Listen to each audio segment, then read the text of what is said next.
Hello, this is Louise Hay. Before I begin, there are a few suggestions I'd like to make.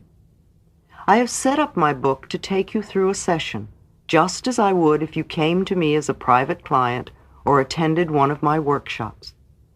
This will work just as well for you as a listener.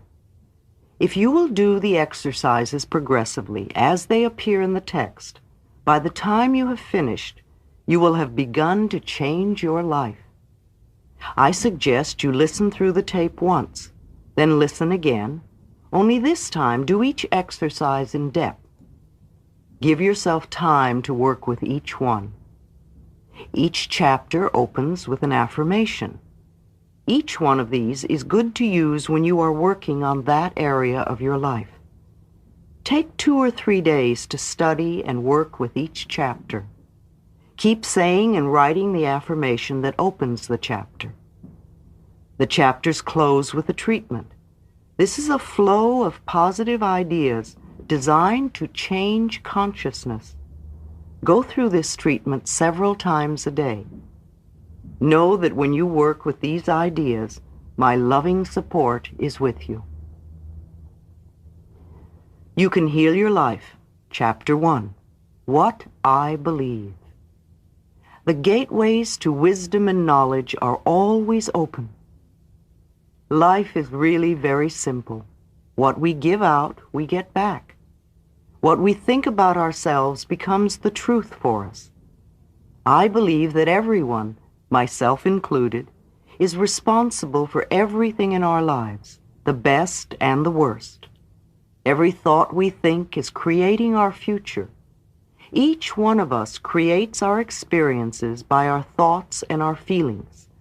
The thoughts we think and the words we speak create our experiences. We create the situations, and then we give our power away by blaming the other person for our frustration.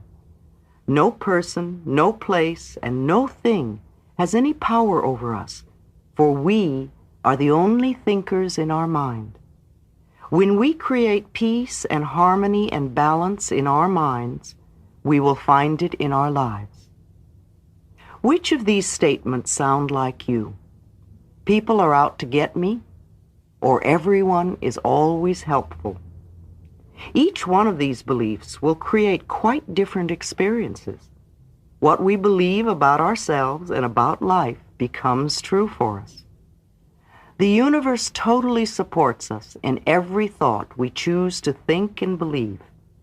Put another way, our subconscious mind accepts whatever we choose to believe. What I believe about myself and about life becomes true for me. What you choose to think about yourself and about life becomes true for you.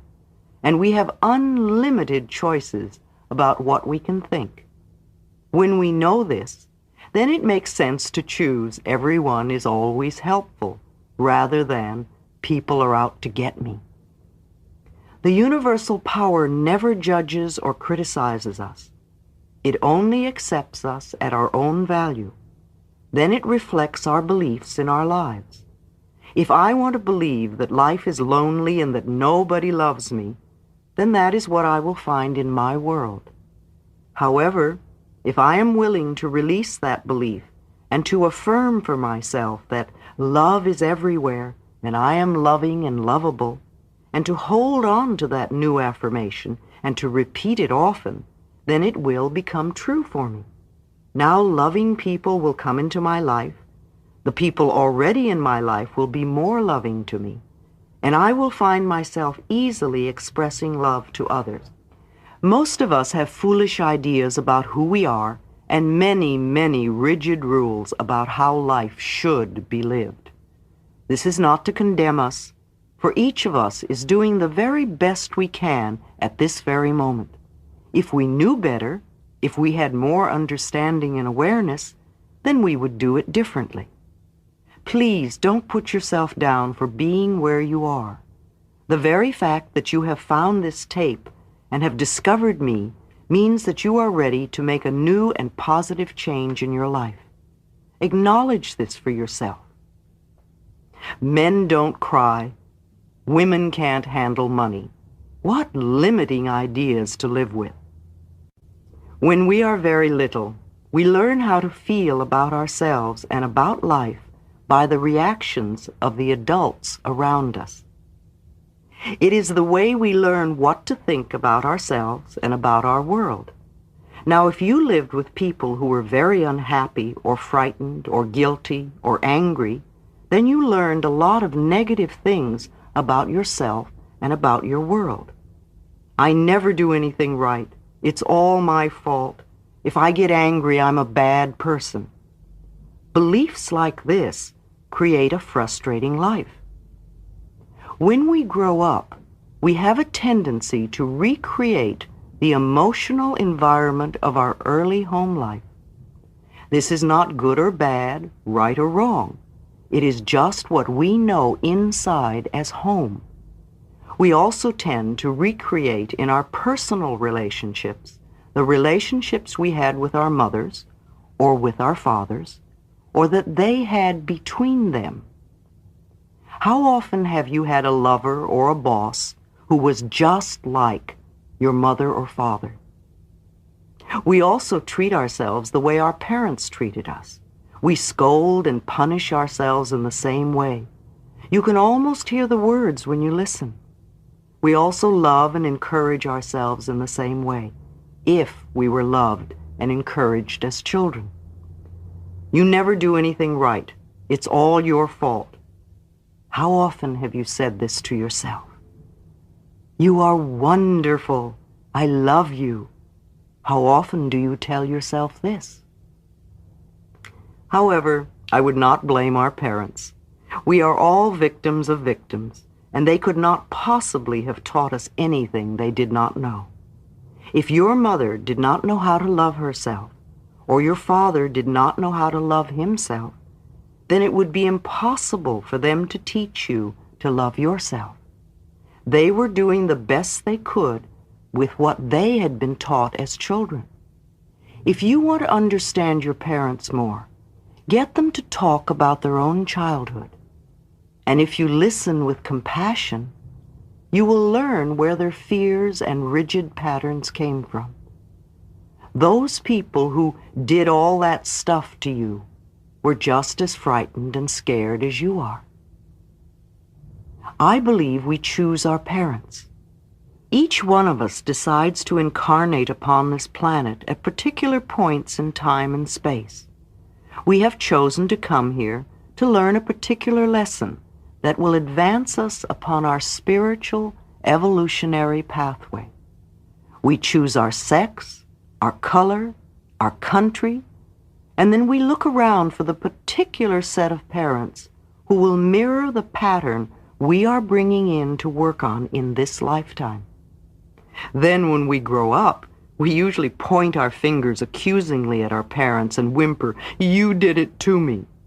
But really, we chose them because they were perfect for what we wanted to work on overcoming. We learn our belief systems as very little children, and then we move through life creating experiences to match our beliefs.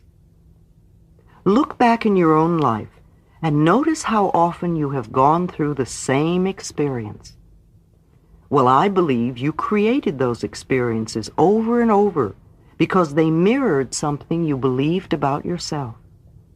It doesn't really matter how long we've had a problem or how big it is or how life-threatening it is. The point of power is always in the present moment. All the events you have experienced in your lifetime up to this moment have been created by thoughts and beliefs you have held in the past. They were created by the thoughts and words you used yesterday, last week, last month, last year, 10, 20, 30, 40 or more years ago, depending on how old you are. However, that is your past. It is over and done with. What is important in this moment is what you are choosing to think and believe and say right now. These thoughts and words will create your future. Your point of power is in this present moment, forming the experiences of tomorrow, next week, next month, next year, etc. You might notice what thoughts you are thinking at this moment. Is it negative or positive? Do you want this thought to be creating your future? Just notice and be aware. The only thing we're ever dealing with is a thought, and a thought can be changed. No matter what the problem is, our experiences are just outer effects of inner thoughts. Even self-hatred is only hating a thought you have about yourself.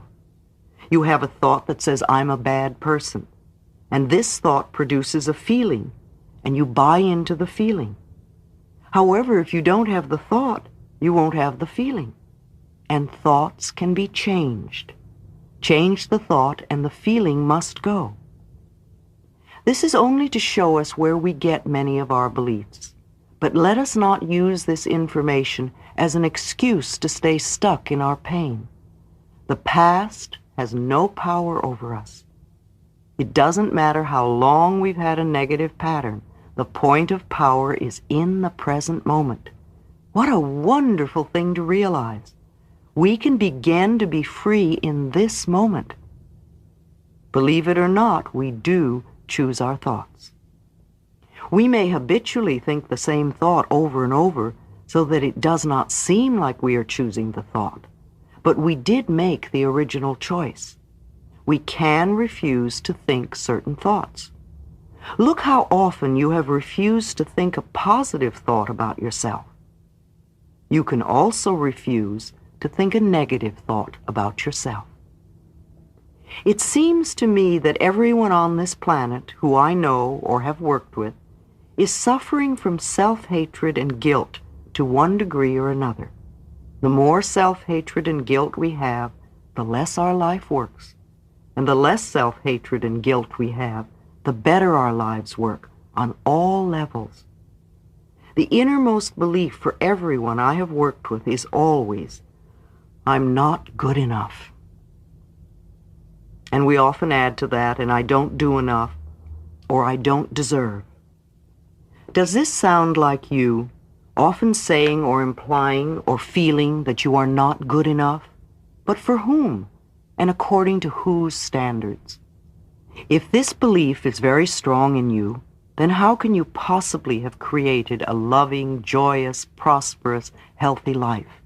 Somehow your main subconscious belief would always be contradicting it. Somehow you would never quite get it together, for something would always be going wrong somewhere. I find that resentment, criticism, guilt, and fear cause more problems than anything else. These four things cause the major problems in our bodies and in our lives. These feelings come from blaming others and not taking responsibility for our own experiences.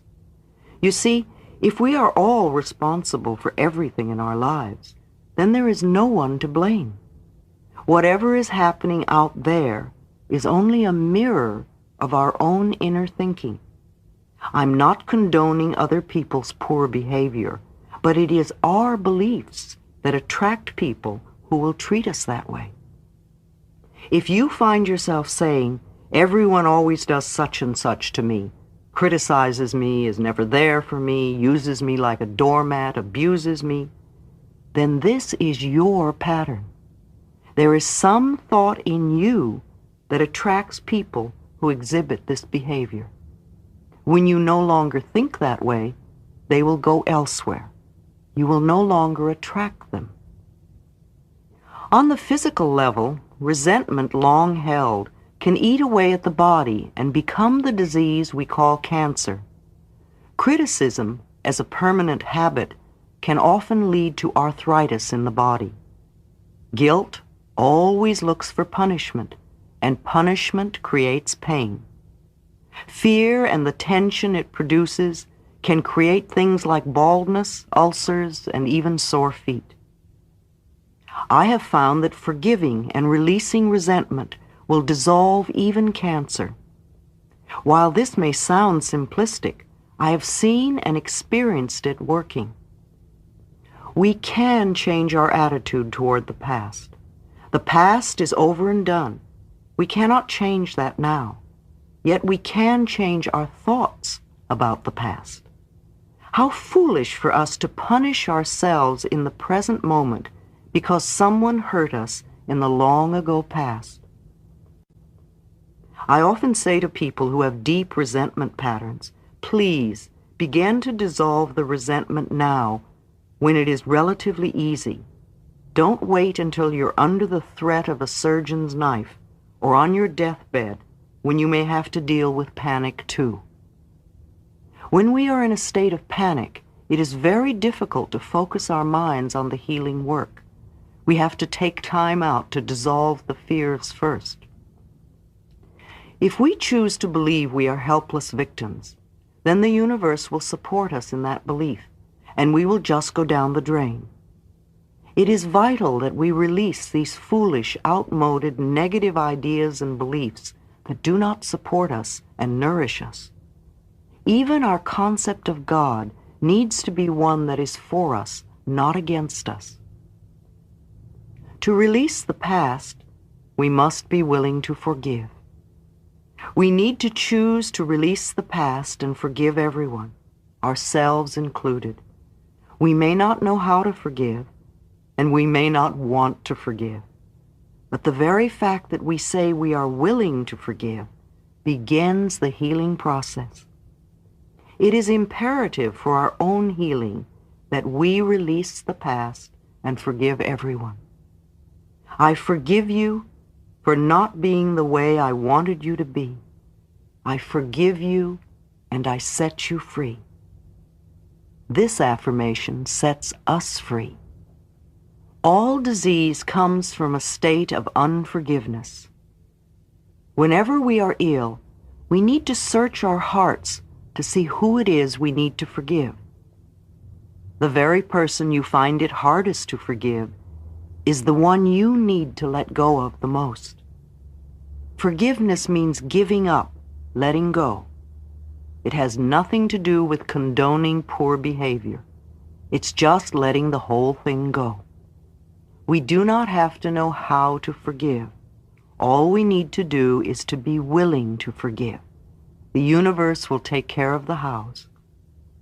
We understand our own pain so well, how hard it is for most of us to understand that they, whoever it is we need most to forgive, were also in pain.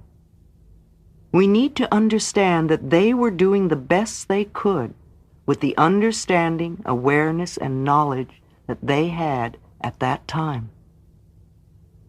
When people come to me with a problem, I don't care what it is, poor health, lack of money, unfulfilling relationships, or stifled creativity, there is only one thing I ever work on, and that is loving the self.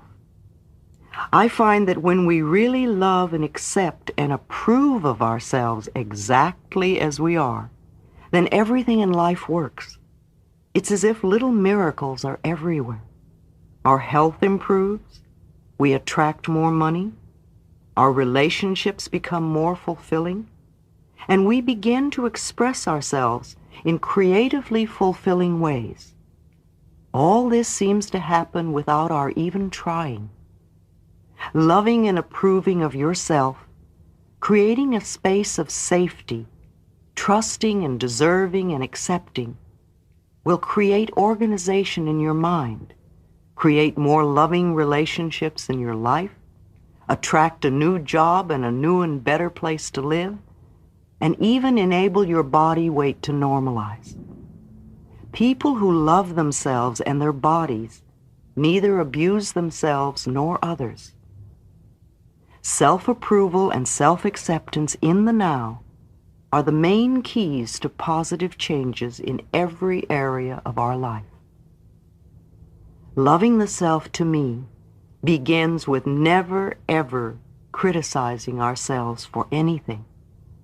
Criticism locks us into the very pattern we are trying to change.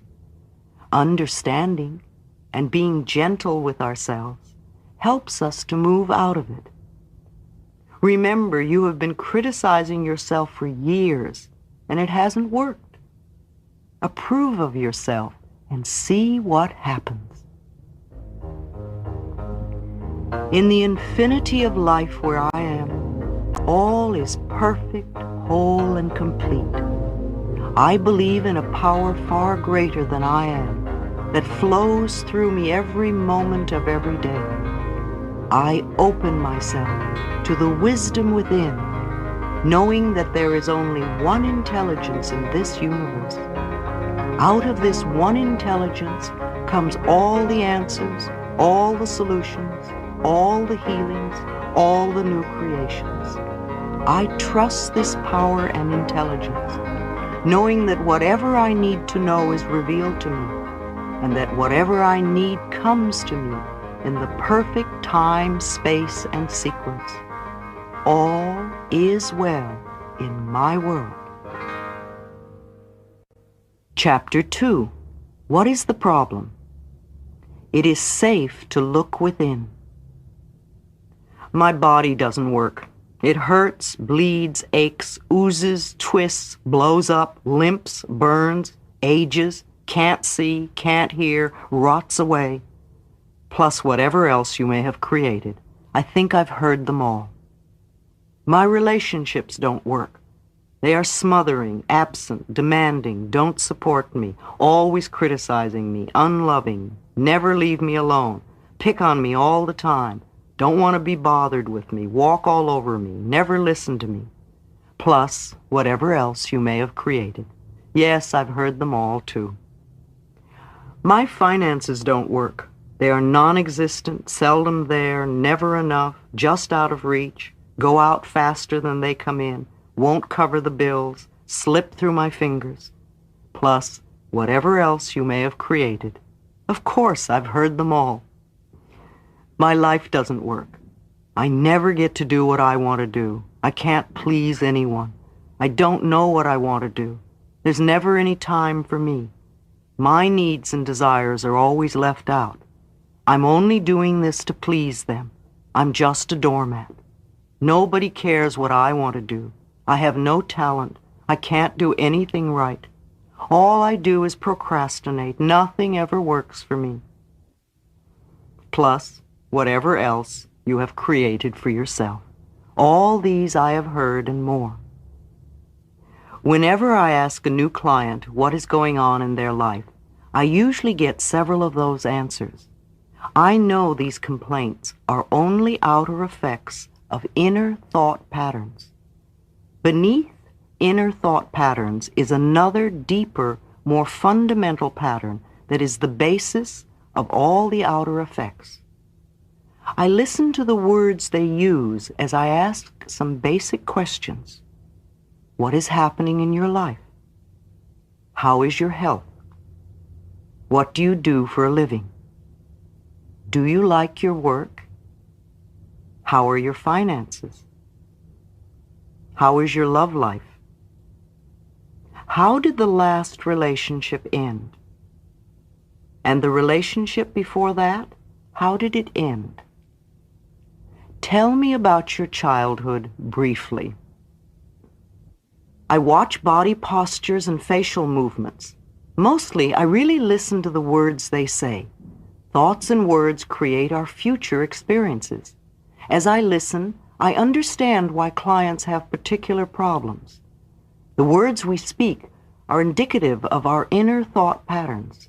Sometimes the words they use do not match the experiences they describe. Then I know either they are not in touch with what is really going on, or they are lying to me. Either one is a starting point and gives us a basis from which to begin.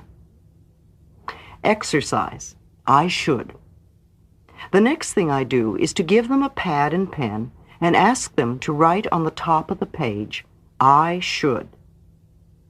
I ask them to list several ways to finish the sentence. Some people find it difficult to begin, and some have so many things to write. Then I ask them to read the list to me, one at a time, beginning each sentence with, I should. As they read each one, I ask, why? The answers that come out are interesting and revealing, such as, my mother said I should, because I'm afraid not to, because I have to be perfect. Well, everybody has to do that. Because I'm too lazy, too short, too tall, too fat, too thin, too dumb, too ugly, too worthless. These answers show where they're stuck in their beliefs and limitations. You see, I believe that should is one of the most damaging words in our language. Every time we use should, we are in effect saying wrong. Either we are wrong, or we were wrong, or we're going to be wrong. I don't think we need more wrongs in our life. We need to have more freedom of choice. I would like to take the word should and remove it from the vocabulary forever. I replace it with the word could. Could gives us choice, and we are never wrong.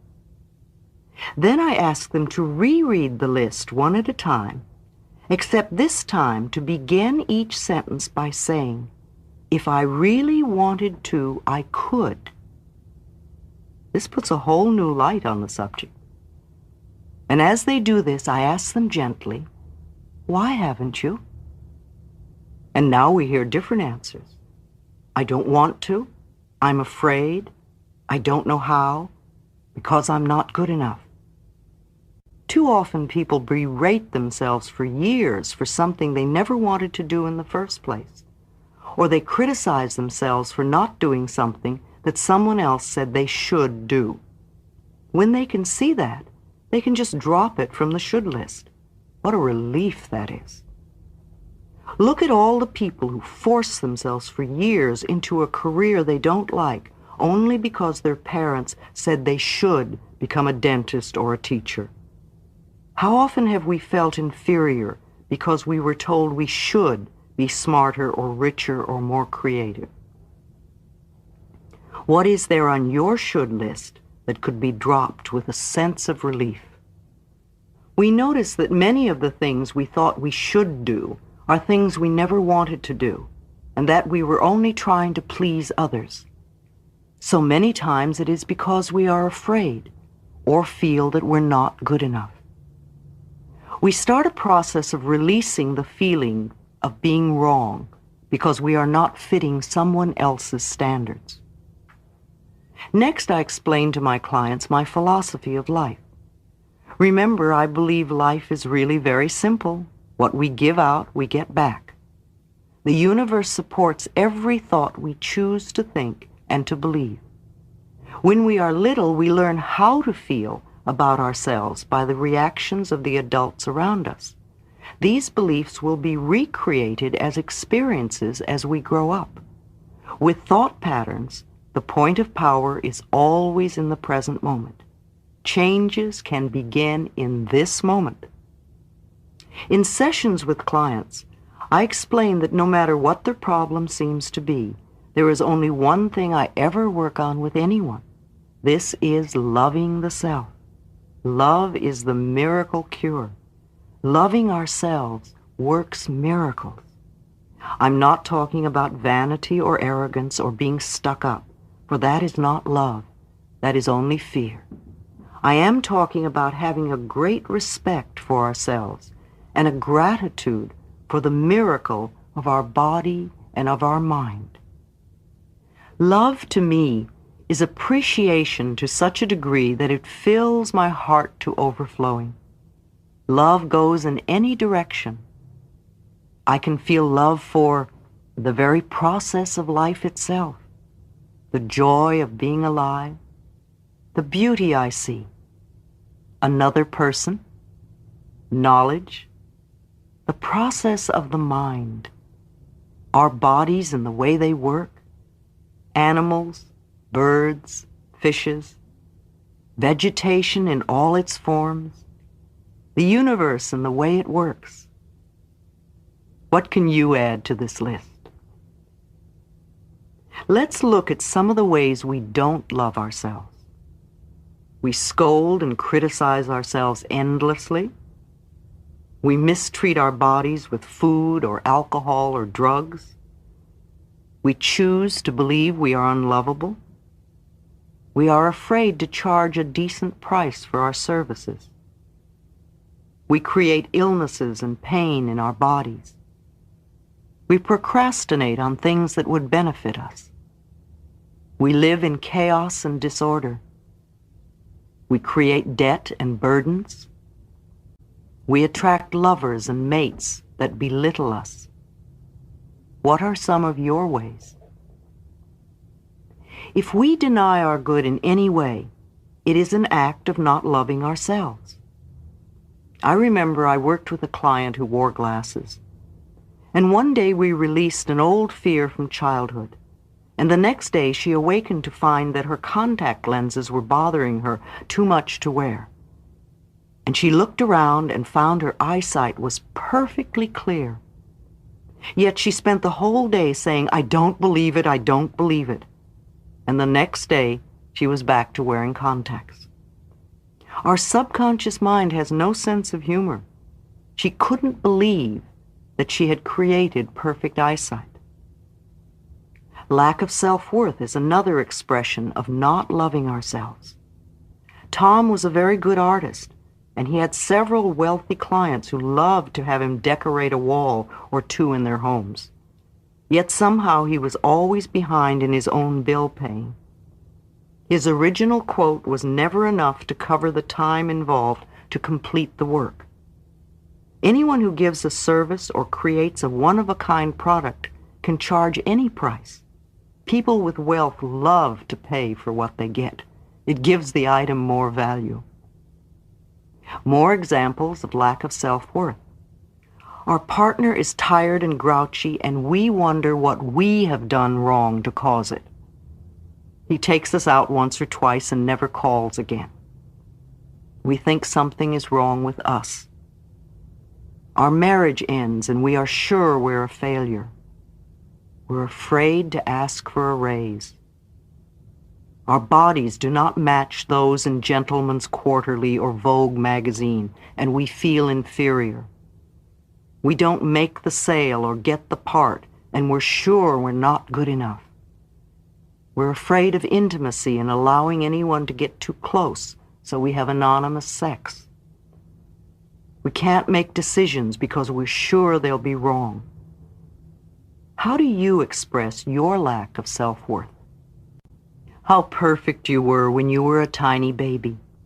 Babies do not have to do anything to become perfect. They are already perfect, and they act as if they know it. They know they are the center of the universe. They're not afraid to ask for what they want. They freely express their emotions. You know when a baby is angry. In fact, the whole neighborhood knows. You also know when they're happy, for their smiles light up a room, and they are full of love. Tiny babies will die if they do not get love. Once we are older, we learn to live without love, but babies will not stand for it. Babies also love every part of their bodies, even their own feces. They have incredible courage, and they have no guilt and no shame. We were all like that. Then we began to listen to adults around us who had learned to be fearful, and we began to deny our own magnificence. I never believe it when clients try to convince me how terrible they are or how unlovable they are. My work is to bring them back to the time when they really knew how to love themselves. Mirror exercise. I suggest a mirror exercise. I ask a client to pick up a small mirror, to look into their eyes, and to say their name, and "I love and accept you exactly as you are." This exercise is so difficult for many people. Seldom do I get a calm reaction, let alone an enjoyment of the exercise. Some are close to tears, some get angry, some belittle their features or qualities, some insist they can't do it. I even had one man throw the mirror across the room. It took him several months before he could begin to relate to himself in the mirror. For years, I looked into the mirror only to criticize what I saw there. Recalling the endless hours I spent plucking my eyebrows, trying to make myself barely acceptable, amuses me now. I also remember it used to frighten me to look into my own eyes. This simple mirror exercise shows us so much. Usually in less than an hour, I am able to get some of the core issues beneath the outer problem. If we only work on the level of the problem, we can spend endless time working out each and every detail, and the minute we think we have it all fixed up, it will crop up somewhere else. The problem is rarely the real problem. She was so concerned with her looks, and especially with her teeth. She went from dentist to dentist, feeling each one had made her look only worse. She went to have her nose fixed, and they did a poor job. Each professional was mirroring her belief that she was ugly. Her problem was not with her looks, but that she was convinced something was wrong with her. There was another woman who had terrible breath. It was uncomfortable to be around her. She was studying to be a minister, and her outer demeanor was pious and spiritual. Beneath this was a raging current of anger and jealousy that exploded now and then when she thought someone might be threatening her position. Her inner thoughts were expressed through her breath, and she was offensive even when she pretended to be loving. No one threatened her but herself. He was only 15 when his mother brought him to me with Hodgkin's disease and 3 months to live. His mother was understandably hysterical and difficult to deal with, but the boy was bright and clever and wanted to live. He was willing to do anything I told him to, including changing the way he thought and spoke. His separated parents were always arguing, and he really did not have a settled home life. He wanted desperately to be an actor. The pursuit of fame and fortune far outweighed his ability to experience joy. He thought he could be acceptable and worthwhile only if he had fame. I taught him to love and accept himself, and he got well. He is now grown up and appears on Broadway with regularity. As he learned to experience the joy of being himself, the parts in plays opened up for him.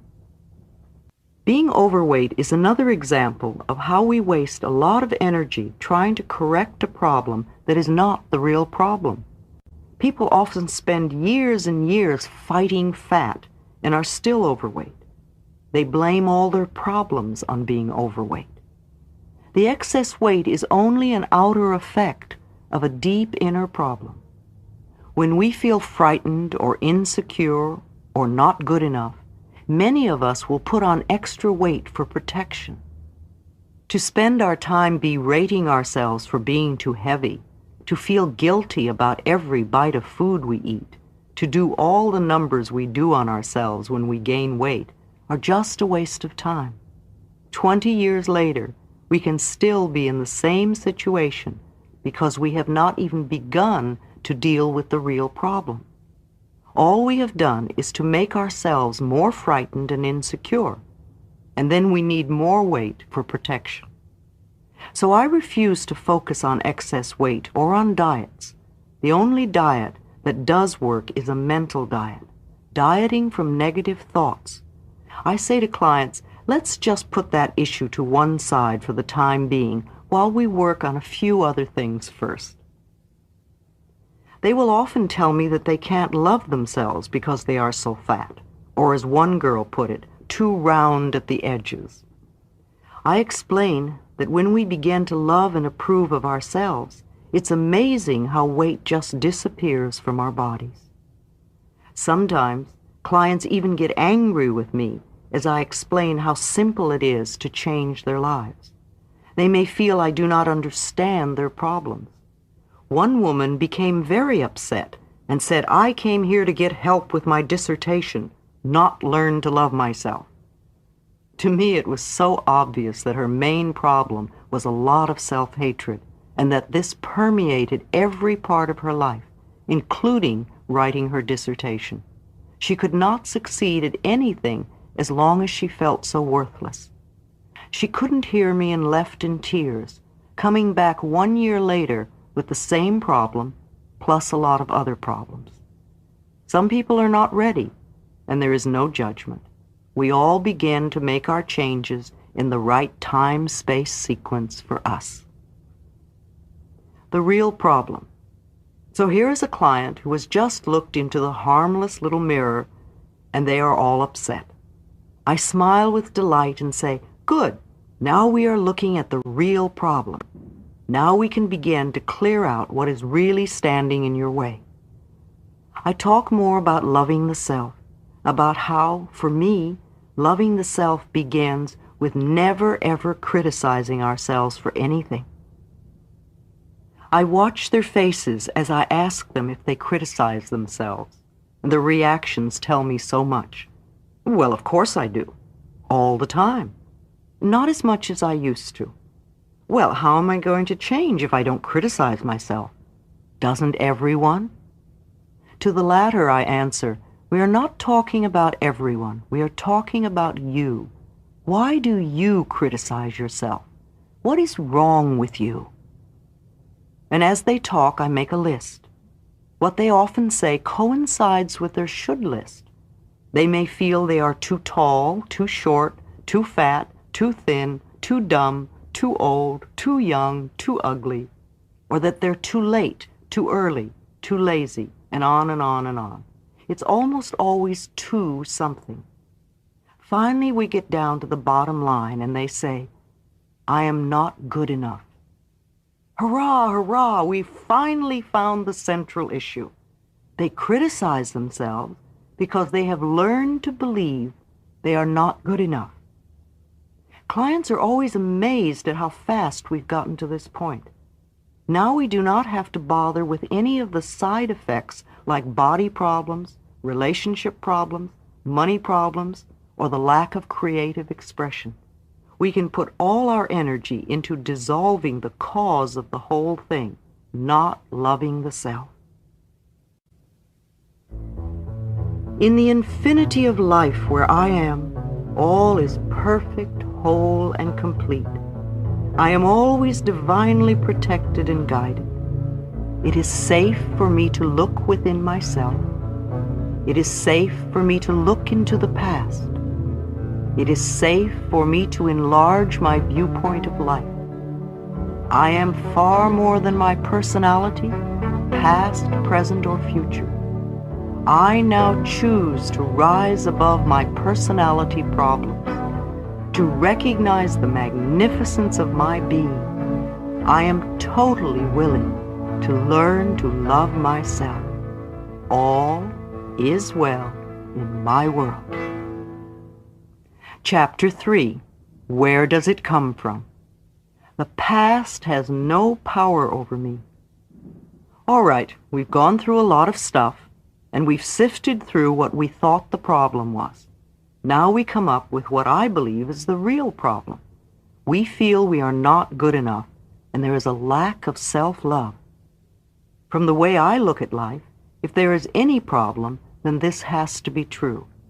So let us look at where this belief came from. How did we go from being a tiny baby who knows the perfection of itself and of life to being a person who has problems and feels unworthy and unlovable to one degree or another? People who already love themselves can love themselves even more. Think of a rose from the time it is a tiny bud, as it opens to full flower, till the last petal falls. It is always beautiful, always perfect, always changing. And so it is with us. We are always perfect, always beautiful, and ever changing. We are doing the best we can with the understanding, awareness, and knowledge that we have. As we gain more understanding, awareness, and knowledge, we will do things differently. Mental house cleaning.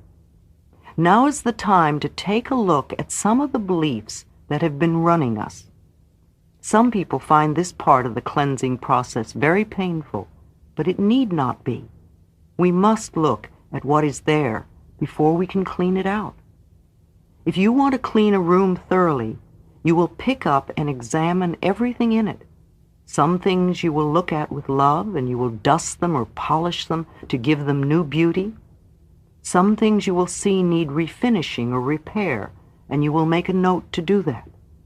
Some things will never serve you again, and it becomes time to let those things go. Old magazines and newspapers and dirty paper plates can be dropped into the wastebasket very quickly. There is no need to get angry in order to clean a room. It is the same thing when we are cleaning our mental house. There is no need to get angry just because some of the beliefs in it are ready to be tossed out. Let them go as easily as you would scrape bits of food into the trash after a meal. Would you really dig into yesterday's garbage to make tonight's meal? Do you dig into old mental garbage to create tomorrow's experiences? If a thought or belief does not serve you, let it go. There is no written law that says that because you once believed something, that you have to continue to believe it forever. Look at some of these limited beliefs and where they came from. The limiting belief, I'm not good enough, and where it may have come from. A father who repeatedly told him he was stupid. He said he wanted to be a success so his daddy could be proud of him, but he was riddled with guilt, which created resentment, and all he could produce was one failure after another. Daddy kept financing businesses for him, one after another. They failed. He used failure to get even. He made his daddy pay and pay and pay. And of course, he was the biggest loser. Limiting belief, lack of self-love, where it came from, trying to win Daddy's approval. The last thing she wanted was to be like her father. They couldn't agree on anything and were always arguing. She only wanted his approval, but instead all she got was criticism. Her body was full of pains. Her father had exactly the same kind of pains. She did not realize her anger was creating her pains, just as her father's anger was creating pain for him. Limiting belief, life is dangerous, where it came from, a frightened father. Another client saw life as grim and harsh. It was difficult for her to laugh, and when she did, she would become frightened that something bad would happen. She had been reared with the admonition, don't laugh or they might get you. Limiting belief, I'm not good enough, where it came from, being abandoned and ignored. It was difficult for him to talk. Silence had become a way of life for him. He had just come off drugs and alcohol and was convinced he was terrible. I discovered his mother had died when he was very young, and he had been reared by an aunt. The aunt seldom spoke except to give an order, and he was brought up in silence. He even ate alone in silence and stayed quietly in his room day after day. He had a lover who was also a silent man, and they spent most of their time alone in silence. The lover died, and once again he was alone. Exercise. The next exercise is to make a list of all the things your parents said were wrong with you. What were the negative messages you heard? Give yourself enough time to remember as many as you can. What did they say about money? What did they say about your body? What did they say about love and relationships? What did they say about your creative talents? What were the limiting or negative things they said to you?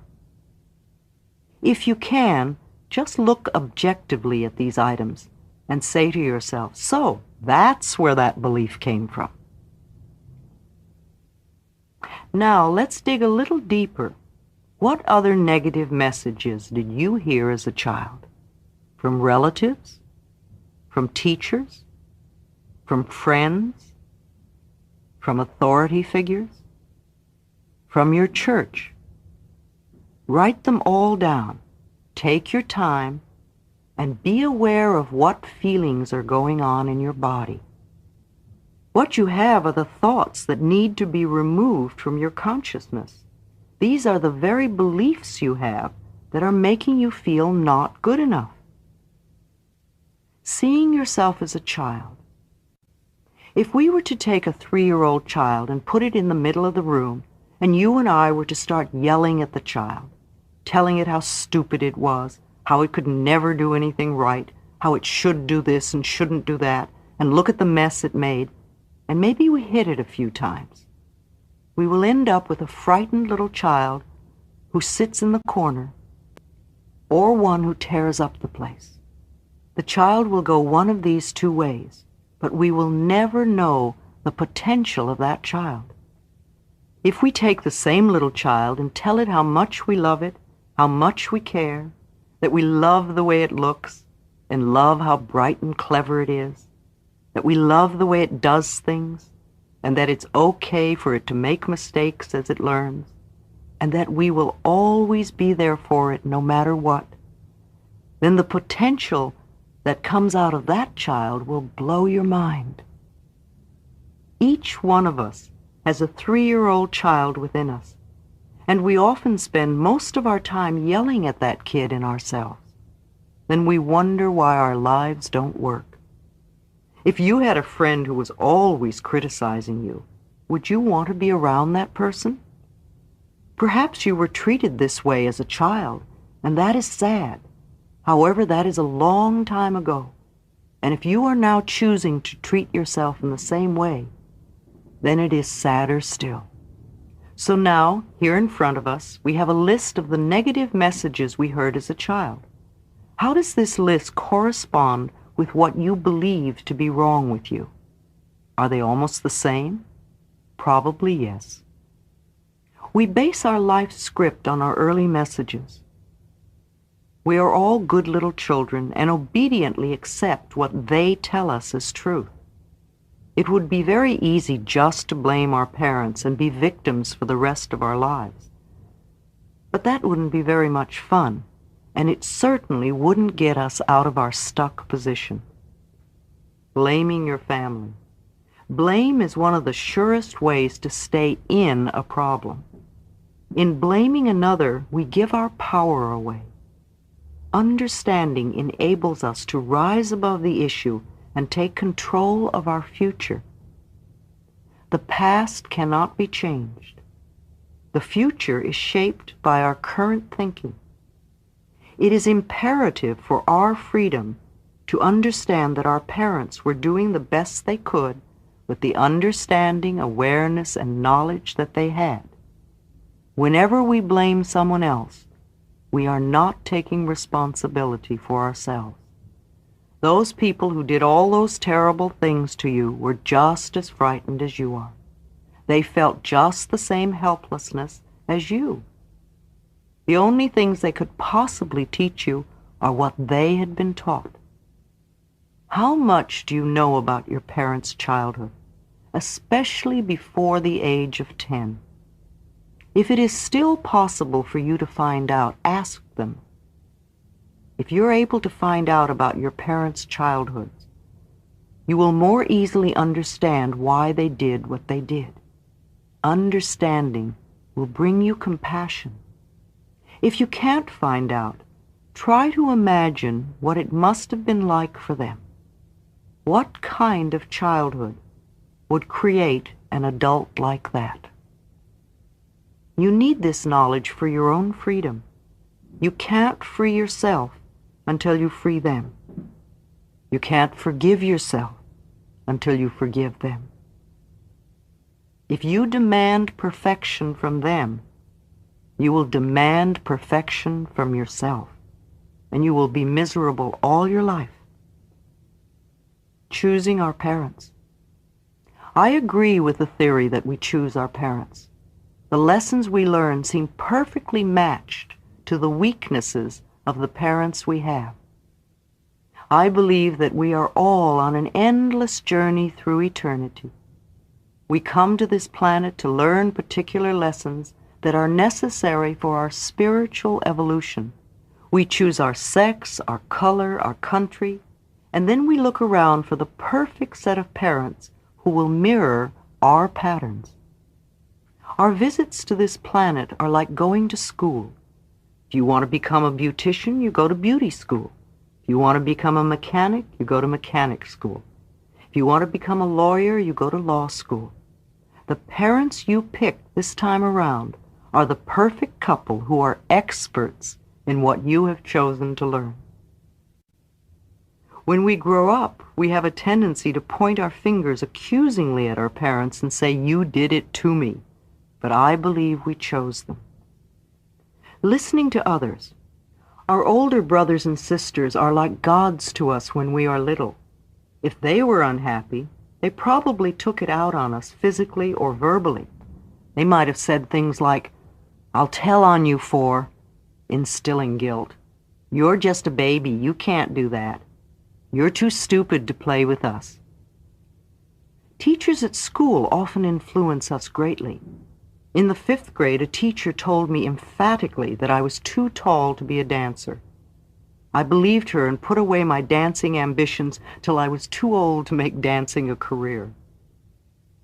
Did you understand that tests and grades were only to see how much knowledge you had at a given time? Or were you a child who allowed tests and grades to measure your self-worth? Our early friends share their own misinformation about life with us. The other kids at school can tease us and leave lasting hurts. When I was a child, my last name was Lunny, and the kids used to call me lunatic. Neighbors also have an influence, not only because of their remarks, but also because we're asked, "What will the neighbors think?" Think back to what other authority figures were influential in your childhood. And, of course, there are the strong and very persuasive statements made by advertisements in periodicals and on television. All too many products are sold by making us feel we are unworthy or wrong if we don't use them. We are all here to transcend our early limitations, whatever they were. We are here to recognize our own magnificence and divinity no matter what they told us. You have your negative beliefs to overcome, and I have my negative beliefs to overcome.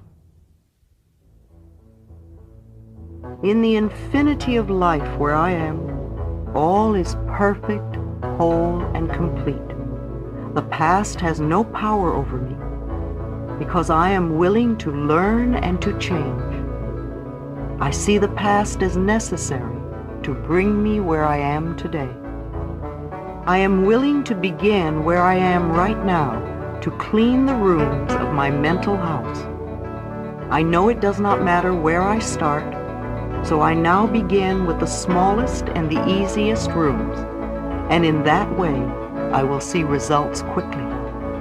I am thrilled to be in the middle of this adventure, for I know that I will never go through this particular experience again. I am willing to set myself free, and all is well in my world.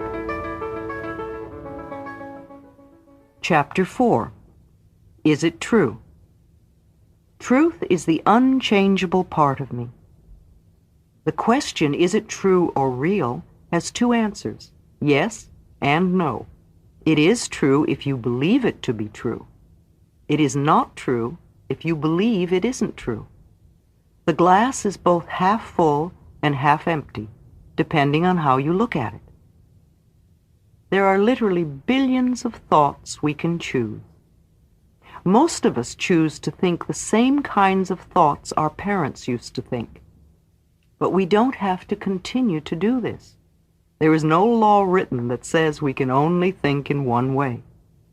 Whatever you choose to believe becomes true for you. Examine your thoughts.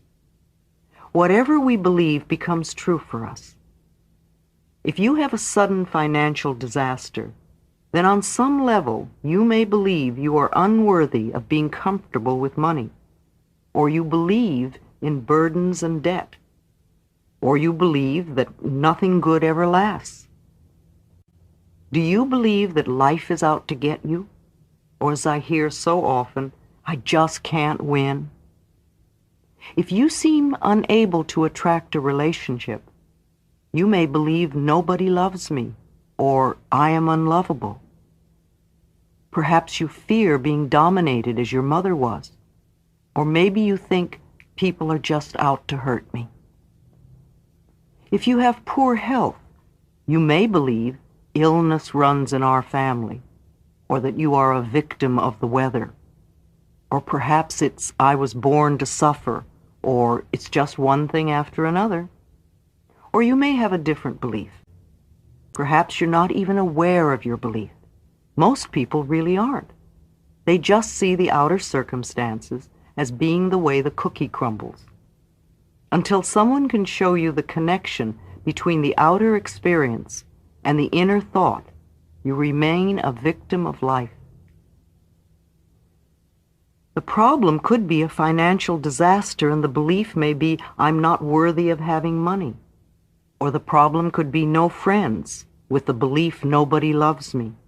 Or problems with work could come from a belief that I'm not good enough. Or always pleasing others could be the problem that comes from the belief I never get my way.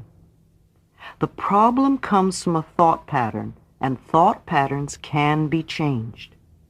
It may feel true, it may seem true, all these problems we're wrestling with and juggling in our lives. However, no matter how difficult an issue we are dealing with, it is only an outer result or the effect of an inner thought pattern. If you don't know what thoughts are creating your problems, look at the problems in your life. Ask yourself, what kinds of thoughts am I having that are creating this? If you allow yourself to sit quietly, your inner intelligence will show you the answer. It's only a belief you learned as a child. Some of the things we believe are positive and nourishing.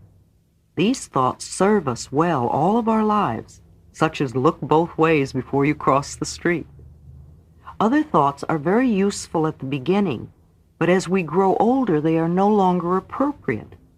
Don't trust strangers may be good advice for a small child, but for an adult to continue this belief will only create isolation and loneliness. We so seldom sit down and ask ourselves, is this really true?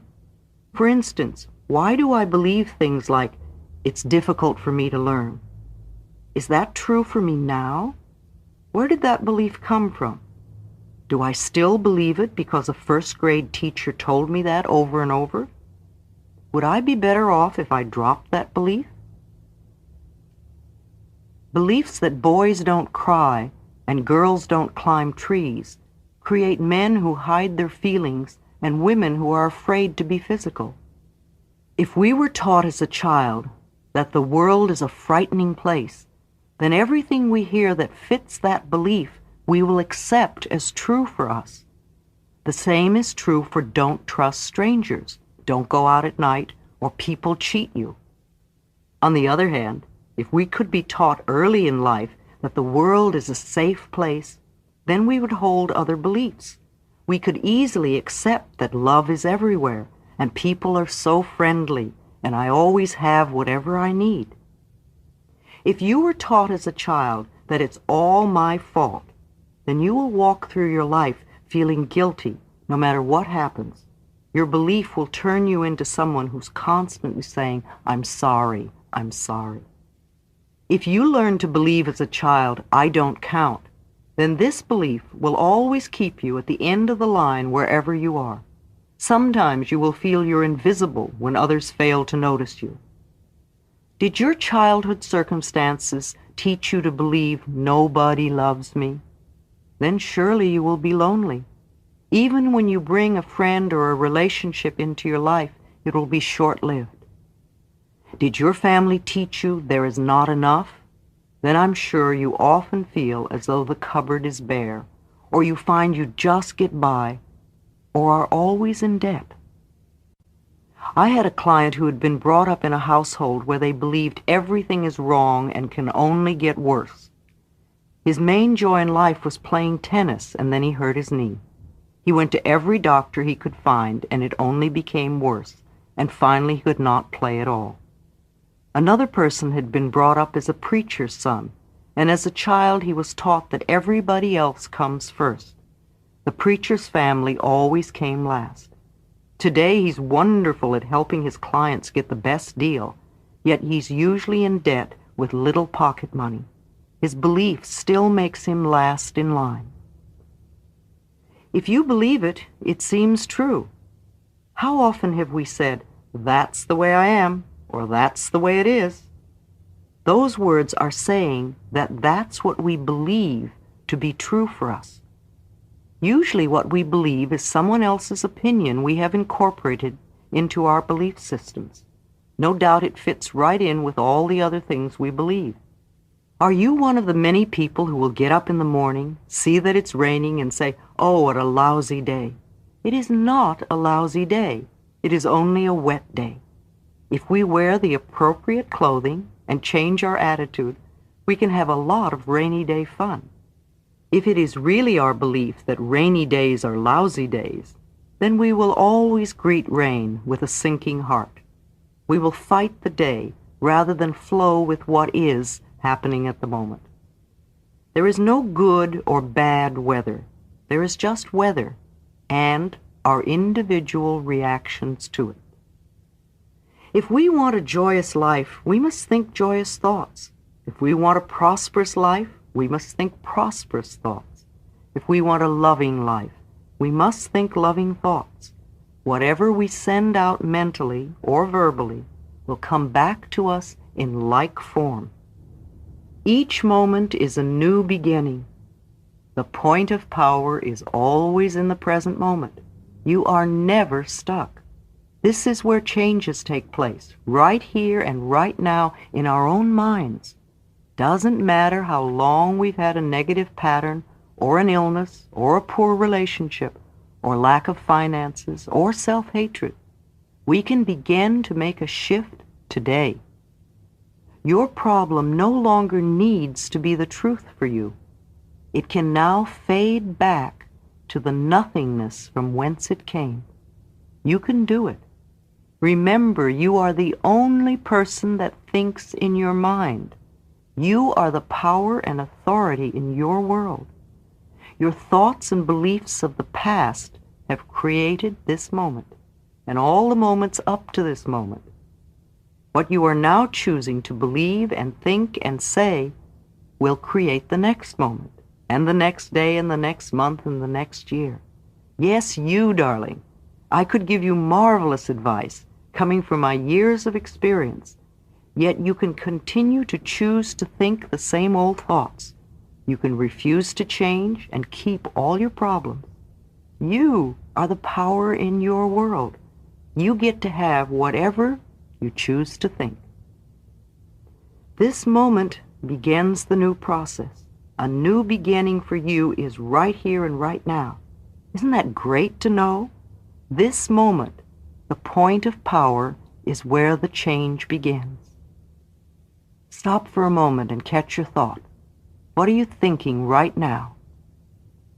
If it is true that your thoughts shape your life, would you want what you were just thinking right now to become true for you?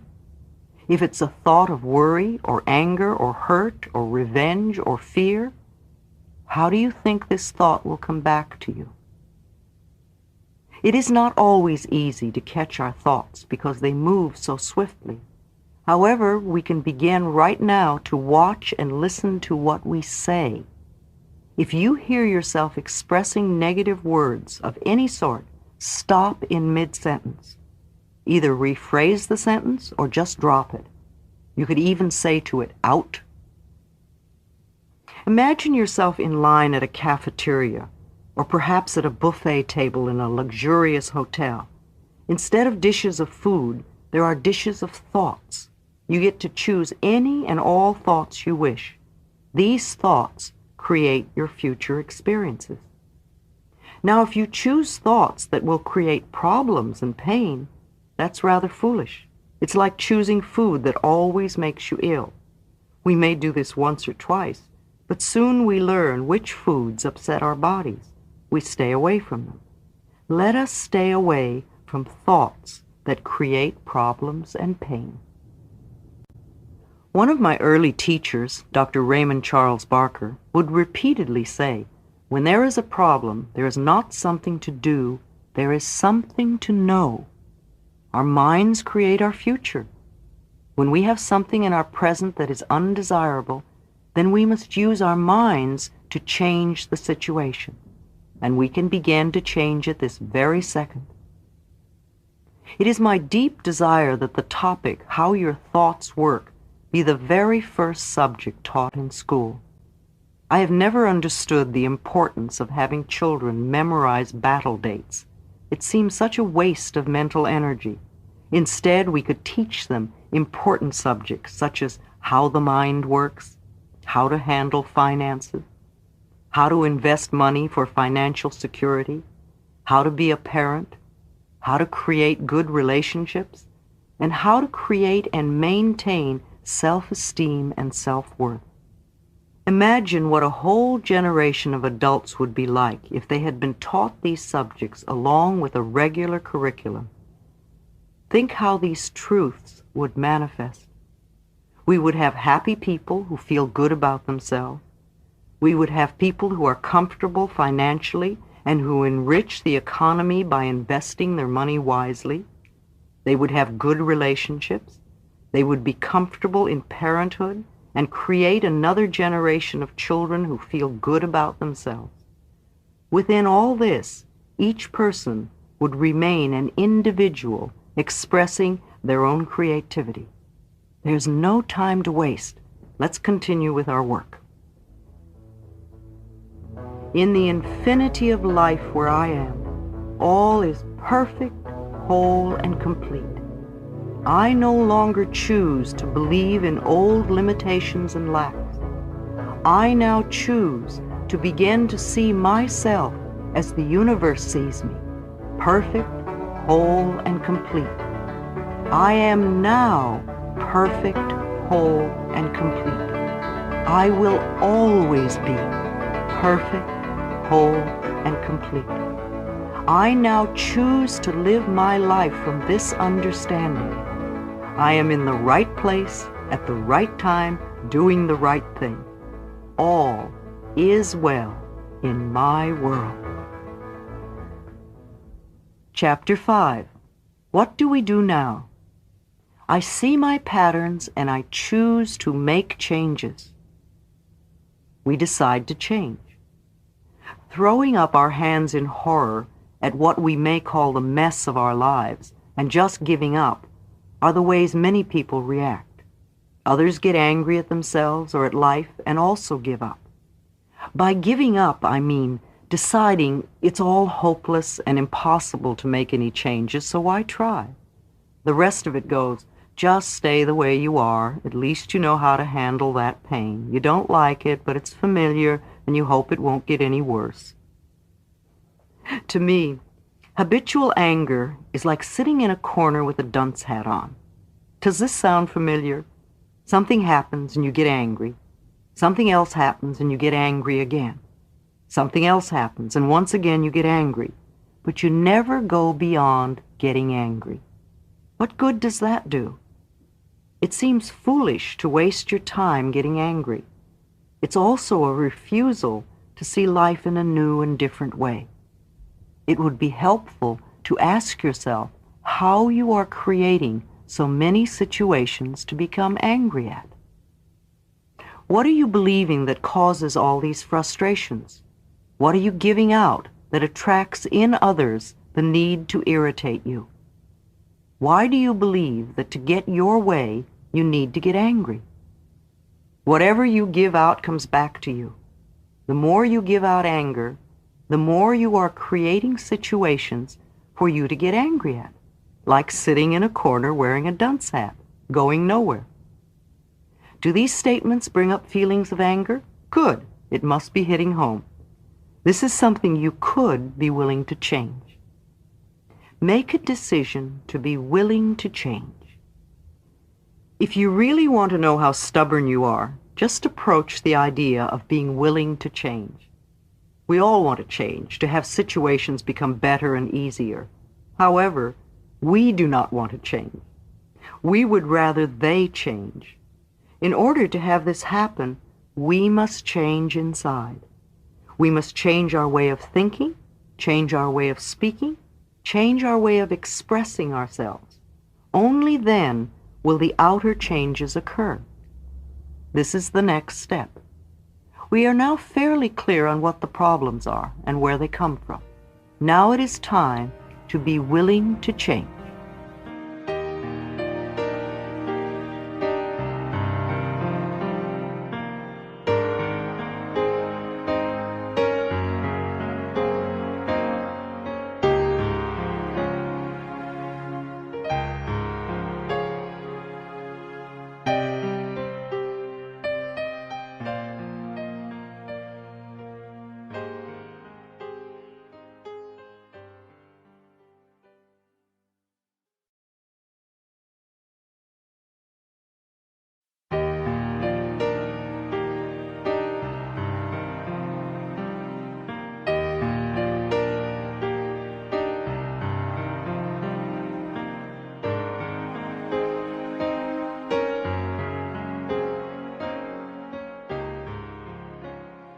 Exercise, creating new changes. Now is the time to take your list of things that were wrong and turn them into positive affirmations. Or you can list all the changes you want to make and have and do. Then select 3 from this list and turn them into positive affirmations. Say your negative list was something like this: my life is a mess, I should lose weight, nobody loves me, I want to move, I hate my job, I should get organized, I don't do enough, I'm not good enough.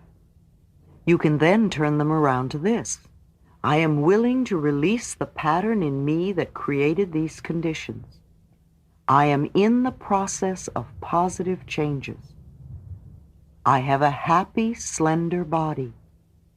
I experience love wherever I go. I have the perfect living space. I now create a wonderful new job. I am now very well organized. I appreciate all that I do. I love and approve of myself. I trust the process of life to bring me my highest good. I deserve the best, and I accept it now. Out of this group of affirmations will come all the things you want to change on your list.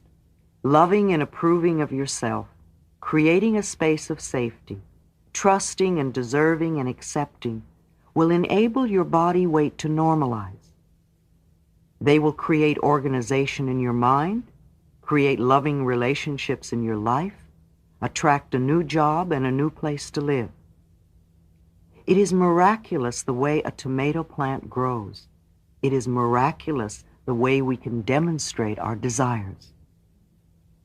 Exercise, deserving your good.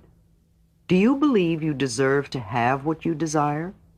If you don't, you won't allow yourself to have it. Circumstances beyond your control will crop up to frustrate you. Look in your mirror again and say, I deserve to have or be, and I accept it now. Say that 2 or 3 times. I deserve to have, and I accept it now. How do you feel? Always pay attention to your feelings, to what's going on in your body. Does it feel true, or do you still feel unworthy? If you have any negative feelings in your body, then go back to affirming, I release the pattern in my consciousness that is creating resistance to my good. I deserve. Repeat this until you get the acceptance feelings, even if you have to do it several days in a row. In our approach to building the new, we want to use a holistic approach. The holistic philosophy is to nurture and nourish the entire being, the body, the mind, and the spirit. If we ignore any of these areas, we are incomplete. We lack wholeness. It doesn't matter where we start, as long as we also include the other areas.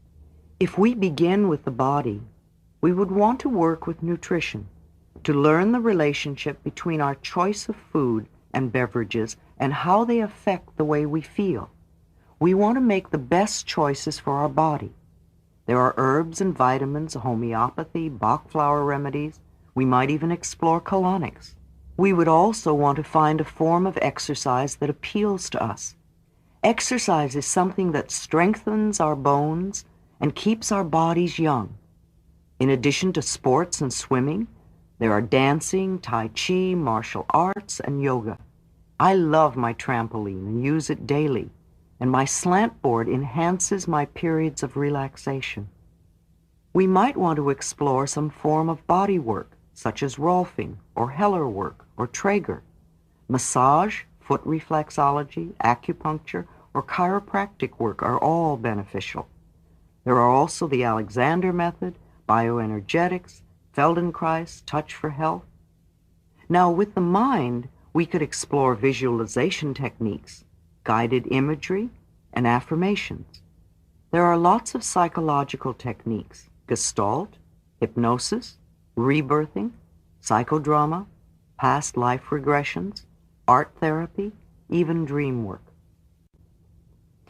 I give very little nutritional advice because I've discovered that all systems work for some people.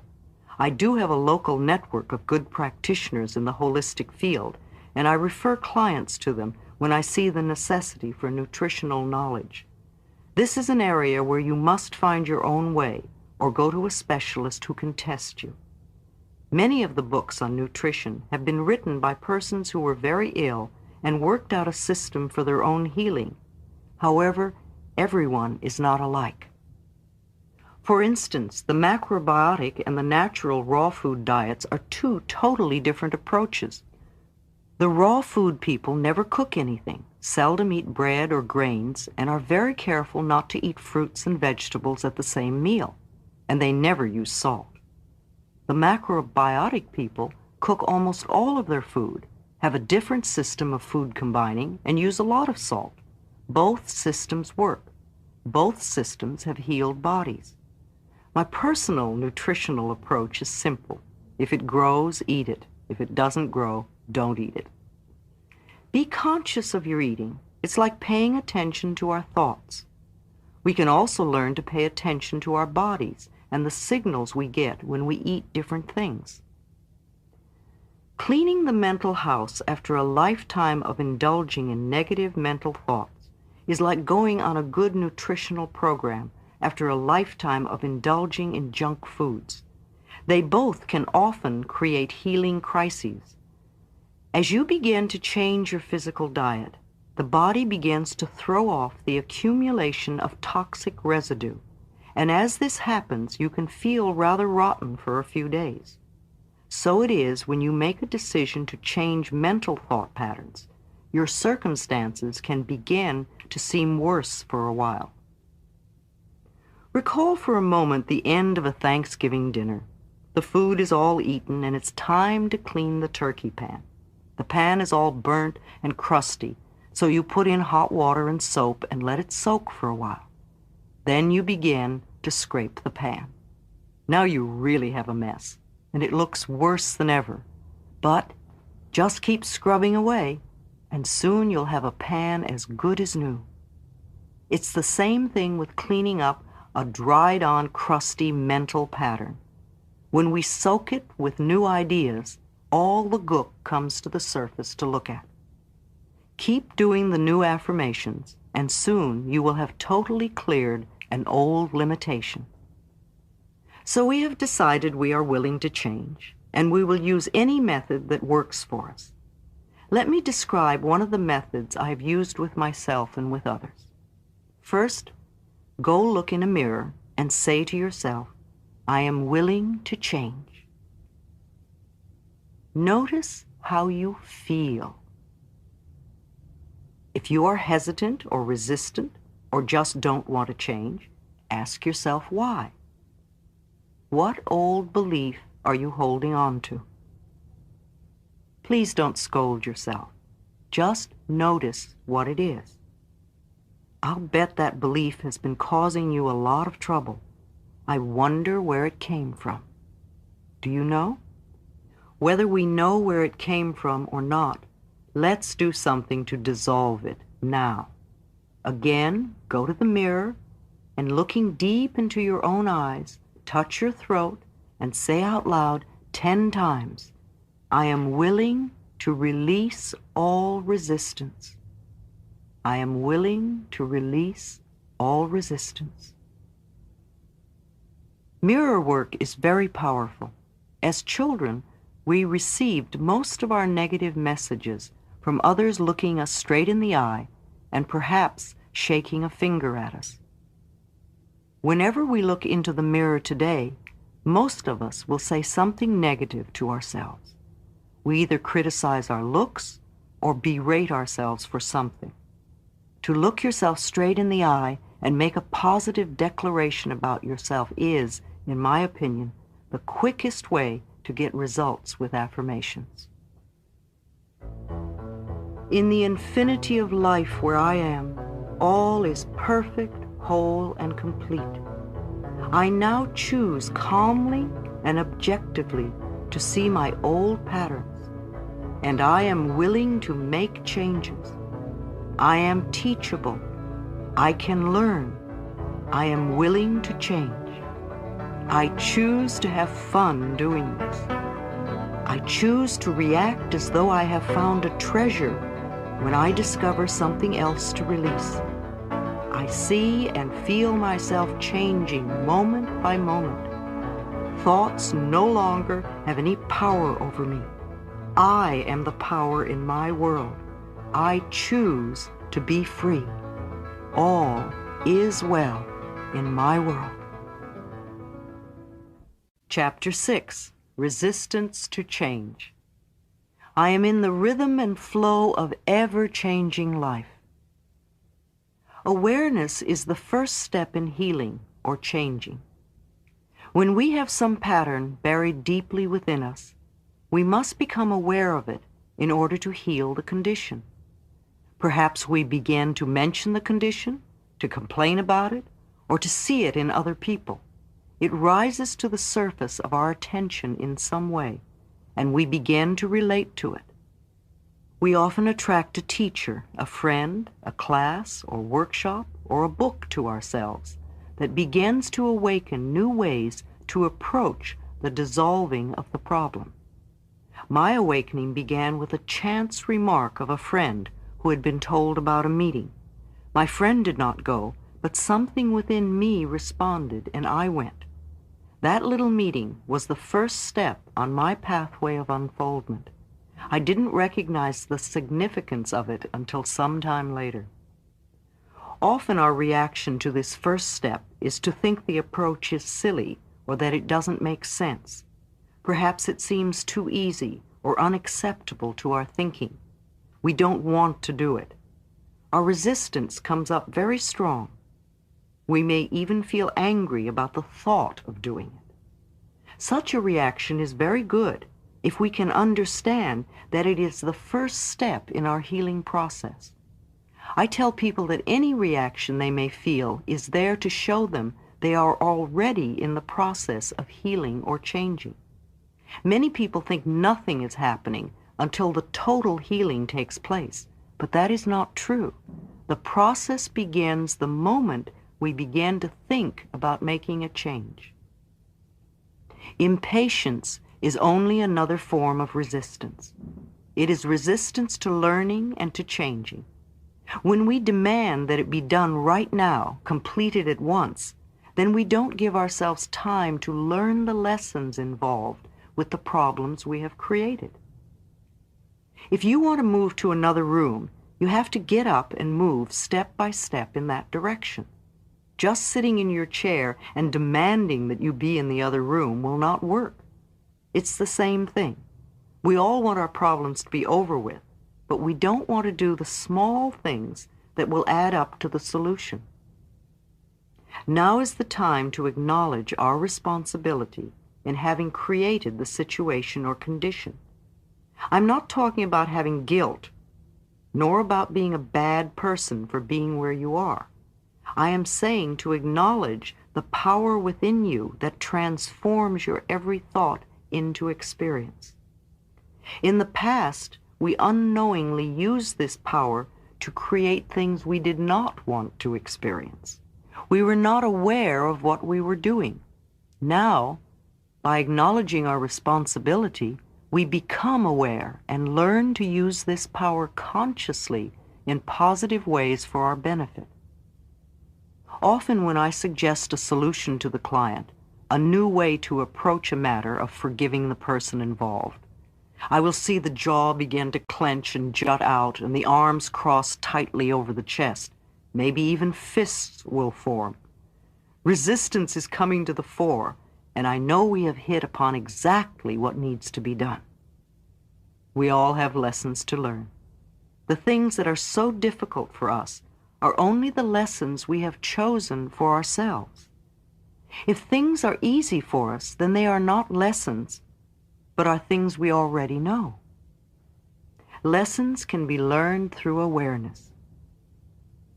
If you think of the hardest thing for you to do and how much you resist it, then you're looking at your greatest lesson at the moment. Surrendering, giving up the resistance, and allowing yourself to learn what you need to learn will make the next step even easier. Don't let your resistance stop you from making the changes. We can work on two levels, looking at the resistance and still making the mental changes. Observe yourself. Watch how you resist, and then go ahead anyway. Our actions often show our resistance. For instance, changing the subject, leaving the room, going to the bathroom, being late, getting sick, procrastinating by doing something else, doing busy work, wasting time, looking away or out the window, flipping through a magazine, refusing to pay attention, eating, drinking, or smoking, creating or ending a relationship, creating breakdowns, cars, appliances, plumbing, etc. We often assume things about others to justify our resistance. We make statements like, "It wouldn't do any good anyway. My husband, wife won't understand. I would have to change my whole perspective. Only crazy people go to therapists. They couldn't help me with my problem. They couldn't handle my anger. My case is different. I don't want to bother them. It'll work itself out. Nobody else does it." We grow up with beliefs that become our resistance to changing. Some of our limiting ideas are, "It's not done. It's just not right. It's not right for me to do that." That wouldn't be spiritual. Spiritual people don't get angry. Men, women just don't do that. My family never did that. Love is not for me. That's just silly. It's too far to drive. It's too much work. It's too expensive. It'll take too long. I don't believe in it. I'm not that kind of person. We give our power to others and use that excuse as our resistance to changing. We have ideas like, "God doesn't approve. I'm waiting for the stars to say it's okay. This isn't the right environment. They won't let me change. I don't have the right teacher, book, class, tools.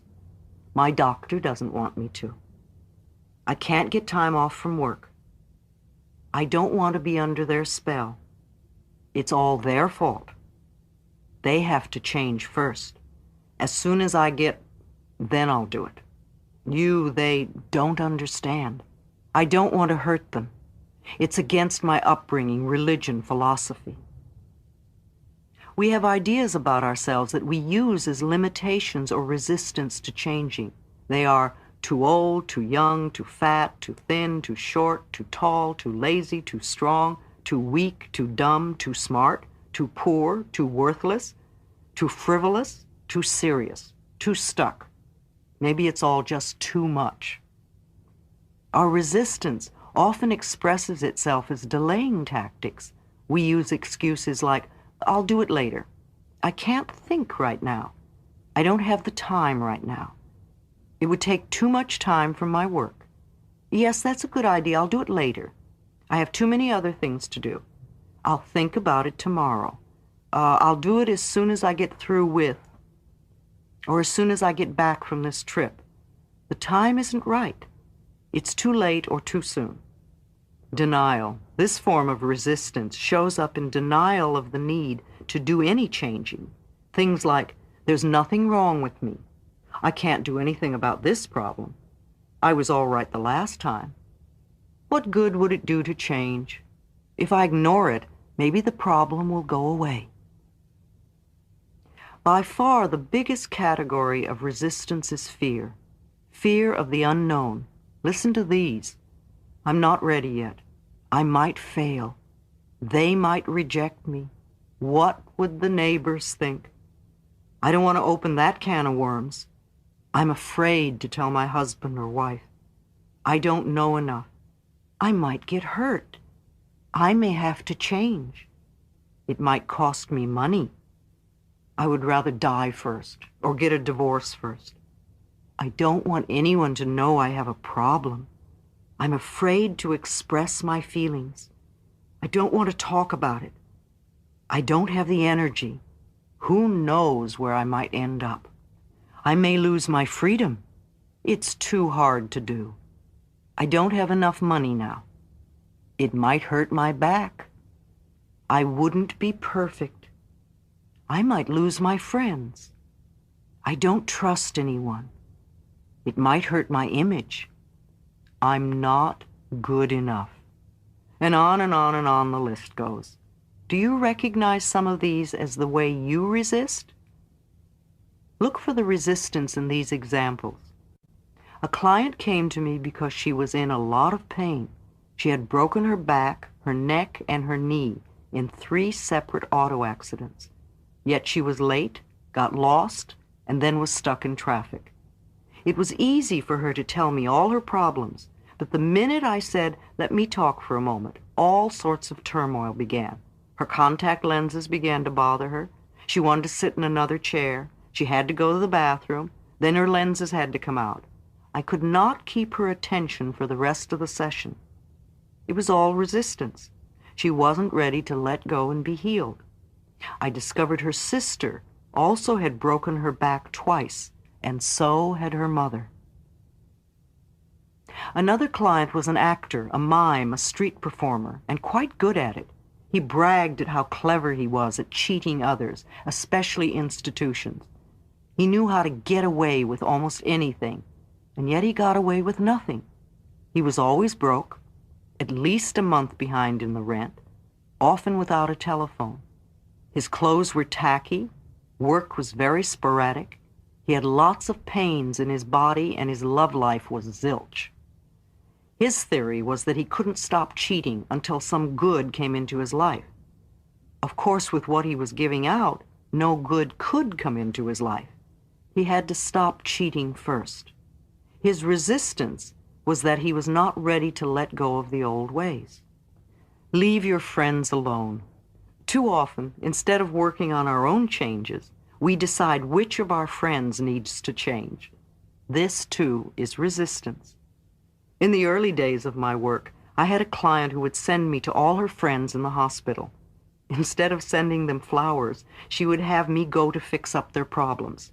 I would arrive with my tape recorder in hand, usually finding someone in bed who didn't know why I was there or understand what I was doing. This was before I learned never to work with anyone unless they request it. Sometimes clients come to me because a friend has given them a session as a present. This usually doesn't work too well, and they seldom come back for further work. When something works well for us, we often want to share it with others, but they may not be ready to make a change at that point in time and space. It's hard enough to make changes when we want to, but to try to make someone else change when they don't want to is impossible, and it can ruin a good friendship. I push my clients because they come to me. I leave my friends alone. Mirror work. Mirrors reflect back to us our feelings about ourselves. They show us clearly the areas to be changed if we want to have a joyous, fulfilling life. I ask people to look in their eyes and say something positive about themselves every time they pass a mirror. The most powerful way to do affirmations is to look in a mirror and say them out loud. You are immediately aware of the resistance and can move through it quicker. Use it often for affirmations and to check where you are resisting and where you are open and flowing. Now, look in a mirror and say to yourself, I am willing to change. Notice how you feel. If you are hesitant, resistant, or just don't want to change, ask yourself why. What old belief are you holding on to? This is not a time to scold yourself. Just notice what is going on and what belief rises to the surface. That is the one that has been causing you a lot of trouble. Can you recognize where it came from? When we do our affirmations and they don't feel right or nothing seems to happen, it's so easy to say, oh, affirmations don't work. It's not that the affirmations don't work. It's that we need to do another step before we begin the affirmations. Repeated patterns show us our needs. For every habit we have, for every experience we go through over and over, for every pattern we repeat, there is a need within us for it. The need corresponds to some belief we have. If there were not a need, then we wouldn't have it, do it, or be it. There is something within us that needs the fat, the poor relationships, the failures, the cigarettes, the anger, the poverty, or abuse, or whatever it is that's a problem for us. How many times have we said, I won't ever do that again? And then before the day is up, we have the piece of cake, smoke the cigarette, say the hateful things to the ones we love, etc. Then we compound the whole problem by angrily saying to ourselves, oh, you have no willpower, no discipline, you're just weak.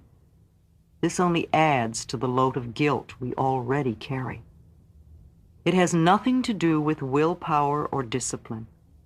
Whatever we are trying to release in our lives is just a symptom, an outer effect. Trying to eliminate the symptom without working on dissolving the cause is useless. The moment we release our willpower or discipline, the symptom crops up again. I say to clients, there must be a need in you for this condition or you wouldn't have it. Let's go back a step and work on the willingness to release the need. When the need is gone, you will have no desire for the cigarette or the overeating or the negative pattern. One of the first affirmations to use is, I am willing to release the need for the resistance, or the headache, or the constipation, or the excess weight, or the lack of money, or whatever. Say, I am willing to release the need for. If you are resisting at this point, then your other affirmations cannot work. The webs we create around ourselves need to be unwound. If you have ever untangled a ball of string, you know that yanking and pulling only makes it worse. Be gentle and patient with yourself as you untangle your own mental knots. Get help if you need it. Above all, love yourself in the process. The willingness to let go of the old is the key. When I say needing the problem, I mean that according to our particular set of thought patterns, we need to have certain outer effects or experiences. Every outer effect is the natural expression of an inner thought pattern. And to battle only the outer effect or symptom is wasted energy and often increases the problem. I am unworthy creates procrastination. If one of my inner belief systems or thought patterns is, I am unworthy, then one of my outer effects will probably be procrastination. After all, procrastination is one way to keep us from getting where we say we want to go. Most people who procrastinate will spend a lot of time and energy berating themselves for procrastinating. They will call themselves lazy and generally will make themselves out to feel they are bad persons. Resentment of another's good. I had a client who loved attention and usually came to class late so he could create a stir. He had been the baby of 18 children, and he came last on the list of getting. As a child, he watched everyone else have, while he just longed for his own. Even now, when someone had good fortune, he would not rejoice with them. Instead, he would say, "Oh, I wish I had that," or "Why don't I ever get that?" His resentment of their good was a barrier to his own growth and change. Self-worth opens many doors. A client who was 79 came to me. She taught singing, and several of her students were making television commercials. She wanted to do this, but was afraid. I supported her totally and explained, "There is nobody like you. Just be yourself." I said, "Do it for the fun of it. There are people out there looking for exactly what you have to offer. Let them know you exist." She called several agents and casting directors and said, "I'm a senior citizen and I want to do commercials." And in a short time, she had a commercial. And since then, she's never stopped working. I often see her on TV and in the magazines. New careers can start at any age, especially if you do it for the fun of it.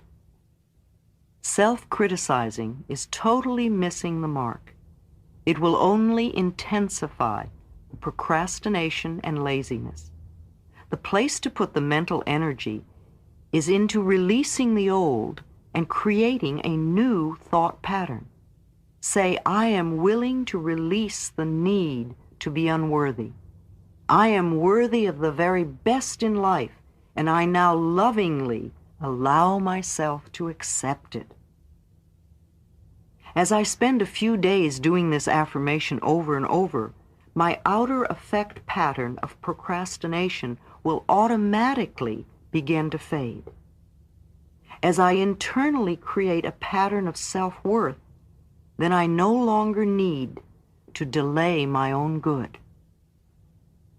Do you see how this could apply to some of the negative patterns or outer effects in your own life? Let's stop wasting time and energy putting ourselves down for something we can't help doing if we have certain inner beliefs. Change the beliefs. No matter how you approach it or what subject matter we are talking about, we are only dealing with thoughts, and thoughts can be changed. When we want to change a condition, we need to say so. I am willing to release the pattern within me that is creating this condition. You can say this to yourself over and over every time you think of your illness or your problem. The minute you say it, you are stepping out of the victim class. You are no longer helpless. You are acknowledging your own power. You are saying, "I am beginning to understand that I created this. I now take my own power back. I am going to release this old idea and let it go." Self-criticism. I have a client who will eat a pound of butter and everything else she can get a hold of when she cannot bear to be with her own negative thoughts. The next day she'll be angry at her body for being heavy. When she was a little girl, she would walk around the family dinner table, finishing off everyone's leftovers and eating a whole stick of butter. The family would laugh and think it was cute. It was almost the only approval she got from her family. When you scold yourself, when you berate yourself, when you beat yourself up, who do you think you're treating this way? Almost all of our programming, both negative and positive, was accepted by us by the time we were 3 years old. Our experiences since then are based on what we accepted and believed about ourselves and about life at that time. The way we were treated when we were very little is usually the way we treat ourselves now. The person you are scolding is a 3-year-old child within you. If you are a person who gets angry at yourself for being afraid and fearful, think of yourself as being 3 years old. If you had a little 3-year-old child in front of you who was afraid, what would you do? Would you be angry at it? Or would you reach out your arms and comfort the child until it felt safe and at ease? The adults around you when you were a child may not have known how to comfort you at that time. Now you are the adult in your life, and if you're not comforting that child within you, then that is very sad indeed. What was done in the past is done, and it is over now. But this is present time, and you now have the opportunity to treat yourself the way you wish to be treated. Scolding yourself only makes you more frightened, and there's nowhere to turn. When the child within feels unsafe, it creates a lot of trouble. Remember how it felt to be belittled when you were young? It feels the same way now to that child within. Be kind to yourself. Begin to love and approve of yourself. That's what that little child needs in order to express itself at its highest potential. In the infinity of life where I am, all is perfect, whole, and complete. I see any resistance patterns within me only as something else to release. They have no power over me. I am the power in my world. I flow with the changes taking place in my life as best I can. I approve of myself and the way I am changing. I am doing the best I can. Each day gets easier. I rejoice that I am in the rhythm and flow of my ever-changing life. Today is a wonderful day. I choose to make it so. All is well in my world. Chapter 7. How to Change. I cross bridges with joy and with ease. I love how-tos. All the theory in the world is useless unless we know how to apply it and make a change. I have always been a very pragmatic, practical person with a great need to know how to do things. The principles we will be working with at this time are nurturing the willingness to let go, controlling the mind, learning how forgiveness of self and others releases us, releasing the need. Sometimes when we try to release a pattern, the whole situation seems to get worse for a while. This is not a bad thing. It is a sign that the situation is beginning to move.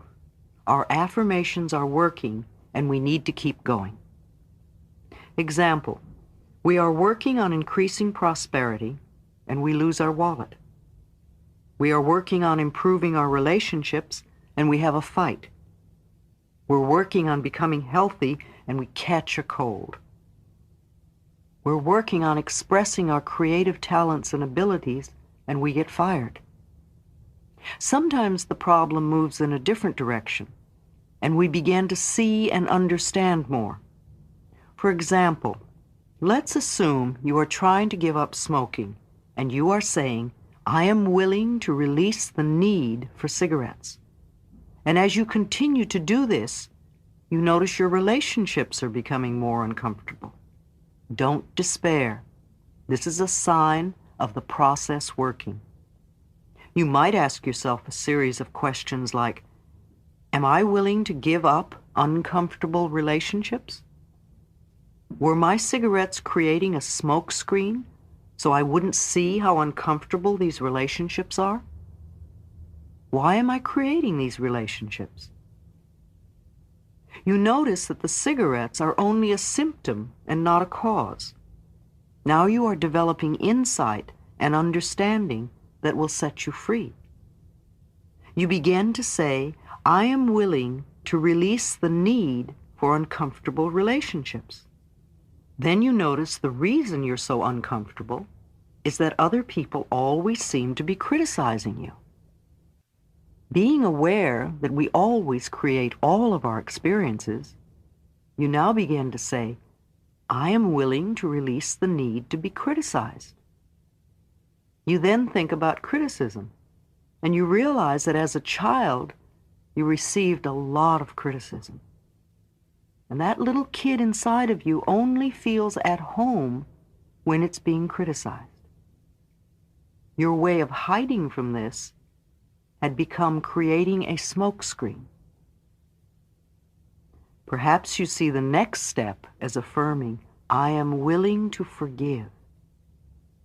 And as you continue to do your affirmations, you may find that cigarettes no longer attract you, and the people in your life no longer criticize you. Then you know you have released your need. This usually takes a little while to work out. If you are gently persistent and are willing to give yourself a few quiet moments each day to reflect on your process of change, you will get the answers. The intelligence within you is the same intelligence that created this entire planet. Trust your inner guidance to reveal to you whatever it is you need to know. In a workshop situation, I would have you do the following exercise with a partner. However, you can do it equally as well using a big mirror. Think for a moment about something in your life you want to change. At the mirror, look into your eyes and say aloud, I now realize that I have created this condition, and I am now willing to release the pattern in my consciousness that is responsible for this condition. Say it several times with feeling. If you were with a partner, I would have your partner tell you if they really thought you meant it. I would want you to convince your partner. Ask yourself if you really mean it. Convince yourself in the mirror that this time you are ready to step out of the bondage of the past. At this point, many people get scared because they don't know how to do this releasing. They're afraid to commit themselves until they know all the answers. That's only more resistance. Just pass through it. One of the great things is that we do not have to know how. All we need is willingness. The universal intelligence, or your subconscious mind, will figure out the hows. Every thought you think and every word you speak is being responded to, and the point of power is in this moment. The thoughts you are thinking and the words you are declaring at this moment are creating your future. Your mind is a tool. You are much more than your mind. You may think your mind runs the show, but that is only because you have trained your mind to think in this way. You can also untrain and retrain this tool of yours. Your mind is a tool for you to use in any way you wish.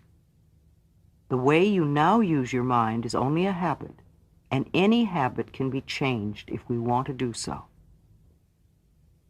Quiet the chatter of your mind for a moment and really think about this concept. Your mind is a tool you can choose to use any way you wish. The thoughts you choose to think create the experiences you have. If you believe that it is hard or difficult to change a habit or a thought, then your choice of this thought will make it true for you. If you would choose to think, it's becoming easier for me to make changes, then your choice of this thought will make that true for you. There is an incredible power and intelligence within you, constantly responding to your thoughts and your words. As you learn to control your mind by the conscious choice of thoughts, you align yourself with this power. Do not think your mind is in control. You are in control of your mind. You use your mind. You can stop thinking those old thoughts. When your old thinking tries to come back, saying it's so hard to change, take mental control. Tell your mind, I now choose to believe it is becoming easier for me to make changes. You may have this conversation with your mind several times before it will acknowledge that you are in control. and that what you say goes. The only thing you ever have any control of is your current thought. Your old thoughts are gone. There's nothing you can do about them except live out the experiences they caused. Your future thoughts have not been formed, and you do not know what they will be. Your current thought, the one you're thinking right now, is totally under your control. You know, if you have a little child who has been allowed to stay up as late as it wishes for a long time, and then you make a decision that you now want this child to go to bed at 8 every night, what do you think the first night will be like? The child will rebel against this new rule and may kick and scream and do its best to stay out of bed. If you relent at this time, the child wins and will try to control you forever. However, if you calmly stick to your decision and firmly insist that this is the new bedtime, the rebelling will get less and less. In a few nights, the new routine will be established. It is the same with your mind. Of course it'll rebel at first. It does not want to be retrained. But you are in control. And if you stay focused and firm, in a very short time, the new way of thinking is established. And you will realize that you are not a helpless victim of your thoughts, but rather a master of your own mind. Let's do an exercise, letting go. Close your eyes. Take a deep breath. As you exhale, allow all the tension to leave your body. Let your scalp and your forehead and your face relax. Let your tongue and your throat and your shoulders relax. Let your back and your abdomen and your pelvis relax. Let your breathing be at peace as you relax your legs and feet. Is there a big change in your body? Notice how much you hold on. If you are doing it with your body, you're doing it with your mind. In this relaxed, comfortable position, say with me, I am willing to let go. I release all tension. I release all fear. I release all anger. I release all guilt. I release all sadness. I let go of all old limitations. I let go, and I am at peace. I am at peace with myself. I am at peace with the process of life. I am safe. Repeat this exercise several times. Feel the ease of letting go. Repeat it whenever you feel thoughts of difficulty coming up. It takes practice for the routine to become a part of you. Place yourself in this peaceful state first, and it becomes easy for your affirmations to take hold. You become open and receptive.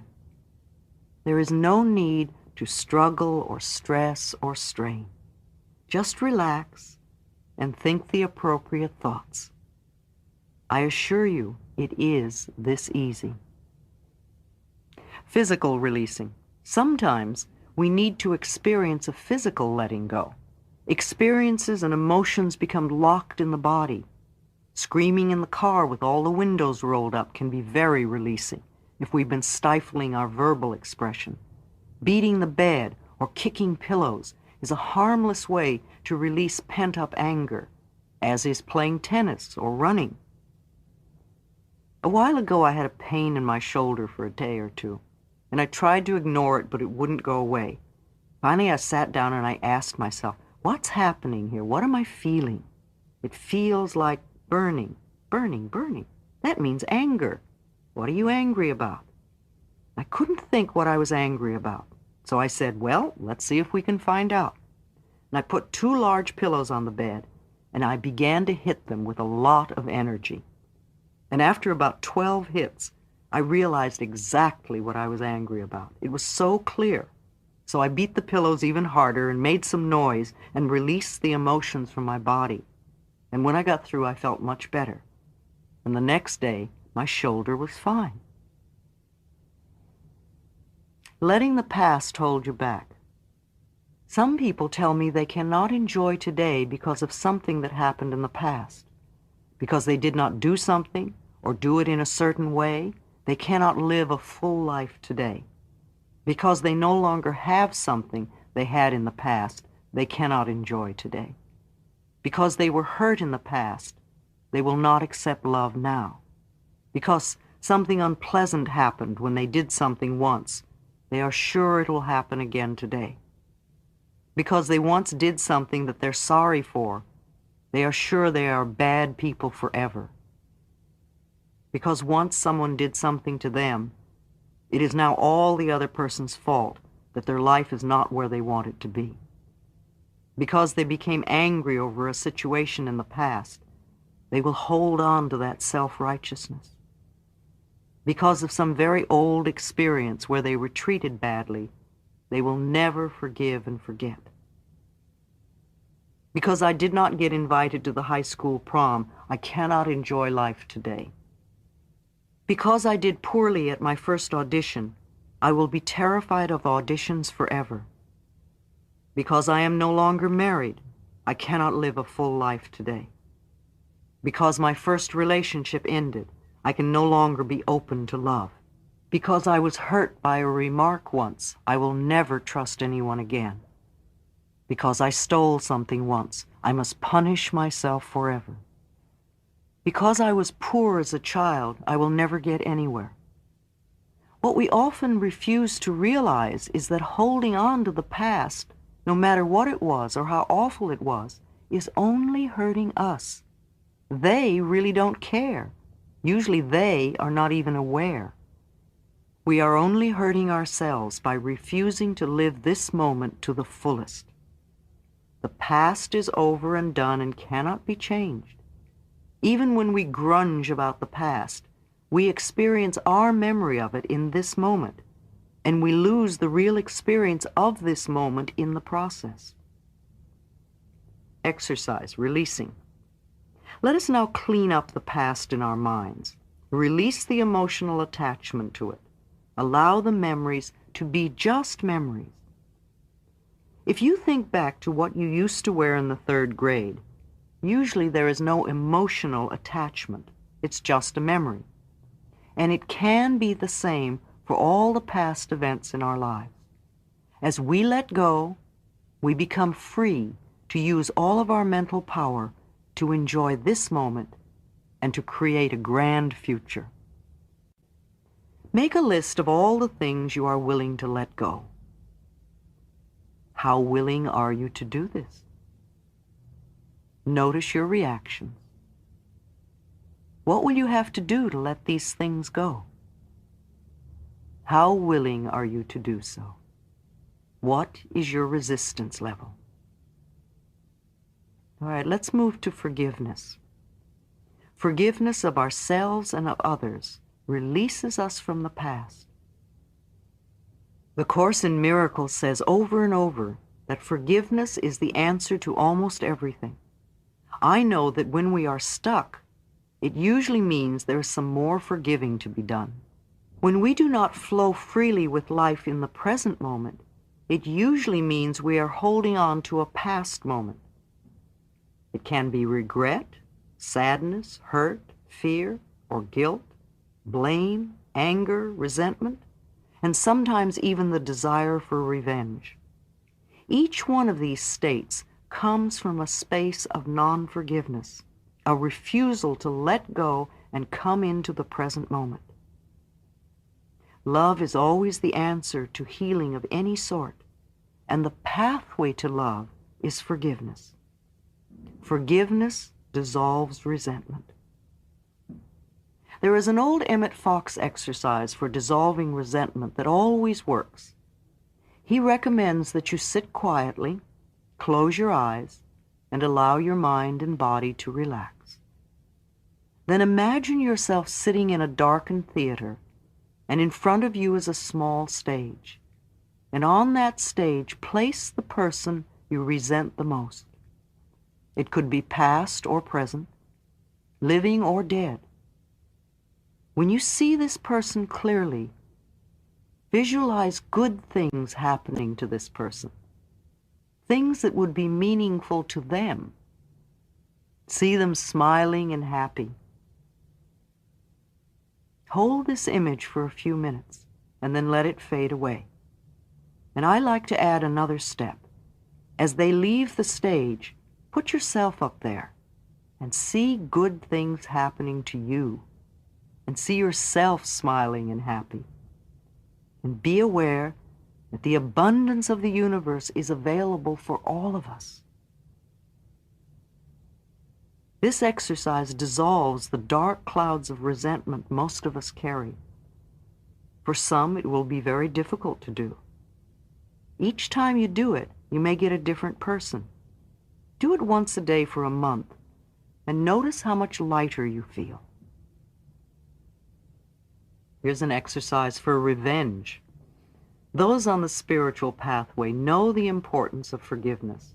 For some of us, there is a step that is necessary before we can totally forgive. Sometimes the little kid in us needs to have revenge before it is free to forgive.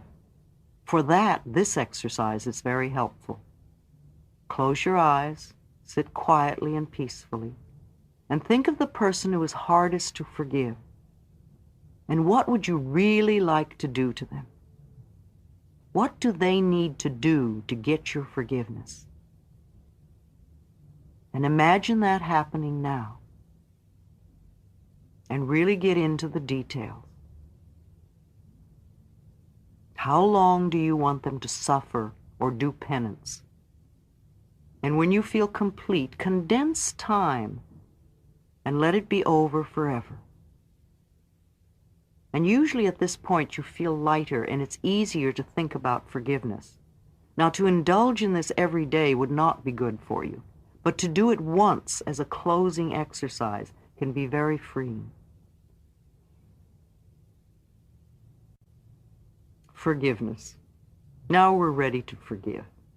Do this exercise with a partner if you can, or do it out loud if you are alone. Again, sit quietly with your eyes closed and say, "The person I need to forgive is, and I forgive you for." The person I need to forgive is, and I forgive you for. And do this over and over. You will have many things to forgive some for, and only one or two to forgive others for. If you have a partner, let them say to you, "Thank you, and I set you free now." If you do not, then imagine the person you are forgiving saying it to you. Do this for at least 5 or 10 minutes. Search your heart for the injustices you still carry, and then let them go.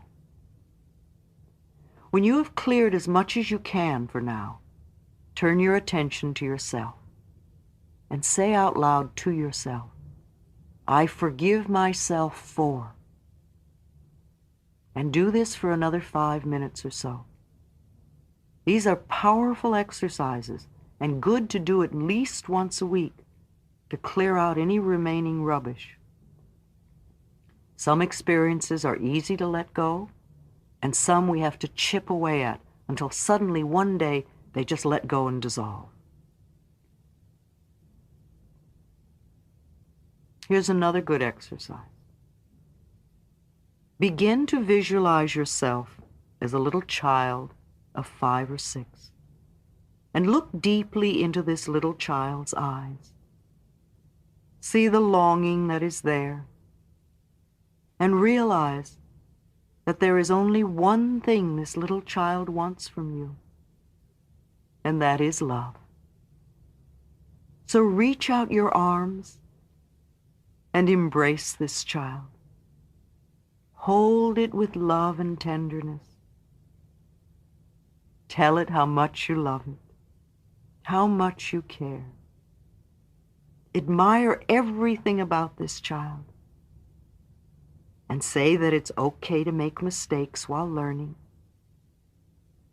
And promise that you'll always be there no matter what. And then let this little child get very small until it's just the size to fit into your heart.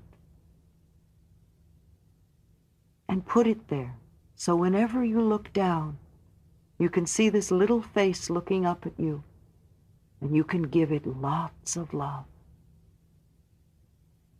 Now visualize your mother as a little girl of 4 or 5, frightened and looking for love and not knowing where to find it. Reach out your arms and hold this little girl and let her know how much you love her, how much you care. Let her know she can rely on you to always be there, no matter what. And when she quiets down and begins to feel safe, let her get very small, just the size to fit into your heart. Put her there with your own little child and let them give each other lots of love. Now imagine your father as a little boy of 3 or 4, frightened and crying and looking for love. See the tears rolling down his little face as he doesn't know where to turn. You have become good at comforting frightened little children. So reach out your arms and hold his trembling little body. Comfort him. Croon to him. Let him feel how much you love him. Let him feel that you will always be there for him. And when his tears are dry, and you feel the love and peace in his little body, let him get very small, just the size to fit into your heart. Put him there, so those 3 little children can give each other lots of love, and you can love them all. There is so much love in your heart that you could heal the entire planet. But just for now, let us use this love to heal you. Feel a warmth beginning to glow in your heart center, a softness, a gentleness. And let this feeling begin to change the way you think and talk about yourself. In the infinity of life where I am, all is perfect, whole, and complete. Change is the natural law of my life. I welcome change. I am willing to change. I choose to change my thinking. I choose to change the words I use. I move from the old to the new with ease and with joy. It is easier for me to forgive than I thought. Forgiving makes me feel free and light. It is with joy that I learn to love myself more and more. The more resentment I release, the more love I have to express. Changing my thoughts makes me feel good. I am learning to choose to make today a pleasure to experience. All is well in my way. Chapter 8, Building the New. The answers within me come to my awareness with ease. I don't want to be fat. I don't want to be broke. I don't want to be old. I don't want to live here. I don't want to have this relationship. I don't want to be like my mother or father. I don't want to be stuck in this job. I don't want to have this hair, this nose, this body. I don't want to be lonely. I don't want to be unhappy. I don't want to be sick. What you put your attention on grows. These statements show how we are culturally taught to fight the negative mentally, thinking that if we do so, the positive will automatically come to us. It doesn't work that way.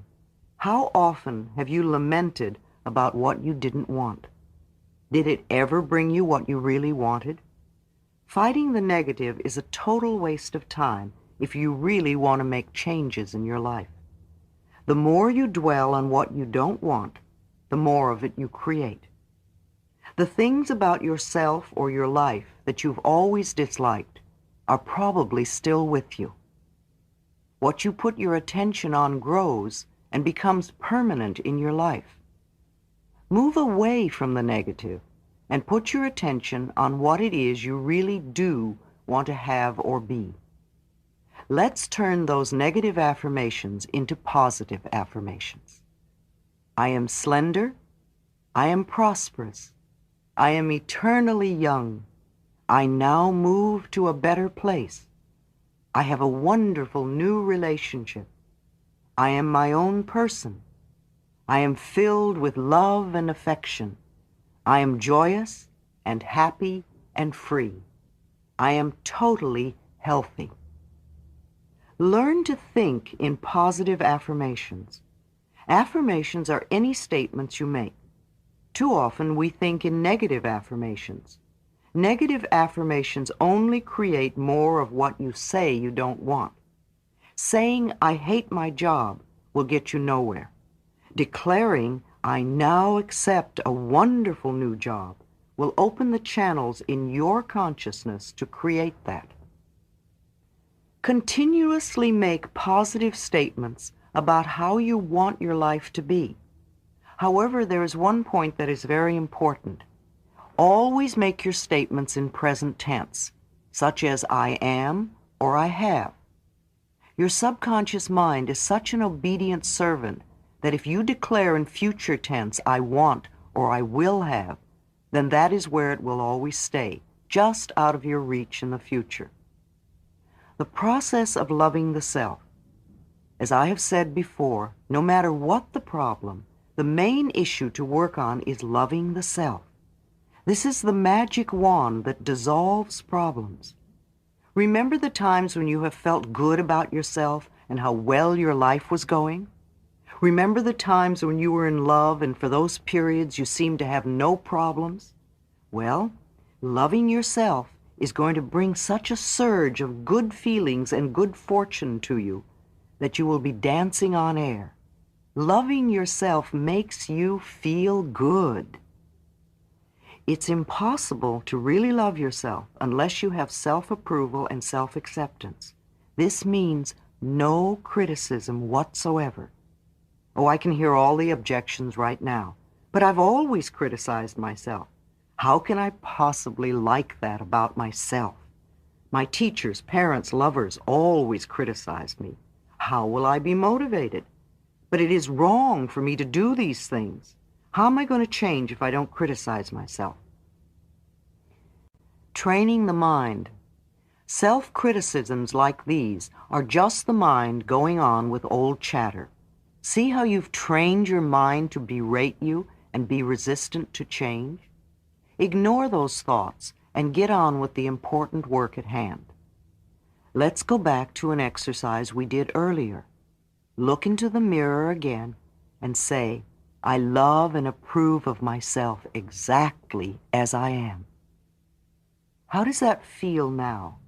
Is it a little easier after the forgiveness work we have done? This is still the main issue. Self-approval and self-acceptance are the keys to positive changes. In the days when my own self-denial was so prevalent, I would occasionally slap my own face. I didn't know the meaning of self-acceptance. My belief in my own lacks and limitations was stronger than anything anyone else could say to the contrary. If someone told me I was loved, My immediate reaction was, why? What could they possibly see in me? Or the classic thought, if they only knew what I was really like inside, they wouldn't love me. I was not aware that all good begins with accepting that which is within oneself and loving that self which is you. It took quite a while to develop a peaceful, loving relationship with myself. First, I used to hunt for the little things about myself I thought were good qualities. Even this helped, and my own health began to improve. Good health begins with loving the self. So do prosperity and love and creative self-expression. Later, I learned to love and approve of all of me, even those qualities I thought were not good enough. That was when I really began to make progress. Exercise. I approve of myself. I have given this exercise to hundreds of people, and the results are phenomenal. For the next month, say over and over and over to yourself, I approve of myself. I approve of myself. Do this 300 or 400 times a day, at least. No, it's not too many times. When you are worrying, you go over your problem at least that many times. Let I approve of myself become a walking mantra, something you just say over and over and over to yourself, almost non-stop. Saying I approve of myself is guaranteed to bring up everything buried in your consciousness that is in opposition. When the negative thought comes up like, how can you approve of yourself when you are fat? Or it's silly to think this can do any good, or you're no good, or whatever your negative babble will be, this is the time to take mental control. Give it no importance. Just see the thought for what it is, another way to keep you stuck in the past.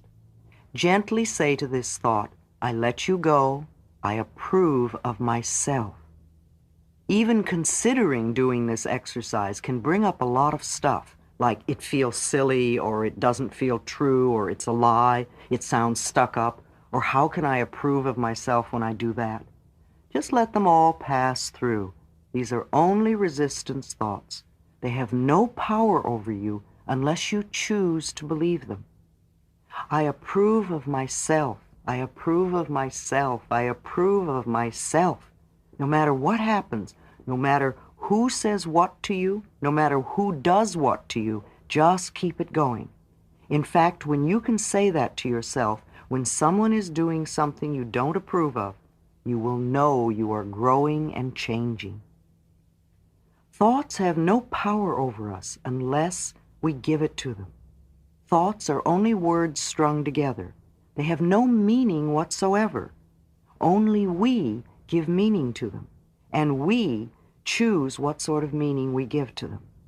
Let us choose to think thoughts that nourish and support us.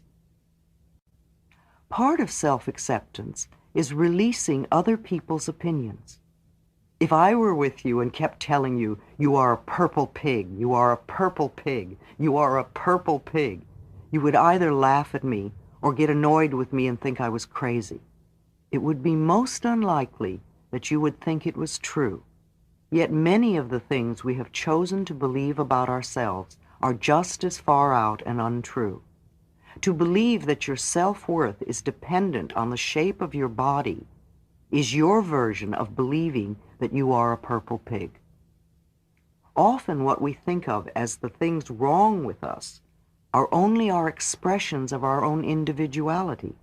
This is our uniqueness and what is special about us. Nature never repeats itself. Since time began on this planet, there have never been two snowflakes alike, nor two raindrops the same. And every daisy is different from every other daisy. Our fingerprints are different, and we are different. We are meant to be different. When we can accept this, then there is no competition and no comparison. To try to be like another is to shrivel our soul. We have come to this planet to express who we are. I didn't even know who I was until I began to learn to love myself as I am in this moment. Put your awareness into practice. Think thoughts that make you happy. Do things that make you feel good. Be with people who make you feel good. Eat things that make your body feel good. Go at a pace that makes you feel good. Think for a moment of a tomato plant. A healthy plant can have over 100 tomatoes on it. In order to get this tomato plant with all these tomatoes on it, we need to start with a small, dried seed. That seed doesn't look like a tomato plant. It doesn't taste like a tomato plant. However, let's say you plant this seed in fertile soil and you water it and let the sun shine on it. And when the first tiny little shoot comes up, you don't stomp on it and say, "That's not a tomato plant." Rather, you look at it and say, "Oh boy, here it comes," and you watch it grow with delight. In time, if you continue to water it and give it lots of sunshine and pull away any weeds, you might have a tomato plant with more than 100 tomatoes on it. And it all began with that one tiny seed. It is the same with creating a new experience for yourself. The soil you plant in is your subconscious mind. The seed is the new affirmation. The whole new experience is in this tiny seed, and you water it with repetitions. You let the sunshine of positive thoughts beam on it. You weed the garden by pulling out the negative thoughts that come up. And when you see the first tiniest little evidence, you don't say, "That's not enough."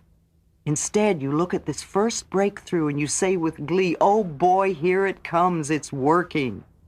And then you watch it grow and become your desire in manifestation.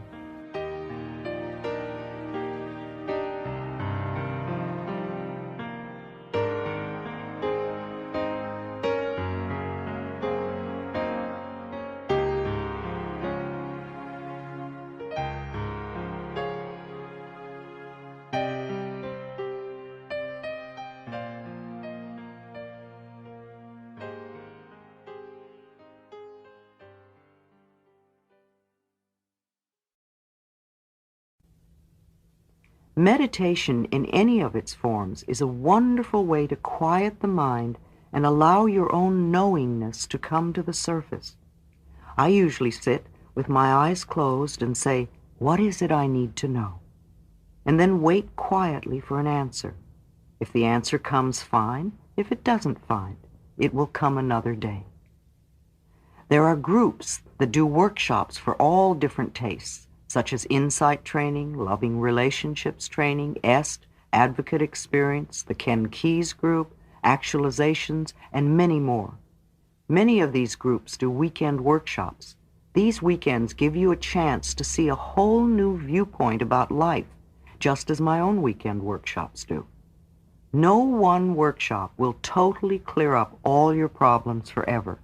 However, they can assist you in changing your life in the here and now. In the spiritual realm, there is prayer, there is meditation, and becoming connected with your higher source. Practicing forgiveness and unconditional love, to me, are spiritual practices. There are many spiritual groups. In addition to the Christian churches, there are metaphysical churches like Religious Science and Unity. There are the Self-Realization Fellowships, the Movement of Inner Spiritual Awareness, Transcendental Meditation, the Siddha Foundation, and many more. There are many avenues you can explore. If one way doesn't work for you, try another. All these suggestions have proved to be beneficial. I cannot say which one is right for you. That is something you will have to discover for yourself. No one method or one person or one group has all the answers for everyone. I don't have all the answers for everyone. I'm just one more stepping stone on the pathway to holistic health. In the infinity of life where I am, all is perfect, whole, and complete. My life is ever new. Each moment of my life is new and fresh and vital. I use my affirmative thinking to create exactly what I want. This is a new day. I am a new me. I think differently. I speak differently. I act differently. Others treat me differently. My new world is a reflection of my new thinking. It is a joy and a delight to plant new seeds, for I know these seeds will become my new experiences. All is well in my world. Chapter 9, Daily Work. I enjoy practicing my new mental skills. If a child gave up at the first fall, it would never learn to walk. Like any other new thing you are learning, it takes practice to make it part of your life. First, there is a lot of concentration, and some of us choose to make this hard work. I don't like to think of it as hard work, but rather as something new to learn. The process of learning is always the same no matter what the subject, whether you're learning to drive a car, or type, or play tennis, or think in a positive manner. First, we fumble and bumble as our subconscious mind learns by trial. And yet, every time we come back to our practicing, it gets easier, and we do it a little better. Of course, you won't be perfect the first day. You will be doing whatever you can do. That's good enough for a start. Say to yourself often, I'm doing the best I can. Always support yourself. I well remember my first lecture. When I came down from the podium, I immediately said to myself, Louise, you were wonderful. You were absolutely fantastic for the first time. And when you've done it 5 or 6 times, you will be a pro. Then a couple of hours later, I said to myself, I think we could change a few things. Let's adjust this and let's adjust that. But I refused to criticize myself in any way. If I had come off the podium and started berating myself with, oh, you were so awful, you made this mistake and you made that mistake, then I would have dreaded my second lecture. As it was, the second one was better than the first, and by the 6th one, I was feeling like a pro. Just before I began writing You Can Heal Your Life, I bought myself a word processor computer. I called her my magic lady. It was something new I chose to learn. I discovered that learning the computer was very much like learning the spiritual laws. When I learned the computer's laws, then she did indeed perform magic for me. When I did not follow her laws to the letter, then either nothing would happen or it would not work the way I wanted it to work. She would not give an inch. I could get as frustrated as I wanted while she patiently waited for me to learn her laws, and then she gave me magic. It took practice. It's the same with the work you're learning to do now. You must learn the spiritual laws and follow them to the letter. You cannot bend them to your old way of thinking. You must learn and follow the new language, and when you do, then magic will be demonstrated in your life. The more you can reinforce your new learning, the better. I suggest expressing gratitude, writing affirmations, sitting in meditation, enjoying exercise, practicing good nutrition, doing affirmations aloud, singing affirmations, taking time for relaxation exercises, using visualization, mental imagery, and reading and study. My own daily work goes something like this. The first thoughts on awakening before I open my eyes are to be thankful for everything I can think of. After a shower, I take a half hour or so to meditate and to do my affirmations and prayers. Then about 15 minutes of exercise, usually on the trampoline. Sometimes I join the 6 a.m. exercise program now on television. Now I'm ready for a breakfast consisting of fruit and fruit juices and herbal tea.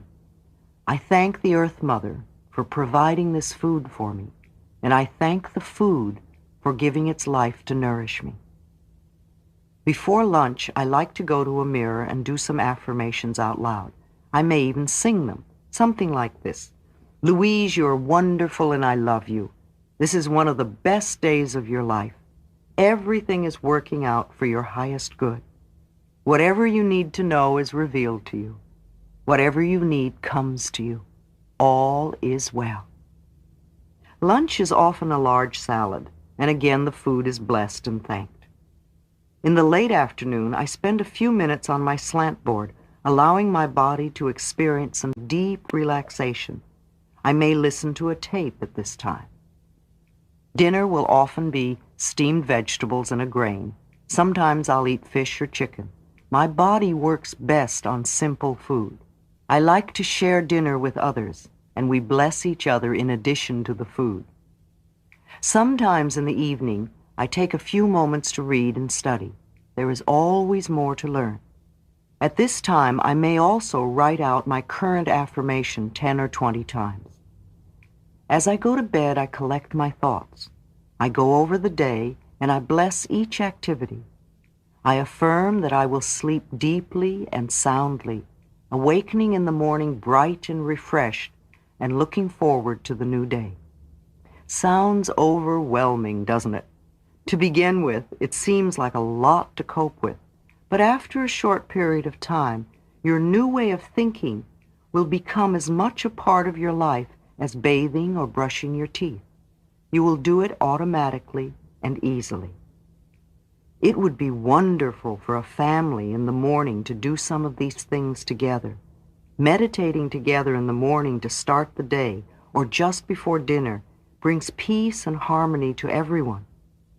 If you think you don't have the time, you might get up a half hour earlier. The benefits would be well worth the effort. How do you begin your day? What is the first thing you say in the morning when you wake up? We all have something we say almost every day. Is it positive or negative? I can remember when I used to awaken in the morning and say with a groan, "Oh God, another day." And that is exactly the sort of day I would have, one thing after another going wrong. Now when I awaken, and before I even open my eyes, I thank the bed for a good night's sleep. After all, we've spent the whole night together in comfort. Then with my eyes still closed, I spend about 10 minutes just being thankful for all the good in my life. I program my day a bit, affirming that everything will go well and that I will enjoy it all. This is before I get up and do my morning meditation or prayers. Meditation. Give yourself a few minutes every day to sit in quiet meditation. If you're new at meditation, begin with 5 minutes. Sit quietly, observing your breathing, and allow the thoughts to pass gently through your mind. Give them no importance, and they will pass on. It is the nature of the mind to think, so don't try to get rid of thoughts. There are many classes and books you can explore to find new ways to meditate. No matter how or where you begin, you will eventually create the method that is best for you. I usually just sit quietly and ask, what is it I need to know? And I allow the answer to come if it wants to. If not, I know it will come later. There is no right or wrong way to meditate. Another form of meditation is to sit quietly and observe the breath as it goes in and out of your body. As you inhale, count 1. As you exhale, count 2. Continue counting until you get to 10, and then begin again at 1. If you find your mind doing the laundry list, begin again at 1. If you notice your counting takes you to 25 or so, just go back to 1. There was one client who seemed to me to be so bright and intelligent. Her mind was unusually clever and quick, and she had a great sense of humor. Yet she could not get her act together. She was overweight, broke, frustrated in her career, and without a romance for many years. She could accept all the metaphysical concepts quickly. They made a lot of sense to her, yet she was too clever, too quick. She found it difficult to slow herself down enough to practice over a meaningful period of time, the ideas she could grasp so quickly on a moment-by-moment basis. Daily meditation helped her enormously. We began with only 5 minutes a day and very gradually worked up to 15 or 20 minutes. Exercise, daily affirmations. Take 1 or 2 affirmations and write them 10 or 20 times a day. Read them aloud with enthusiasm. Make a song out of your affirmations and sing them with joy. Let your mind go over these affirmations all day long. Consistently used affirmations become beliefs and will always produce results, sometimes in ways we cannot even imagine. One of my beliefs is that I always have good relationships with my landlord. My last landlord in New York City was a man known to be extremely difficult, and all the tenants complained. In the 5 years I lived there, I saw him only 3 times. When I decided to move to California, I wanted to sell all my possessions and start fresh and unencumbered with the past. And I began to do affirmations like these. All my possessions are sold easily and quickly. The move is very simple to do. Everything is working in divine order, and all is well. I did not think about how difficult it would be to sell things or where I would sleep the last few nights or any other negative ideas. I just kept doing my affirmations. Well, my clients and students quickly bought all the little stuff and most of the books. I informed my landlord in a letter that I would not be renewing my lease, and to my surprise, I received a phone call from him expressing his dismay at my leaving. He offered to write a letter of recommendation to my new landlord in California and asked if he could please buy my furniture, as he had decided to rent the apartment furnished. My higher consciousness had put the 2 beliefs together in a way I could not have conceived of. I always have good relationships with my landlord, and everything will sell easily and quickly. To the other tenants' amazement, I was able to sleep in my own bed in a comfortably furnished apartment until the last moment, and be paid for it. I walked out with a few clothes, my juicer, my blender, my hairdryer, and my typewriter, plus a large check, and I leisurely took the train to Los Angeles. Do not believe in limitations. On arriving in California, it was necessary for me to buy a car. Not having owned a car before, or having made a major purchase before, I did not have any established credit. The banks would not give me credit. Being a woman and self-employed did not help my case any. I did not want to spend all my savings to buy a new car. Establishing credit became a catch-22. I refused to have any negative thoughts about the situation or about the banks. I rented a car and kept affirming that I have a beautiful new car and it comes to me easily. I also told everybody I met that I wanted to buy a new car and that I had not been able to establish credit so far. In about 3 months' time, I met a businesswoman who instantly liked me. When I told her my story about the car, she said, "Oh, well, I'll take care of that." And she called a friend at the bank who owed her a favor and told her that I was an old friend and gave me the highest references. And within 3 days, I drove off a car dealer's lot with a beautiful new car. I was not excited so much as I was in awe of the process. I believe the reason it took me 3 months to manifest the car was that I had never committed myself to monthly payments before, and the little kid in me was scared and needed time to get up the courage to make the step. Exercise. I love myself. I assume you are already saying, "I approve of myself," almost nonstop. This is a powerful basis. Keep it up for at least a month. Now, take a pad of paper and at the top write, "I love myself, therefore." And finish this sentence in as many ways as you can. Read it over daily and add to it as you think of new things. If you could work with a partner, do so. Hold hands and alternate saying, I love myself, therefore. The biggest benefit of doing this exercise is that you learn it is almost impossible to belittle yourself when you say you love yourself. Exercise. Claim the new. Visualize or imagine yourself having or doing or being what you are working toward. Fill in all the details. Feel, see, taste, touch, hear. Notice other people's reactions to your new state, and make it all okay with you no matter what their reactions are. Exercise. Expand your knowledge.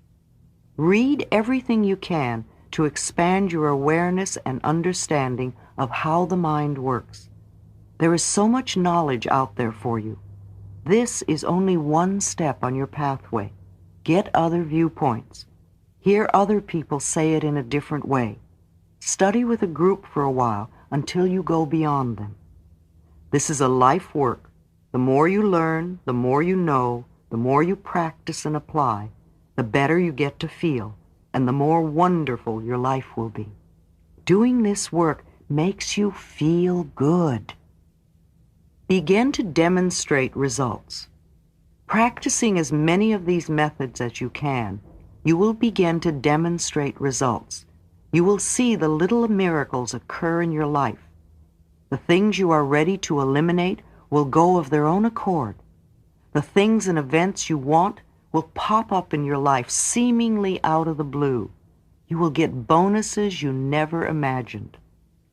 I was so surprised and delighted when after a few months of doing my mental work, I began to look younger. And today I look 10 years younger than I did 10 years ago. Love who and what you are and what you do. Laugh at yourself and at life, and nothing can touch you. It's all temporary anyway. Next lifetime, you will do it differently. So why not do it differently right now? You could read one of Norman Cousins' books. He cured himself of a fatal disease with laughter. Unfortunately, he didn't change the mental patterns that created that disease, and so just created another one. However, he also laughed himself to health on that one too. There are so many ways you can approach your healing. Try them all, and use the ones that appeal to you. When you go to bed at night, close your eyes, and again, be thankful for all the good in your life. It will bring more good in. Please, do not listen to the news or watch it on the television the last thing at night. The news is a list of disasters. You don't want to take that into your dream state. Much clearing work is done in the dream state, and you can ask your dreams for help with anything you're working on. You will often find an answer by morning. Go to sleep peacefully. Trust the process of life to be on your side for your highest good and greatest joy. There is no need to make drudgery out of what you're doing. It can be fun, a game. It can be a joy. It's up to you. Even practicing forgiveness and releasing resentment can be fun, if you want to make it so. Make up a little song about that person or situation that is so hard to release. When you sing a ditty, it lightens up the whole procedure. When I work with clients, I bring laughter into the procedure as soon as I can. The quicker we can laugh about the whole thing, the easier it is to let go. If you saw your problems on a stage in a play by Neil Simon, you would laugh yourself right out of the chair.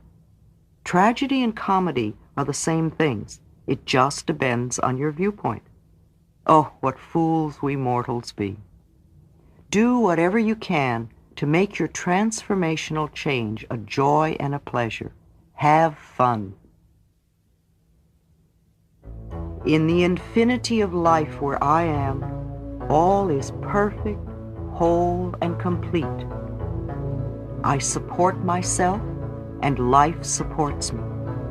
I see evidence of the law working all around me and in every area of my life. I reinforce that which I learn in joyous ways. My day begins with gratitude and joy. I look forward with enthusiasm to the adventures of the day, knowing that in my life all is good. I love who I am and all that I do. I am the living, loving, joyous expression of life.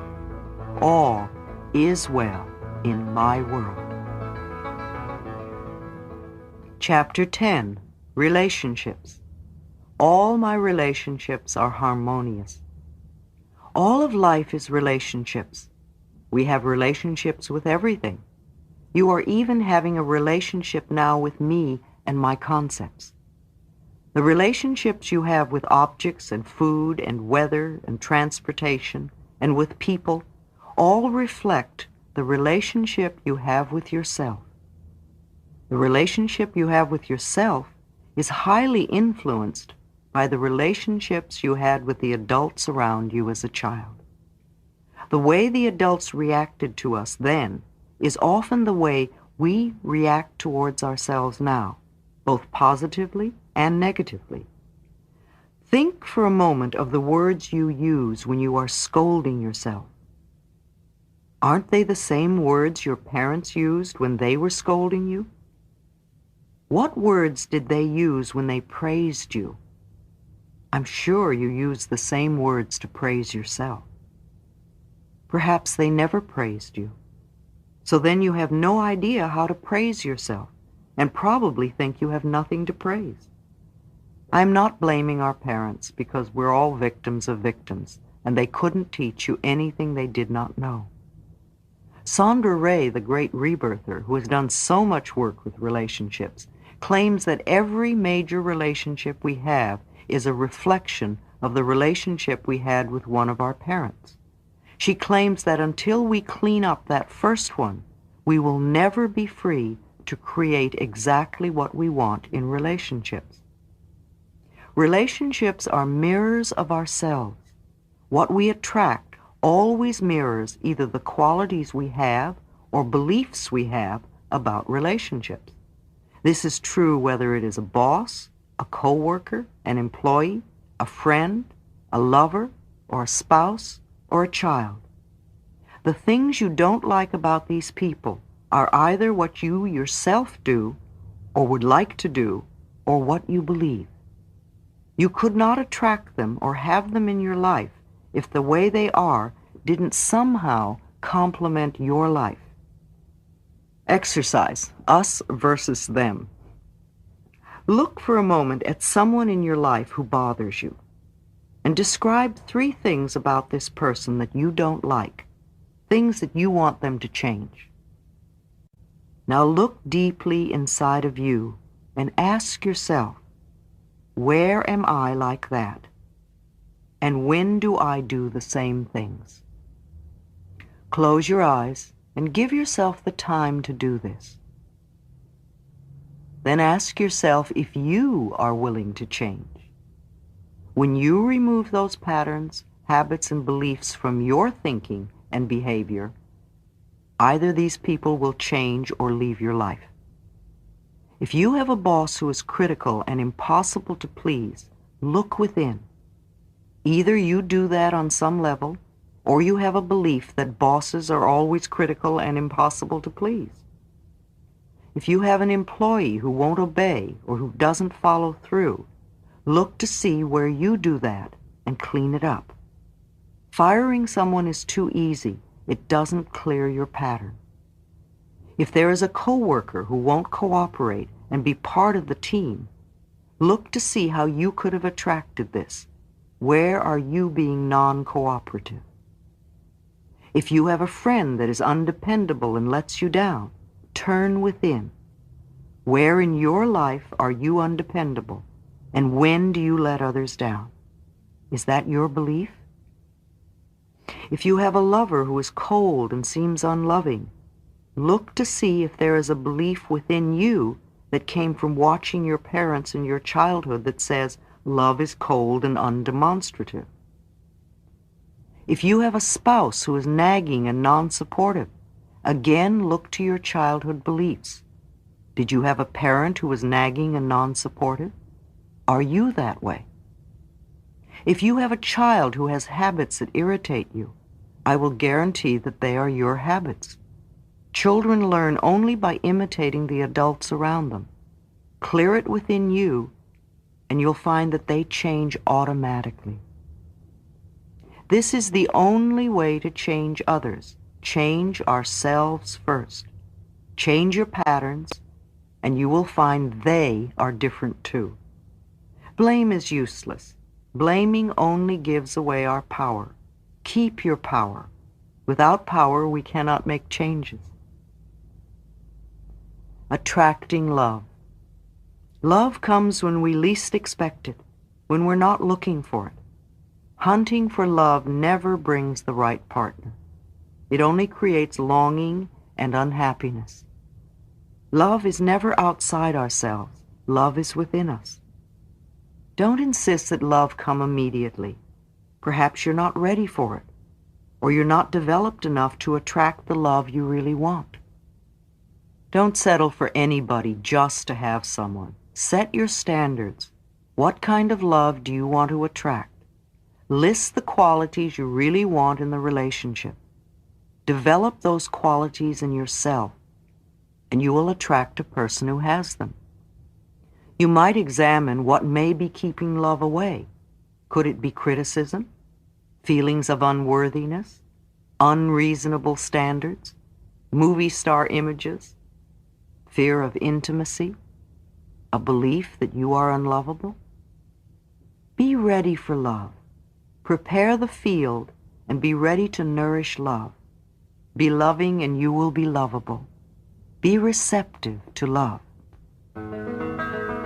In the infinity of life where I am, all is perfect, whole, and complete.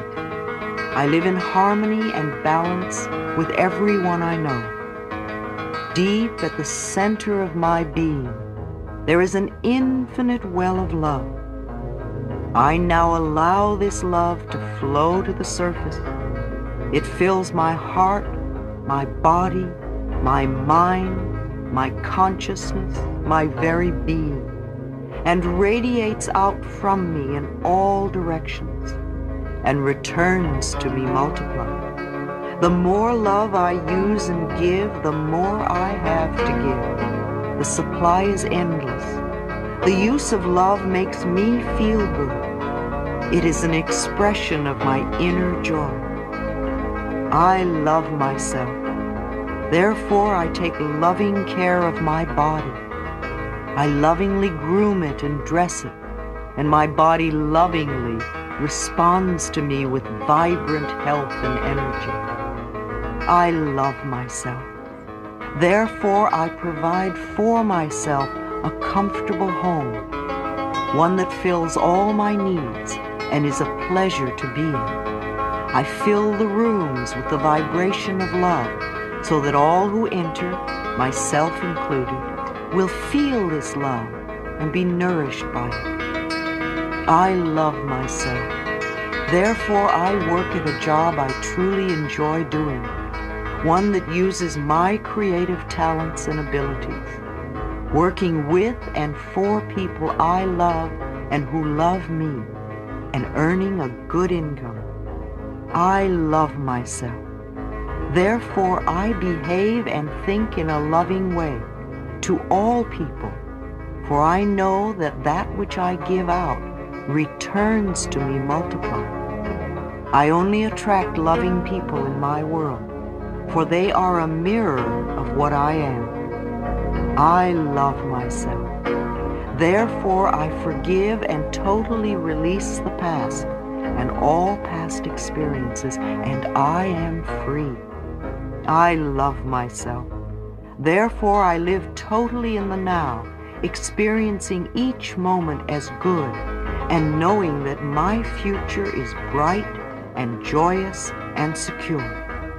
For I am a beloved child of the universe, and the universe lovingly takes care of me now and forevermore. All is well in my world.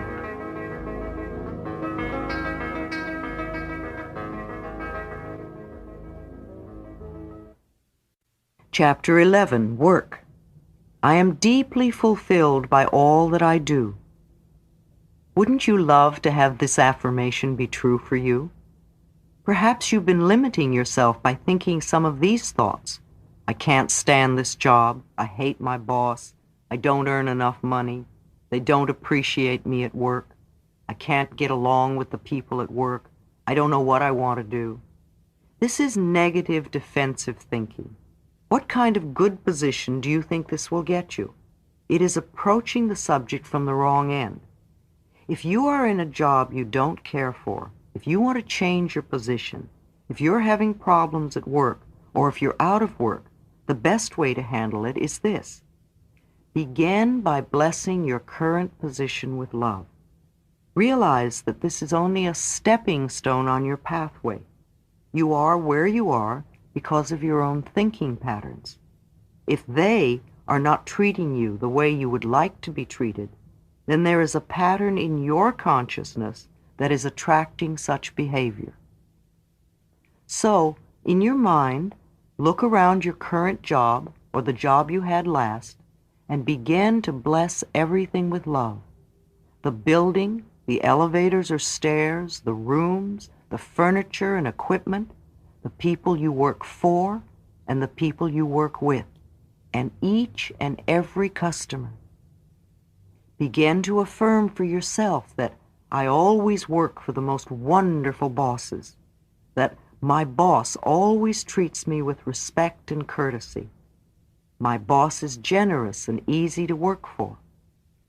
These beliefs will carry forward with you all your life, and if you become a boss, you will be like that too. A young man was about to start a new job and was nervous, and I remember saying, "Why wouldn't you do well? Of course you'll be successful. Open your heart and let your talents flow out of you.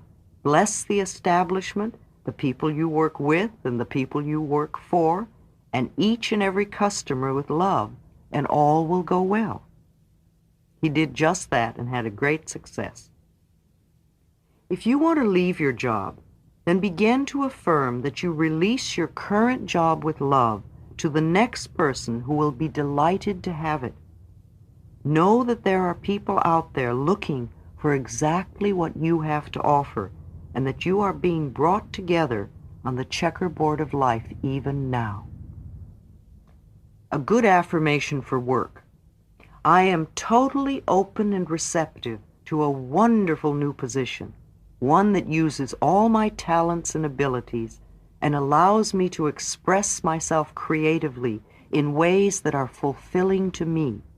I work with and for people who I love and who love and respect me, in a wonderful location and earning good money. If there is someone at work who bothers you, again, bless them with love every time you think of them. In each and every one of us is every single quality. While we may not choose to do so, we are all capable of being a Hitler or a Mother Teresa. If this person is critical, begin to affirm that he or she is loving and full of praise. If they are grouchy, affirm that they are cheerful and fun to be around. If they are cruel, affirm that they are gentle and compassionate. If you see only the good qualities in this person, then that is what they will show you, no matter how they behave towards others. Example. His new job was to play a piano in a club where the boss was known for being unkind and mean. The employees used to call the boss Mr. Death behind his back. I was asked how to handle this situation, and I replied, inside each and every person are all the good qualities. No matter how other people react to him, it has nothing to do with you. Every time you think of this boss, bless him with love. Keep affirming for yourself, I always work for wonderful bosses. He took my advice and did exactly that. My client began to receive warm greetings, and the boss soon began to slip him bonuses and hired him to play in several other clubs. The other employees who were sending out negative thoughts to the boss were still being mistreated. If you like your job but feel you're not getting paid enough, then begin to bless your current salary with love. Expressing gratitude for what we already have enables it to grow. Affirm that you are now opening your consciousness to a greater prosperity, and that part of that prosperity is an increased salary. Affirm that you deserve a raise, not for negative reasons, but because you are a great asset to the company and they want to share their profits with you. Always do the best you can on the job, for then the universe will know that you are ready to be lifted out of where you are to the next and even better place. Your consciousness puts you where you are now. Your consciousness will either keep you there or lift you to a better position. It's up to you. In the infinity of life where I am, all is perfect, whole, and complete. My unique creative talents and abilities flow through me and are expressed in deeply satisfying ways. There are people out there who are always looking for my services. I am always in demand and can pick and choose what I want to do. I earn good money doing what satisfies me. My work is a joy and a pleasure. All is well in my world. Chapter 12, Success. Every experience is a success. What does failure mean anyway? Does it mean that something did not turn out the way you wanted it to, or the way you were hoping? The law of experience is always perfect. We outpicture our inner thoughts and beliefs perfectly. You must have left out a step or had an inner belief that told you you did not deserve or that you felt unworthy. It's the same way as when I work with my computer. If there's a mistake, it's always me.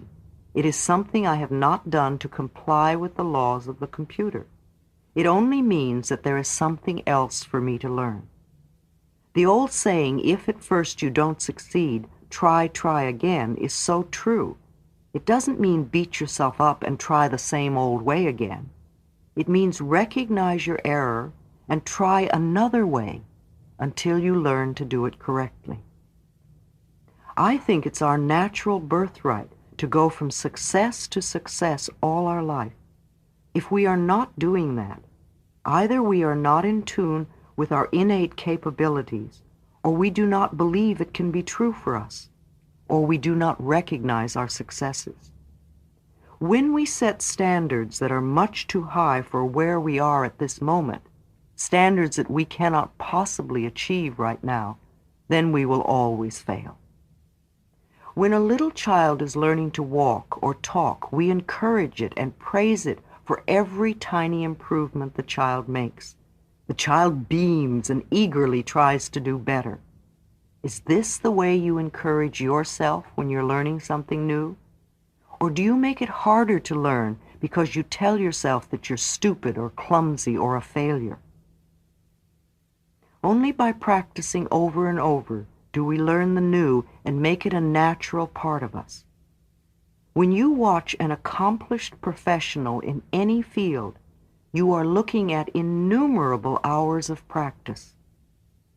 Don't do what I used to do. I would refuse to try anything new because I didn't know how to do it and I didn't want to appear foolish. Learning is making mistakes until our subconscious mind can put together the right pictures. It doesn't matter how long you've been thinking of yourself as a failure. You can begin to create a success pattern now. We need to plant the seeds of success. These seeds will grow into an abundant harvest. Here are some success affirmations you can use. Divine intelligence gives me all the ideas I can use. Everything I touch is a success. There is plenty for everyone, including me. There are plenty of customers for my services. I establish a new awareness of success. I move into the winning circle. I am a magnet for divine prosperity.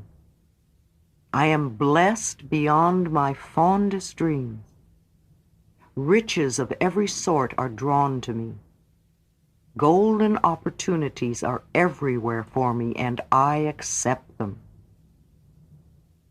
Pick one of the affirmations and repeat it for several days. Then pick another and do the same. Allow these ideas to fill your consciousness. Don't worry about how to accomplish this. The opportunities will come your way. Trust the intelligence within you to lead you and guide you. You deserve to be a success in every area of your life. In the infinity of life where I am, all is perfect, whole, and complete. I am one with the power that created me. I have within me all the ingredients for success. I now allow success to flow through me and manifest in my world.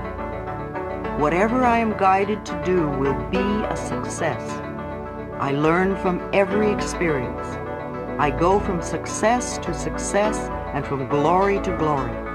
My pathway is a series of stepping stones to ever greater successes. All is well in my world. Chapter 13, Prosperity. I deserve the best and I accept the best now. If you want this affirmation to be true for you, then you do not want to believe any of the following statements. Money doesn't grow on trees. Money is filthy and dirty. I am poor but clean or good. I don't want to have money and be stuck up. I will never get a good job. I will never make any money. Money goes out faster than it comes in. I'm always in debt. Poor people can never get out from under. My parents were poor and I will be poor. Artists have to struggle. Only people who cheat have money. Everyone else comes first. Oh, I couldn't charge that much. I don't deserve. I'm not good enough to make money. Never tell anyone what I have in the bank. Don't lend money. A penny saved is a penny earned. Save for a rainy day. A depression could come at any moment. I resent others having money. Money only comes from hard work. How many of these beliefs belong to you? Do you really think that believing any of them will bring you prosperity? It is old, limited thinking. Perhaps it was what your family believed about money, because family beliefs stay with us unless we consciously release them. Wherever it came from, it must leave your consciousness if you want to prosper. To me, true prosperity begins with feeling good about yourself. It is also the freedom to do what you want to do when you want to do it. It is never an amount of money. It is a state of mind. Prosperity, or lack of it, is an outer expression of the ideas in your head. Deserving. If we do not accept the idea that we deserve to prosper, then even when abundance falls in our laps, we will refuse it somehow. Look at this example. A student in one of my classes was working to increase his prosperity. He came to class one night so excited, for he had just won $500. And he kept saying, "I don't believe it. I never win anything. I don't believe it." We knew it was a reflection of his changing consciousness. He still felt he really didn't deserve it. And next week, he could not come to class as he had broken his leg, and the doctor bills came to $500. He had been frightened to move forward in a new, prosperous direction and felt undeserving, so he punished himself in this way. Whatever we concentrate on increases, so don't concentrate on your bills. If you concentrate on lack and debt, then you will create more lack and debt. There is an inexhaustible supply in the universe. Be aware of it. Take time to count the stars on a clear evening, or the grains of sand in one handful, the leaves on one branch of a tree, the raindrops on a window pane, the seeds in one tomato. Each seed is capable of producing a whole vine with unlimited tomatoes on it. Be grateful for what you do have, and you will find it increases. I like to bless with love all that is in my life now: my home, the heat, water, light, telephone, furniture, plumbing, appliances, clothing, my transportation, jobs, the money I do have, friends, my ability to see and feel and taste and touch and walk, and to enjoy this incredible planet. Belief in lack and limitation is the only thing that is limiting us. What belief is limiting you? Do you want to have money only to help others? Then you are saying that you are worthless. And be sure you're not rejecting prosperity now. If a friend invites you to lunch or dinner, accept with joy and pleasure. Don't feel that you're just trading with people. If you get a gift, accept it graciously. If you can't use the gift, pass it on to someone else. Keep the flow of things moving through you. Just smile and say thank you. This way, let the universe know you are ready to receive your good. Make room for the new. Clean out your refrigerator. Get rid of all those little bits of stuff wrapped in foil. Clean out your closets. Get rid of all the stuff you've not used in the last 6 months or so. If you haven't used it in a year, definitely get it out of your home. Sell it, trade it, give it away, or burn it. Cluttered closets mean a cluttered mind. As you clean the closet, say to yourself, I'm cleaning out the closets of my mind. The universe loves symbolic gestures. The first time I heard the concept, the abundance of the universe is available to everyone, I thought it was ridiculous. Look at all the poor people, I said to myself. Look at my own seemingly hopeless poverty. To hear your poverty was only a belief in your consciousness made me angry. It took me many years to realize and accept that I was the only person responsible for my lack of prosperity. It was my belief that I was unworthy and not deserving, and that money is difficult to come by, and that I do not have talents and abilities, that kept me stuck in a mental system of not having. Money is the easiest thing to demonstrate. How do you react to this statement? Do you believe it? Are you angry? Are you indifferent? Are you ready to throw this tape across the room? If you have any of these reactions, good. I've touched something deep inside of you, that very point of resistance to truth, and this is the area to work on. It is time to open yourself to the potential of receiving the flow of money and all good. Love your bills. It is essential that we stop worrying about money and stop resenting our bills. Many people treat bills as punishments to be avoided if possible.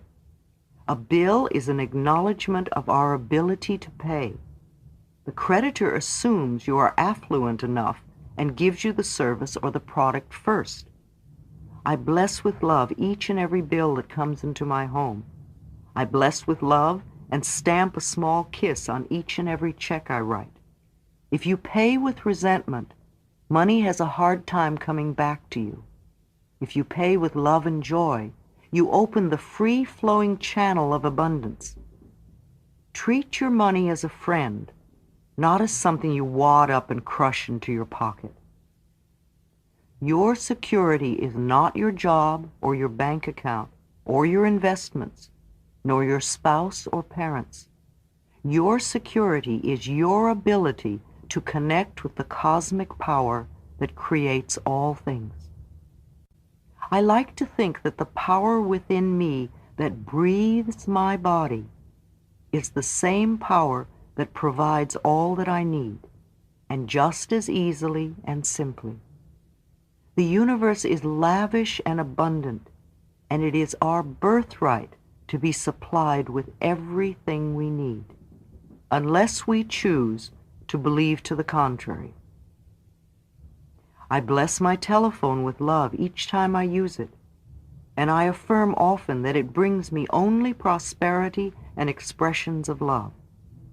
I do the same with my mailbox, and each day it is filled to overflowing with money and love letters of all kinds from friends and clients and far-off readers of my book. The bills that come in I rejoice over, thanking the companies for trusting me to pay. I bless my doorbell and the front door, knowing that only good comes into my home. I expect my life to be good and joyous, and it is. These ideas are for everyone. He was a hooker and wanted to increase his business, so he came to me for a prosperity session. He felt he was good at his profession and wanted to make $100,000 a year. I gave him the same ideas I'm giving you, and soon he had money to put into Chinese porcelains. He spent so much time at home, he wanted to enjoy the beauty of his ever-increasing investments. Rejoice in others' good fortune. Don't delay your own prosperity by being resentful or jealous that someone else has more than you. Don't criticize the way they choose to spend their money. It's none of your business. Each person is under the law of their own consciousness. Just take care of your own thoughts. Bless another's good fortune, and know that there is plenty for all. Are you a stingy tipper? Do you stiff washroom attendants with some self-righteous statement? Do you ignore the porters in your office or apartment building at Christmas time? Do you pinch pennies when you don't need to, buying day-old vegetables or bread? Do you do your shopping in a thrift shop? Or do you always order the cheapest thing on the menu? There is a law of demand and supply. Demand comes first. Money has a way of coming to where it's needed. The poorest family can almost always get together the money for a funeral. Visualization, the ocean of abundance. Your prosperity consciousness is not dependent on money. Your flow of money is dependent upon your prosperity consciousness. As you conceive of more, more will come into your life. I love the visualization of standing at the seashore, looking out at the vast ocean, and knowing that this ocean is the abundance that is available to me. Look down at your hands and see what sort of container you're holding. Is it a teaspoon, a thimble with a hole in it, a paper cup, a glass, a tumbler, a pitcher, a bucket, a wash tub? Or perhaps you have a pipeline connected to this ocean of abundance. Look around you and notice that no matter how many people are there, and no matter what kind of container they have, there is plenty for everyone. You cannot rob another, and they cannot rob you. And in no way can you drain the ocean dry.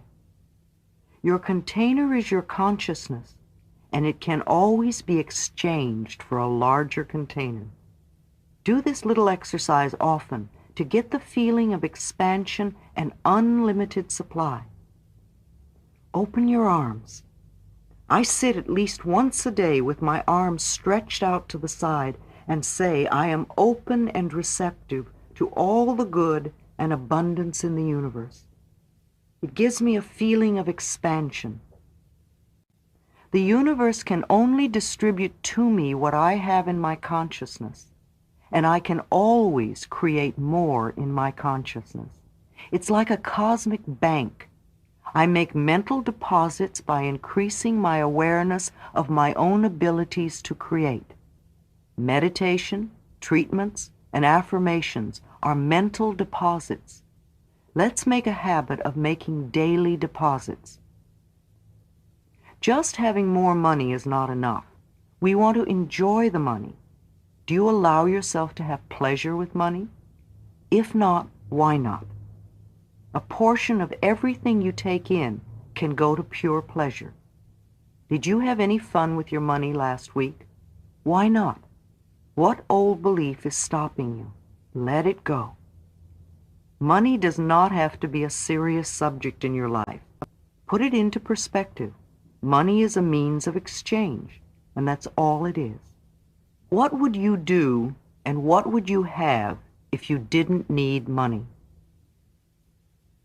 Jerry Gillis, who has written Money Love, one of the best books I know on money, suggests that we create a poverty penalty for ourselves. Every time we think or say a negative about our money situation, we fine ourselves a certain amount and put it in a container. At the end of the week, we have to spend this money on pleasure. We need to shake up our money concepts. I have found it easier to teach a seminar on sexuality than one on money.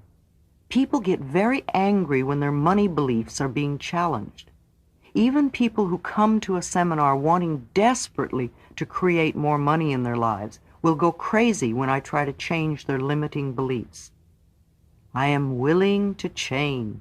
I am willing to release old negative beliefs. Sometimes we have to work with these two affirmations a lot in order to open the space to begin creating prosperity.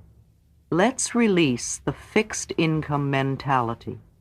Do not limit the universe by insisting that you have only a certain salary or income. That salary or income is a channel. It is not your source. Your supply comes from one source, the very universe itself.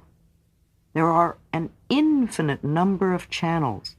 We must open ourselves to them. We must accept in consciousness that supply can come from anywhere and everywhere. Then when we walk down the street and find a penny or a dime, we say thank you to the source. It may be small, but new channels are beginning to open. I am open and receptive to new avenues of income. I now receive my good from expected and unexpected sources. Recognize prosperity. Begin to recognize prosperity everywhere and rejoice in it. Reverend Ike, the well-known evangelist in New York City, remembers as a poor preacher, he used to walk by good restaurants and homes and automobiles and clothing establishments and say out loud, "That's for me, that's for me." Allow fancy homes and banks and fine stores and showrooms of all sorts and yachts to give you pleasure. Recognize that all this is part of your abundance, and you are increasing your consciousness to partake of these things if you desire. If you see a well-dressed person, think, isn't it wonderful that they have so much abundance? There is plenty for all of us. We don't want to have someone else's good. We want to have our own good. And yet, we do not own anything. We only use possessions for a period of time until they pass on to someone else.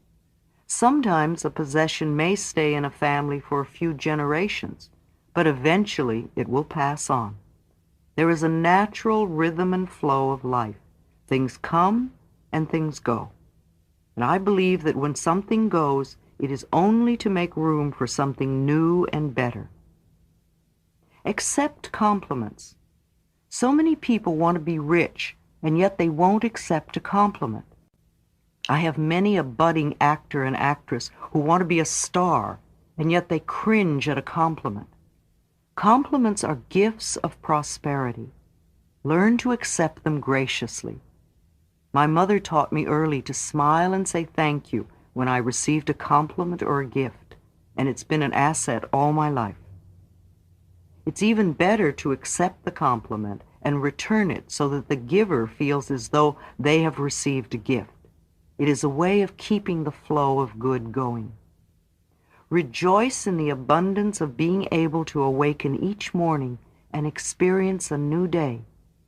be glad to be alive, to be healthy, to have friends, to be creative, to be a living example of the joy of living. Live to your highest awareness. Enjoy your transformational process. In the infinity of life where I am, all is perfect, whole, and complete. I am one with the power that created me. All my needs and desires are met before I even ask. I am divinely guided and protected, and I make choices that are beneficial for me. I rejoice in others' successes, knowing there is plenty for us all. I am constantly increasing my conscious awareness of abundance, and this reflects in a constantly increasing income. My good comes from everywhere and everyone. All is well in my world. Chapter 14, The Body. I listen with love to my body's messages. I believe we create every so-called illness in our body. The body, like everything else in life, is a mirror of our inner thoughts and beliefs. The body is always talking to us, if we will take the time to listen. Every cell within your body responds to every single thought you think, every word you speak. Continuous modes of thinking and speaking produce body behaviors and postures and eases or diseases. The person who has a permanently scowling face did not produce that by having joyous, loving thoughts. Older people's faces and bodies show so clearly a lifetime of thinking patterns. How will you look when you are elderly? Now let's explore a few of the more common conditions of just how we create these problems. Not every mental equivalent is 100% true for everyone. However, it does give us a point of reference to begin our search for the cause of the dis-ease. Many people working in the alternative healing therapies use Heal Your Body, my first book, with their clients and find the mental causes run 90 to 95% true. Now the head represents us. This is what we show the world. It is how we are recognized. When something is wrong in the head area, it usually means we feel something is very wrong with us. The hair represents strength. When we are tense and afraid, we often create those bands of steel that originate in the shoulder muscles and come up over the top of the head and sometimes even down around the eyes. The hair shaft grows up through the hair follicle. When there is tension in the scalp, the hair shaft can be squeezed so tightly that the hair can no longer breathe. It dies and falls out. If this tension is continued and the scalp is not relaxed, then the follicle remains so tight that the new hair cannot grow through. The result is baldness.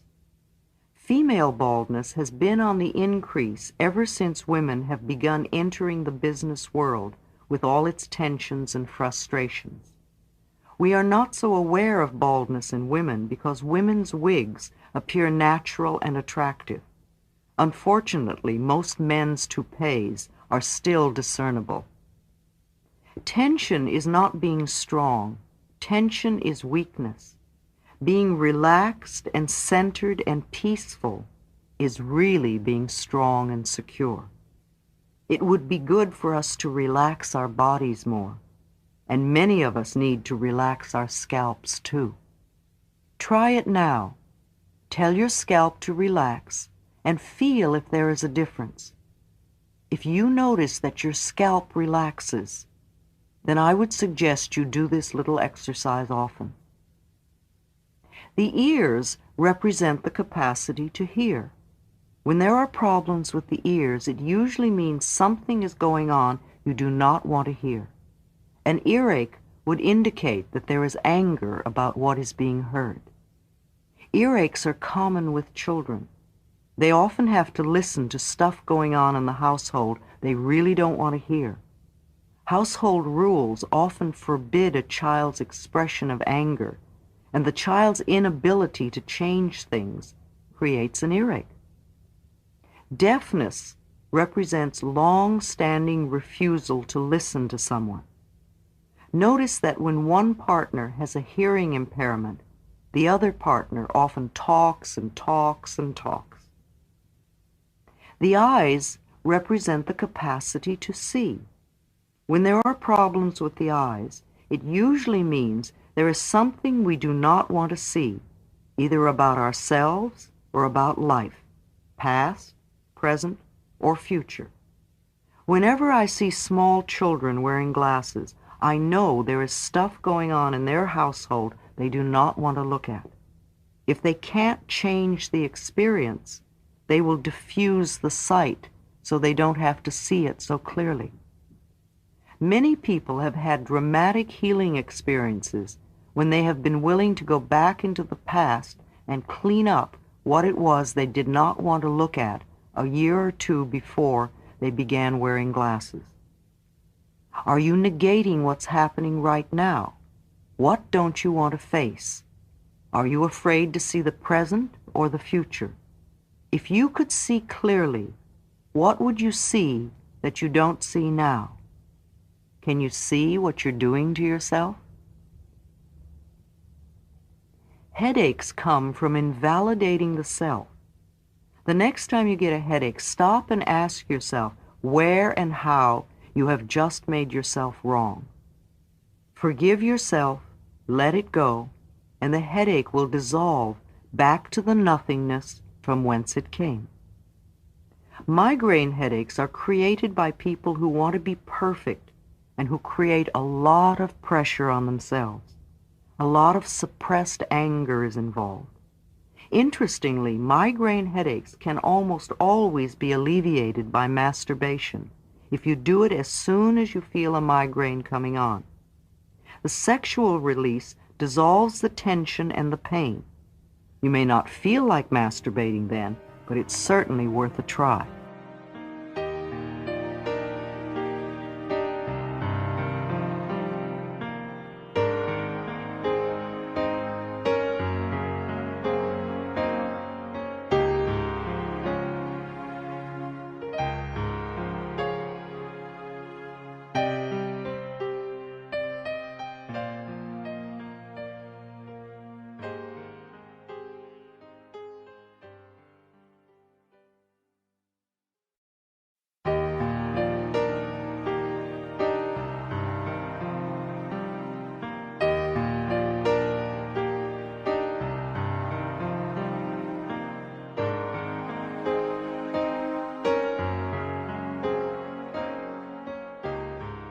Sinus problems, felt right in the face and so close to the nose, represent being irritated by someone in your life, someone who is close to you.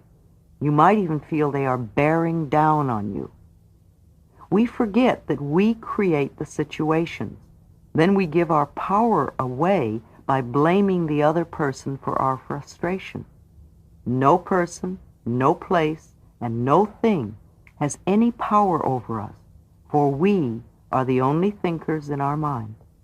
We create our experiences, our reality, and everyone in it. When we create peace and harmony and balance in our mind, we will find it in our lives. The neck and throat are fascinating because so much stuff goes on there. The neck represents the ability to be flexible in our thinking, to see the other side of a question, and to see another person's viewpoint. When there are problems with the neck, it usually means we are being stubborn about our own concept of a situation. Virginia Satir, the brilliant family therapist, says she did some silly research and found that there are more than 250 different ways to wash dishes, depending on who is washing and the equipment used. If we are stuck in believing there is only one way or one viewpoint, then we are shutting out most of life. The throat represents our ability to speak up for ourselves, to ask for what we want, to say I am, etc. When we have throat problems, it usually means we do not feel we have the right to do these things. We feel inadequate to stand up for ourselves. Sore throats are always anger. If a cold is involved, then there is mental confusion too. Laryngitis usually means you are so angry you cannot speak. The throat also represents the creative flow in the body. This is where we express our creativity. And when our creativity is stifled and frustrated, we often have throat problems. We all know many people who live their whole lives for others.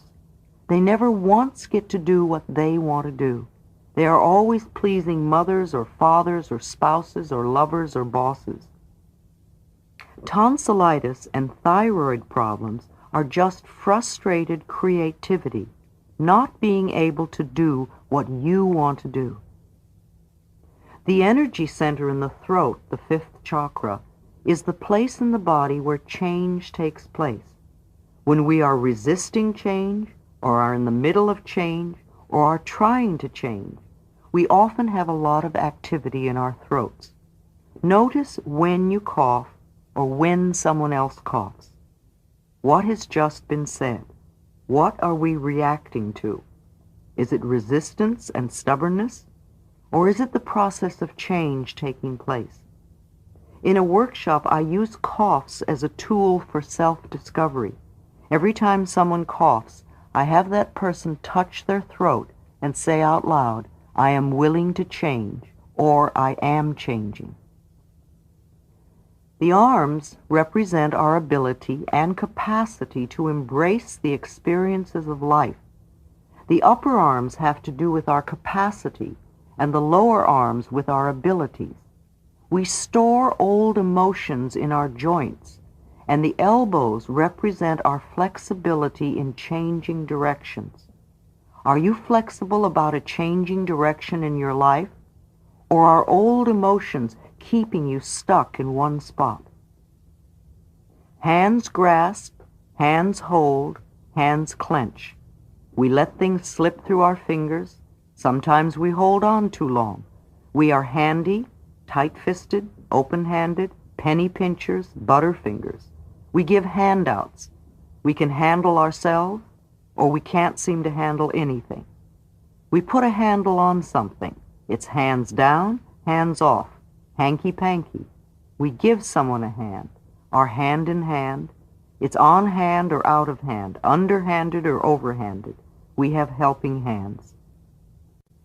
Hands can be gentle, or they can be hard with knotty knuckles from overthinking or arthritic criticism. Grasping hands come from fear. Fear of loss, fear of never having enough, fear that it won't stay if you hold lightly. Tightly grasping a relationship only has the partner run away in desperation.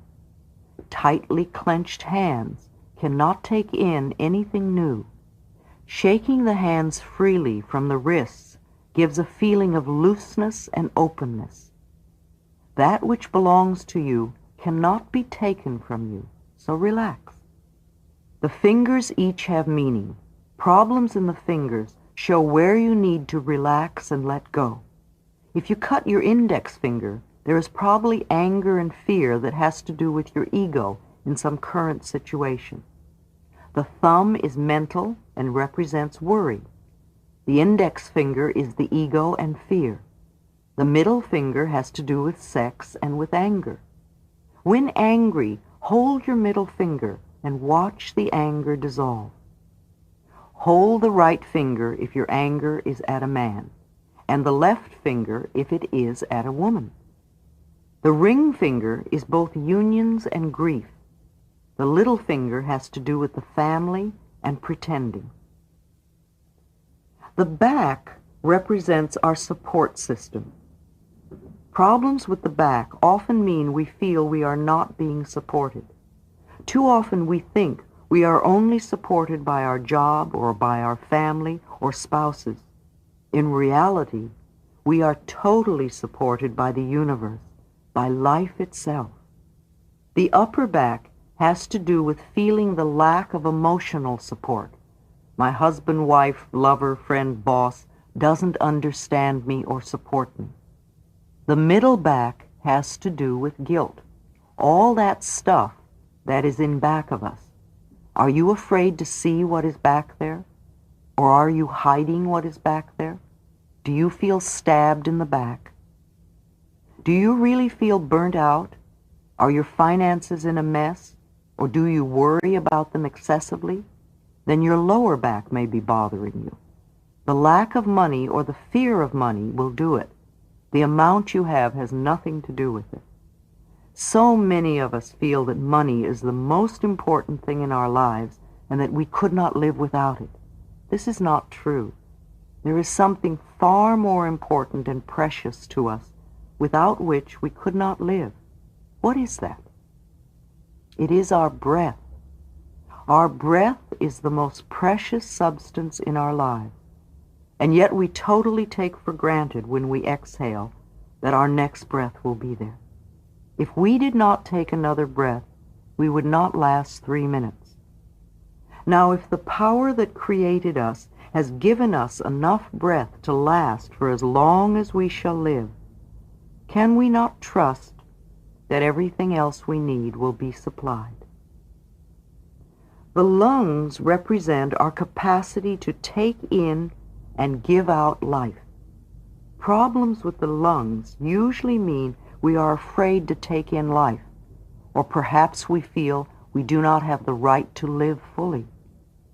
Women have traditionally been very shallow breathers and have often thought of themselves as second-class citizens who did not have the right to take up space, and sometimes not even the right to live.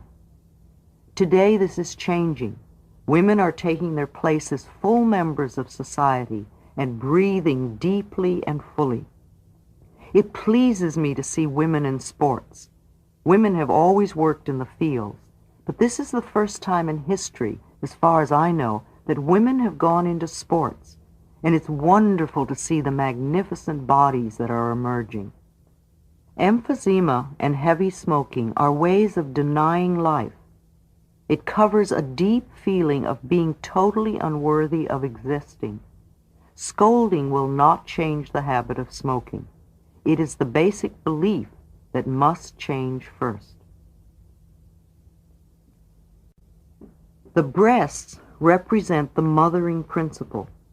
When there are problems with the breasts, it usually means we are over-mothering either a person, a place, or a thing, or even an experience. Part of the mothering process is to allow the child to grow up. We need to know when to take our hands off and when to turn over the reins and let them be. Being overprotective does not prepare the other person to handle their own experience. Sometimes our overbearing attitudes literally cut off nourishment in a situation. If cancer is involved, then there is also deep resentment. Release the fear and know the intelligence of the universe resides in each of us. We need to nourish ourselves. The heart, of course, represents love, while our blood represents joy. Our hearts lovingly pump joy throughout our bodies. When we deny ourselves joy and love, the heart shrivels and becomes cold. As a result, the blood gets sluggish, and we creep our way to anemia, angina, and heart attacks. The heart does not attack us. We get so caught up in the soap opera and dramas we create that we often forget to notice the little joys that surround us. We spend years squeezing all the joy out of the heart, and it literally falls over in pain. Heart attack people are never joyous people.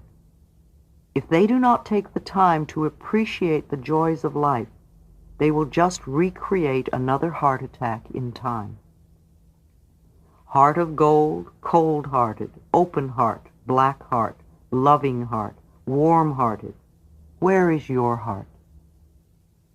The stomach digests all the new ideas and experiences we have. What or who can't you stomach? What gets you in the gut? When there are stomach problems, it usually means we don't know how to assimilate new experiences. We are afraid. When commercial airplanes first became popular, getting inside a big metal tube that would carry us safely through the sky was a new idea we found hard to assimilate. And at every seat there were throw-up bags, and most of us were using them. We would use our little barf bags as discreetly as we could, wrap them up, and hand them to the stewardess, who spent a lot of her time running up and down the aisles collecting them. Now it is many years later, and though the bags are still at every seat, they are seldom used. We have assimilated the idea of flying. Ulcers are tremendous fear of not being good enough. We fear not being good enough for a parent, but mostly not being good enough for a boss. We can't stomach who we are. We rip our guts apart trying to please others. No matter how important our job is, our inner self-esteem is very low. We are afraid they will find out about us. Love is the answer here. People who love and approve of themselves never get ulcers. Be gentle and loving to the child within, and give it all the support and encouragement you wanted when you were little. The genitals represent the most feminine part of a woman, her femininity, or the most masculine part of a man, his masculinity. When we do not feel comfortable with either being a man or a woman, when we reject our sexuality, when we reject our bodies as dirty or sinful, then we often have problems in the genital area. I seldom come across a person who was reared in a household where the genitals and their functions were called by their right names. We all grew up with euphemisms of one sort or another. Remember the ones your own family used?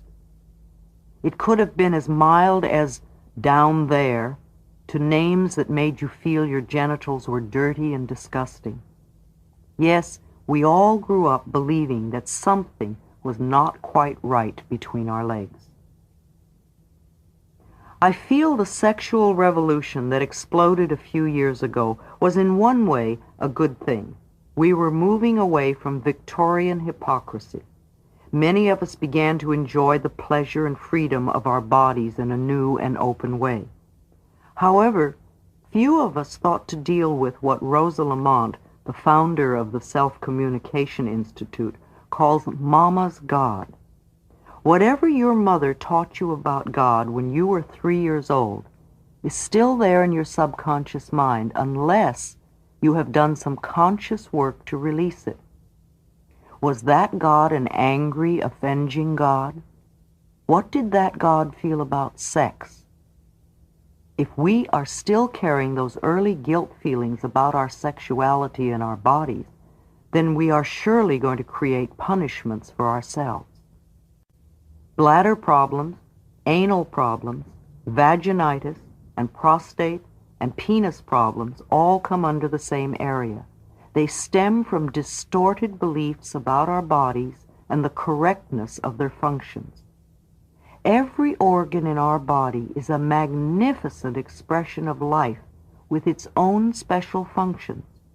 We do not think of our livers or our eyes as dirty or sinful.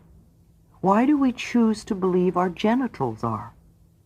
The anus is as beautiful as the ear. Without our anus, we would have no way to release what the body no longer needs, and we would die very quickly. Every part of our body and every function of our body is perfect and normal, natural and beautiful. I ask clients with sexual problems to begin to relate to their rectum, penis, or vagina with a sense of love and appreciation for their functions and their beauty. If you are beginning to cringe or get irate, ask yourself why. Who told you to deny any part of your body? Certainly not God. Our sexual organs were created as the most pleasurable part of our body. To deny this is to create pain and punishment. Sex is not only okay, it is glorious and wonderful. It is as normal for us to have sex as it is for us to breathe or to eat. Just for a moment, try to visualize the vastness of the universe. It is beyond our comprehension. Even our top scientists, with their latest equipment, cannot measure its size. And within this universe, there are many galaxies. And in one of these smaller galaxies, in a far-off corner, there is a minor sun. And around this sun revolves a few pinpoints, one of which is called planet Earth. I find it hard to believe that the vast, incredible intelligence that created this entire universe is only an old man sitting on a cloud above the planet Earth, watching my genitals. And yet so many of us were taught this concept as a child. It is vital that we release foolish, outmoded ideas that do not support us and nourish us. I feel strongly that even our concept of God needs to be one that is for us, not against us. There are so many different religions to choose from. If you have one now that tells you you are a sinner and a lowly worm, get another one. I am not suggesting that everybody runs around having free sex. I am saying that some of our rules do not make sense, and that is why so many people break them and become hypocrites. When we remove sexual guilt from people and teach them to love and respect themselves, then they will automatically treat themselves and others in ways that are for their highest good and greatest joy. The reason we have so many problems with our sexuality is because many of us have self-hatred and self-disgust, and so we treat ourselves and others badly. It is not enough to teach children in school the mechanics of sexuality. We need on a very deep level to allow children to remember that their bodies, genitals, and sexuality are something to rejoice about. I truly believe that people who love themselves and their bodies will not abuse themselves or others. I find that most bladder problems come from being pissed off, usually at a partner. Something makes us angry that has to do with our femininity or our masculinity. Women have more bladder problems than men because they are more prone to hide their hurt. Vaginitis, again, usually involves feeling romantically hurt by a partner. Men's prostate problems have a lot to do with self-worth and also believing that as he gets older he becomes less of a man. Impotence adds fear and sometimes is even related to spite against a previous mate.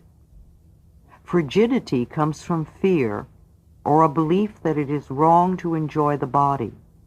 It also comes from self-disgust, and it can be intensified by an insensitive partner.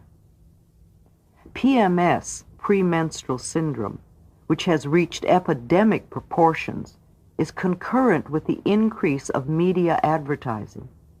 These ads continuously hammer home the concept that the female body must be sprayed and powdered and douched and over-cleansed in numerous ways to make it even barely acceptable. At the same time, women are coming into their own as equal beings, while being bombarded negatively with the idea that the feminine processes are not quite acceptable. This, combined with the tremendous amounts of sugar being consumed today, creates a fertile breeding ground for PMS.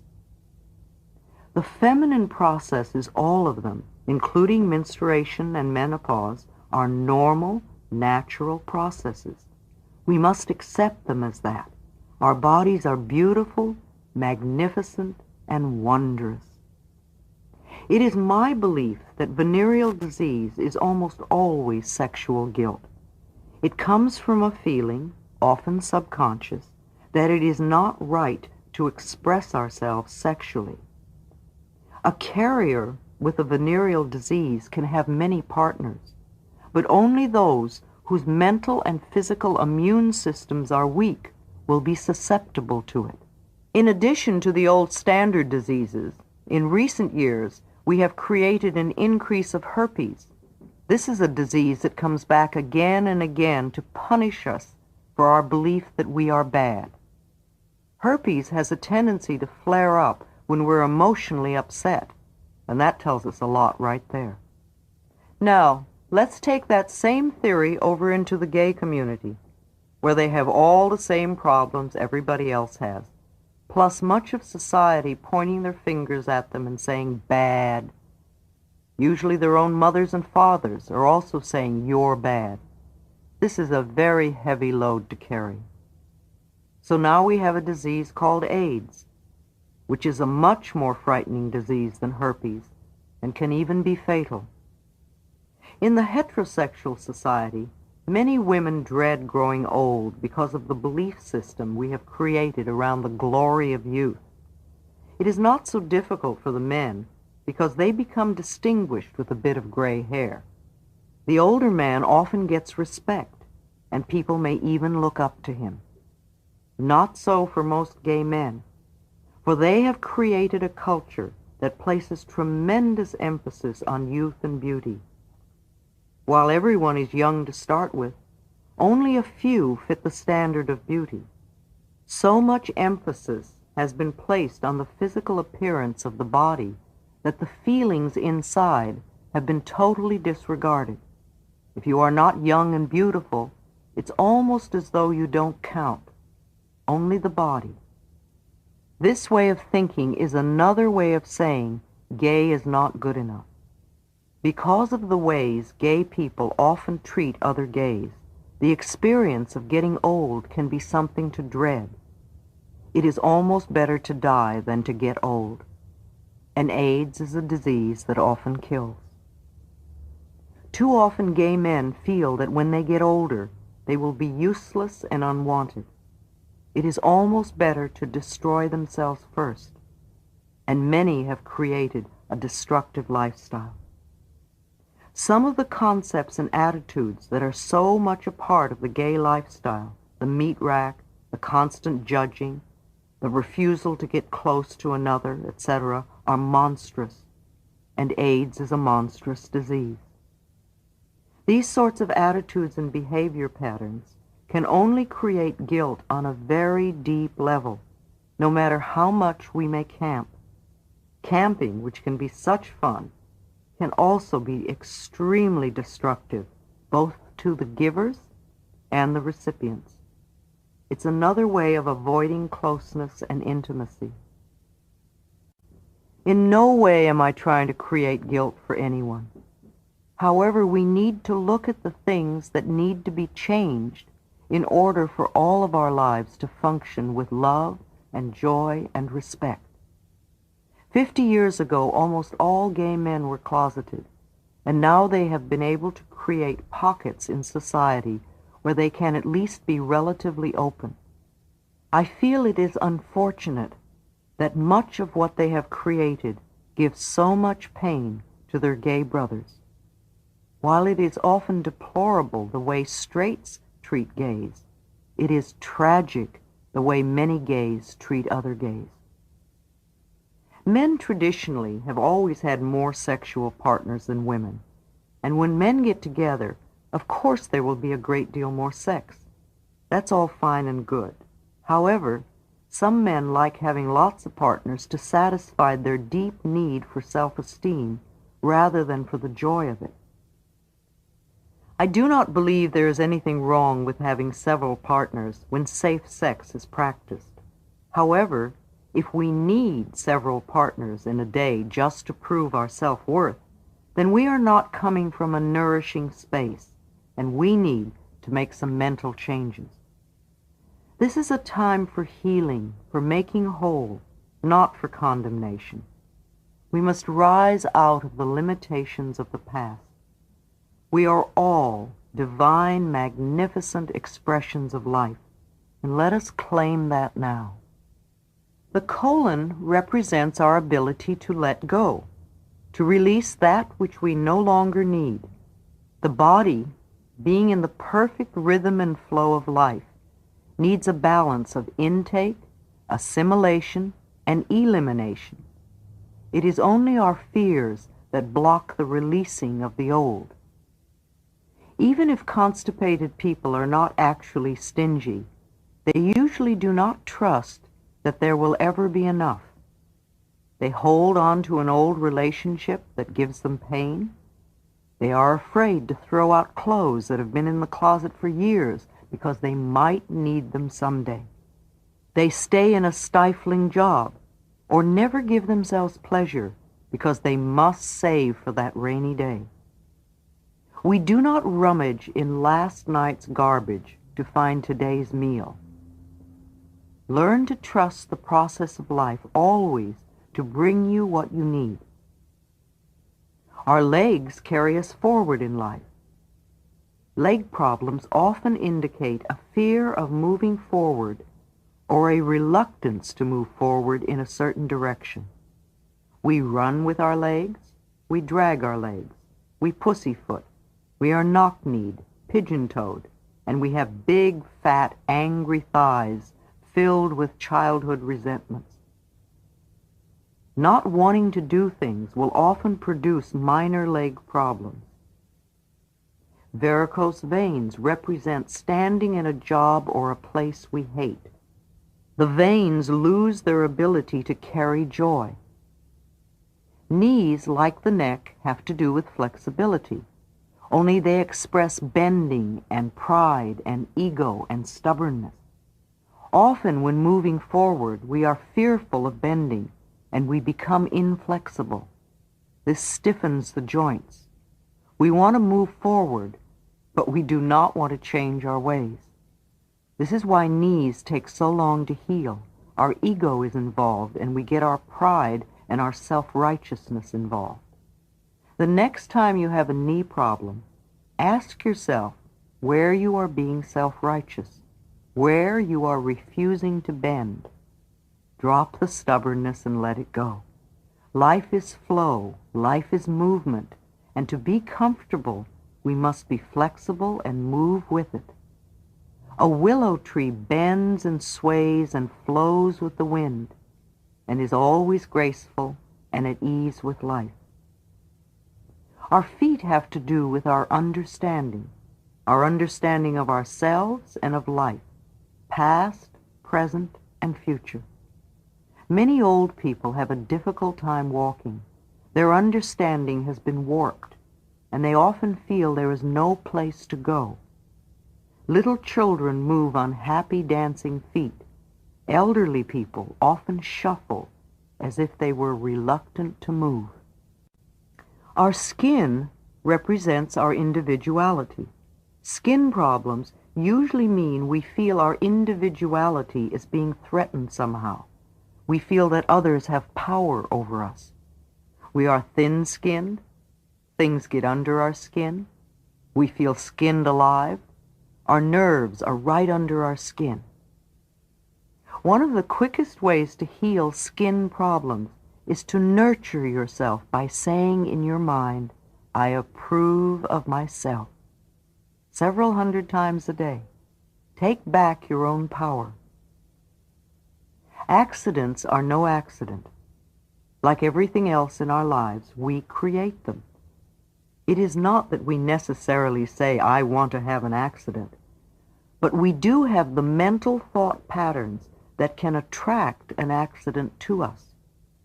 Some people seem to be accident-prone, and others go for a lifetime without ever getting a scratch. Accidents are expressions of anger. They indicate built-up frustrations at not feeling the freedom to speak up for oneself. Accidents also indicate rebellion against authority. We get so mad we want to hit people, and instead we get hit. When we are angry at ourselves, when we feel guilty, when we feel the need for punishment, an accident is a marvelous way of taking care of that. An accident is not our fault. An accident allows us to turn to others for sympathy and attention. We get our wounds bathed and attended to. We often get bed rest, sometimes for an extended period of time. And we get pain. Where this pain occurs in the body gives us a clue to which area of life we feel guilty about. The degree of physical damage lets us know how severely we felt we needed to be punished and how long the sentence should be. Anorexia bulimia is denying the self-life, an extreme form of self-hatred. Food is nourishment on the most basic level. Why would you deny yourself nourishment? Why do you want to die? What is going on in your life that is so awful that you want to get out completely? Self-hatred is only hating a thought you have about yourself, and thoughts can be changed. What is so terrible about you? Were you reared in a critical family? Did you have critical teachers? Did your early religious training tell you you were not good enough as you are?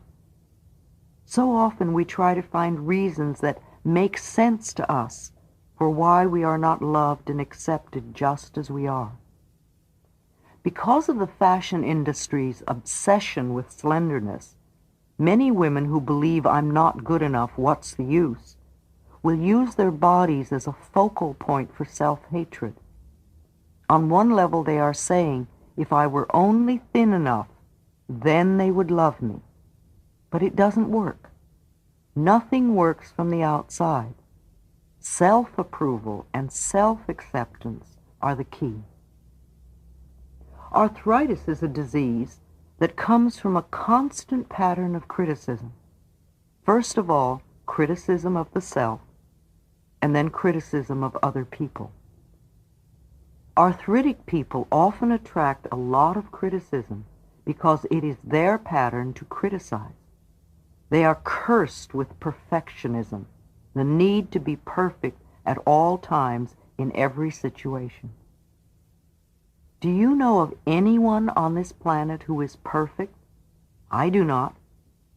Why do we set up standards that say we have to be super person in order to be barely acceptable? It's such a strong expression of not being good enough, and such a heavy burden to carry. Asthma we call smother love. There is a feeling that you do not have the right to breathe for yourself.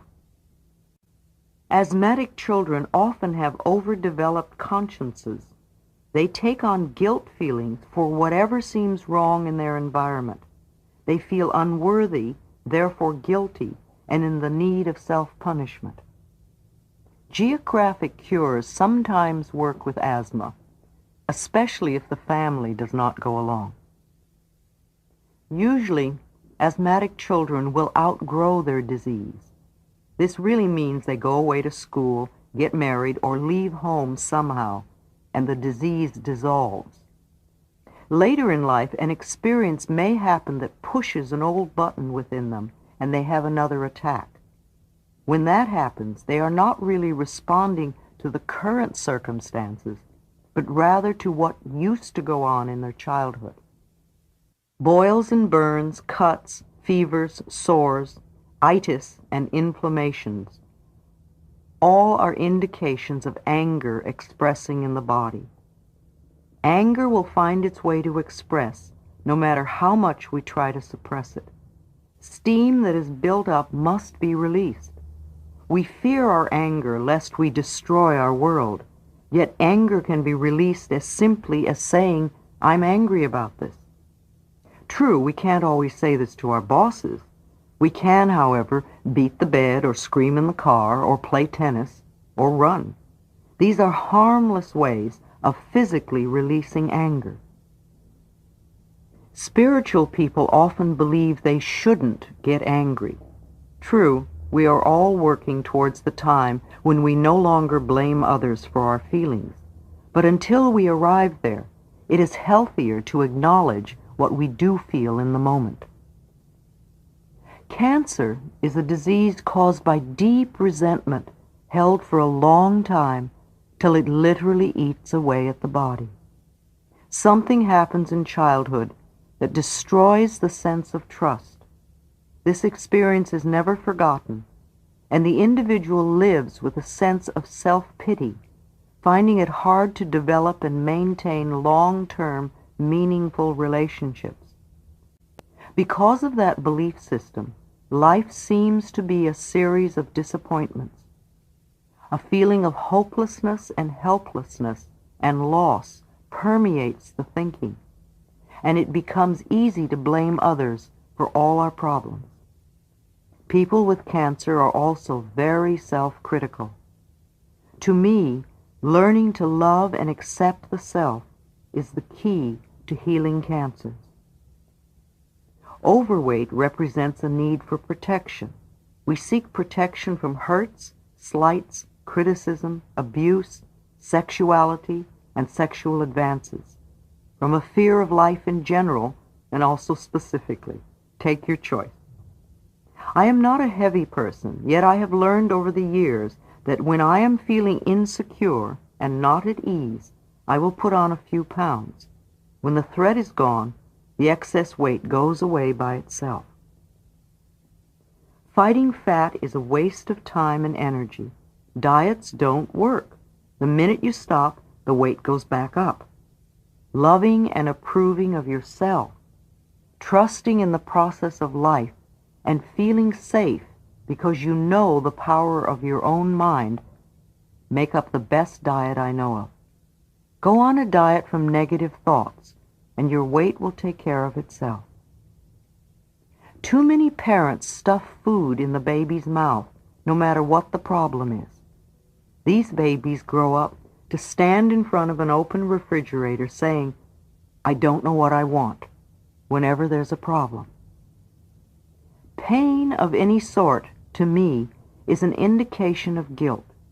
Guilt always seeks punishment, and punishment creates pain. Chronic pain comes from chronic guilt, often so deeply buried that we're not even aware of what it is. Guilt is a totally useless emotion. It never makes anyone feel better, nor does it change a situation. Your sentence is now over, so let yourself out of prison. Forgiving is only letting go. Strokes are blood clots, congestion in the bloodstream in the area of the brain, cutting off the blood supply to the brain. The brain is the computer of the body. Blood is joy. The veins and arteries are channels of joy. Everything works under the law and the action of love. There is love in every bit of intelligence in the universe. It is impossible to work and function well without love and joy being experienced. Negative thinking clogs up the brain, and there is no room for love and joy to flow in its free and open way. Laughter cannot flow if it is not allowed to be free and foolish. It is the same with love and joy. Life is not grim unless we make it so, unless we choose to look at it in that way.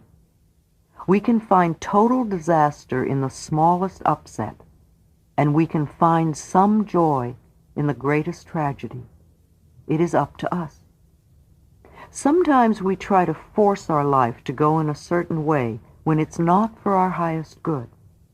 Sometimes we create strokes to force us to go in a totally different direction, to reevaluate our lifestyle. Stiffness in the body represents stiffness in the mind. Fear makes us cling to old ways, and we find it difficult to be flexible. If we believe there is only one way to do something, we often find ourselves becoming stiff. We can always find another way to do things. Remember Virginia Satir and her 250 different ways to do dishes. Surgery has its place. It is good for broken bones and accidents, and for conditions beyond the abilities of a beginner to dissolve. It may be easier under these conditions to have the operation and concentrate all the mental healing work on seeing that the condition is not recreated. More and more each day, there are many wonderful people in the medical profession who are truly dedicated to helping humanity. More and more doctors are turning to holistic ways of healing, treating the whole person. Yet most doctors do not work with the cause of any illness. They only treat the symptom, the effect. They do this in one of two ways. They poison or they mutilate. Surgeons cut, and if you go to surgeons, they will usually recommend cutting. However, if the decision for surgery is made, prepare yourself for this experience so it will go as smoothly as possible and you will heal as rapidly as possible. Ask the surgeon and staff to cooperate with you in this. Surgeons and their staffs in the operating rooms are often unaware that even though the patient is unconscious, they are still hearing and picking up everything said on a subconscious level. With my own clients, I always suggest they affirm that every hand that touches me in the hospital is a healing hand and expresses only love. And the operation goes quickly and easily and perfectly. Another is, I am totally comfortable at all times. After the surgery, have some soft and pleasant music playing as much as possible and affirm to yourself, I am healing rapidly, comfortably, and peacefully. Tell yourself, every day I feel better and better. If you can, make yourself a tape of a series of positive affirmations. Take your tape recorder to the hospital and let these play over and over while you rest and recuperate. Notice sensations, not pain. Imagine love flowing from your own heart down through your arms and into your hands, and place your hands over the part that is healing and say to this place, I love you and I'm helping you to get well. Swelling of the body represents clogging and stagnation in the emotional thinking.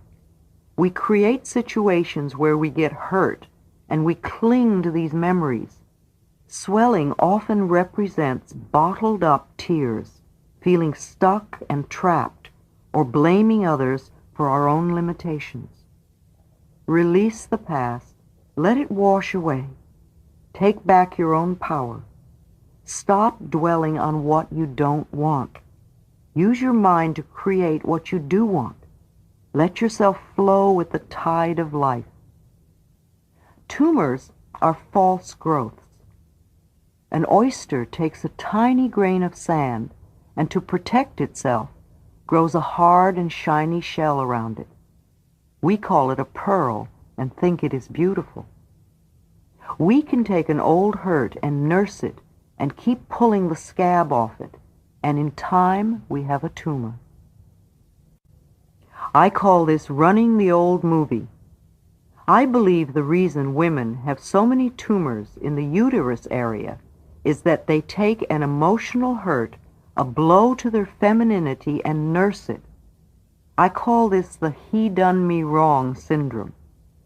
Just because a relationship ends does not mean there is something wrong with us, nor does it lessen our self-worth.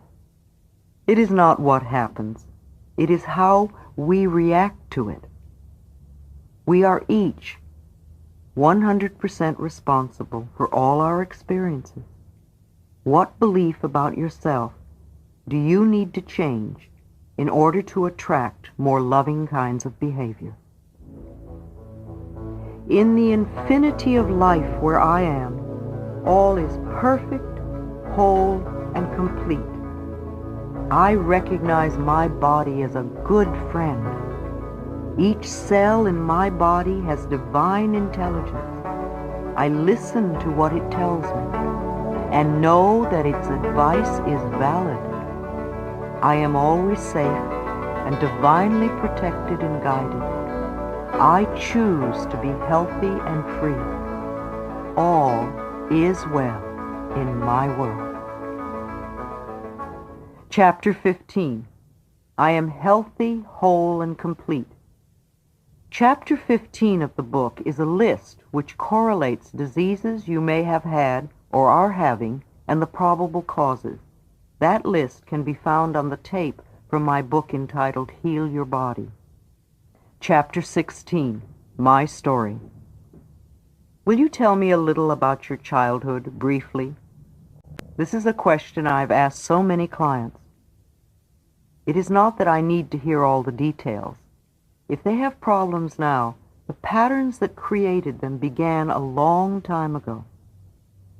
When I was a little girl of 18 months, I experienced my parents divorcing. I don't remember that as being so bad. What I do remember is when my mother went to work as a live-in domestic and boarded me out. The story goes that I cried nonstop for 3 weeks. The people taking care of me couldn't handle that, and my mother had to make other arrangements. How she managed as a single parent brings my admiration today. Then, however, all I knew and cared about was that I was not getting all the loving attention I once had. I have never been able to determine if my mother loved my stepfather or whether she married him in order to provide a home for us. This man had been brought up in Europe in a heavy Germanic home with much brutality, and he had never learned any other way to manage a family. My mother became pregnant with my sister, and then the 1930s depression descended upon us, and we found ourselves stuck in a home of violence. I was 5 years old. To add to the scenario, it was just about this time that a neighbor, an old wino as I remember, raped me. The doctor's examination is still vivid in my mind, as was the court case in which I was the star witness. The man was sentenced to 15 years in prison. I was told repeatedly, "It was your fault," and I spent many years fearing that when he was released, he would come and get me for being so terrible as to put him in jail. Most of my childhood was spent enduring both physical and sexual abuse, with a lot of hard labor thrown in. My self-image became lower and lower, and few things seemed to go right for me. I began to express this pattern in the outside world. There was an incident in the 4th grade that was so typical of what my life was like. We were having a party in school one day, and there were several cakes to share. Most of the children in this school, except for me, were from comfortable middle-class families. I was poorly dressed, with a funny bowl haircut, high-top black shoes, and I smelled from the raw garlic I had to eat every day to keep the worms away. We never had cake. We couldn't afford it. There was an old neighborhood woman who gave me 10 cents a week, and $1 on my birthday and at Christmas. The 10 cents went into the family budget, and the $1 bought my underwear for the year at the dime store. So this day we were having a party at school, and there was so much cake that as they were cutting it, some of the kids who could have cake almost every day were getting 2 and 3 pieces. When the teacher finally got around to me, and of course I was last, there was no cake left, not 1 piece.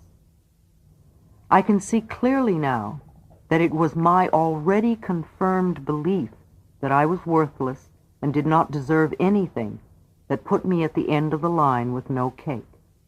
It was my pattern. They were only being a mirror for my beliefs. When I was 15, I could not take the sexual abuse any longer, and I ran away from home and from school. The job I found as a waitress in a diner seemed so much easier than the heavy yard work I had to do at home. Being starved for love and affection, and having the lowest of self-esteem, I willingly gave my body to whoever was kind to me, and just after my 16th birthday, I gave birth to a baby girl. I felt it was impossible to keep her.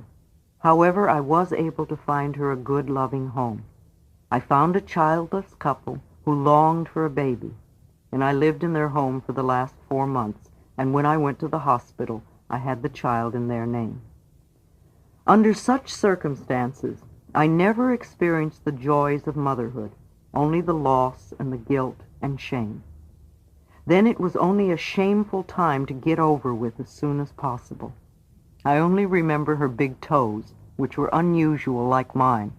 If we ever do meet, I will know for sure if I see her toes. I left when the child was 5 days old. I immediately went back home and said to my mother, who had continued to be a victim, "Come on, you don't have to take this any longer. I'm getting you out of here." And she came with me, leaving my 10-year-old sister, who had always been Daddy's darling, to stay with her father.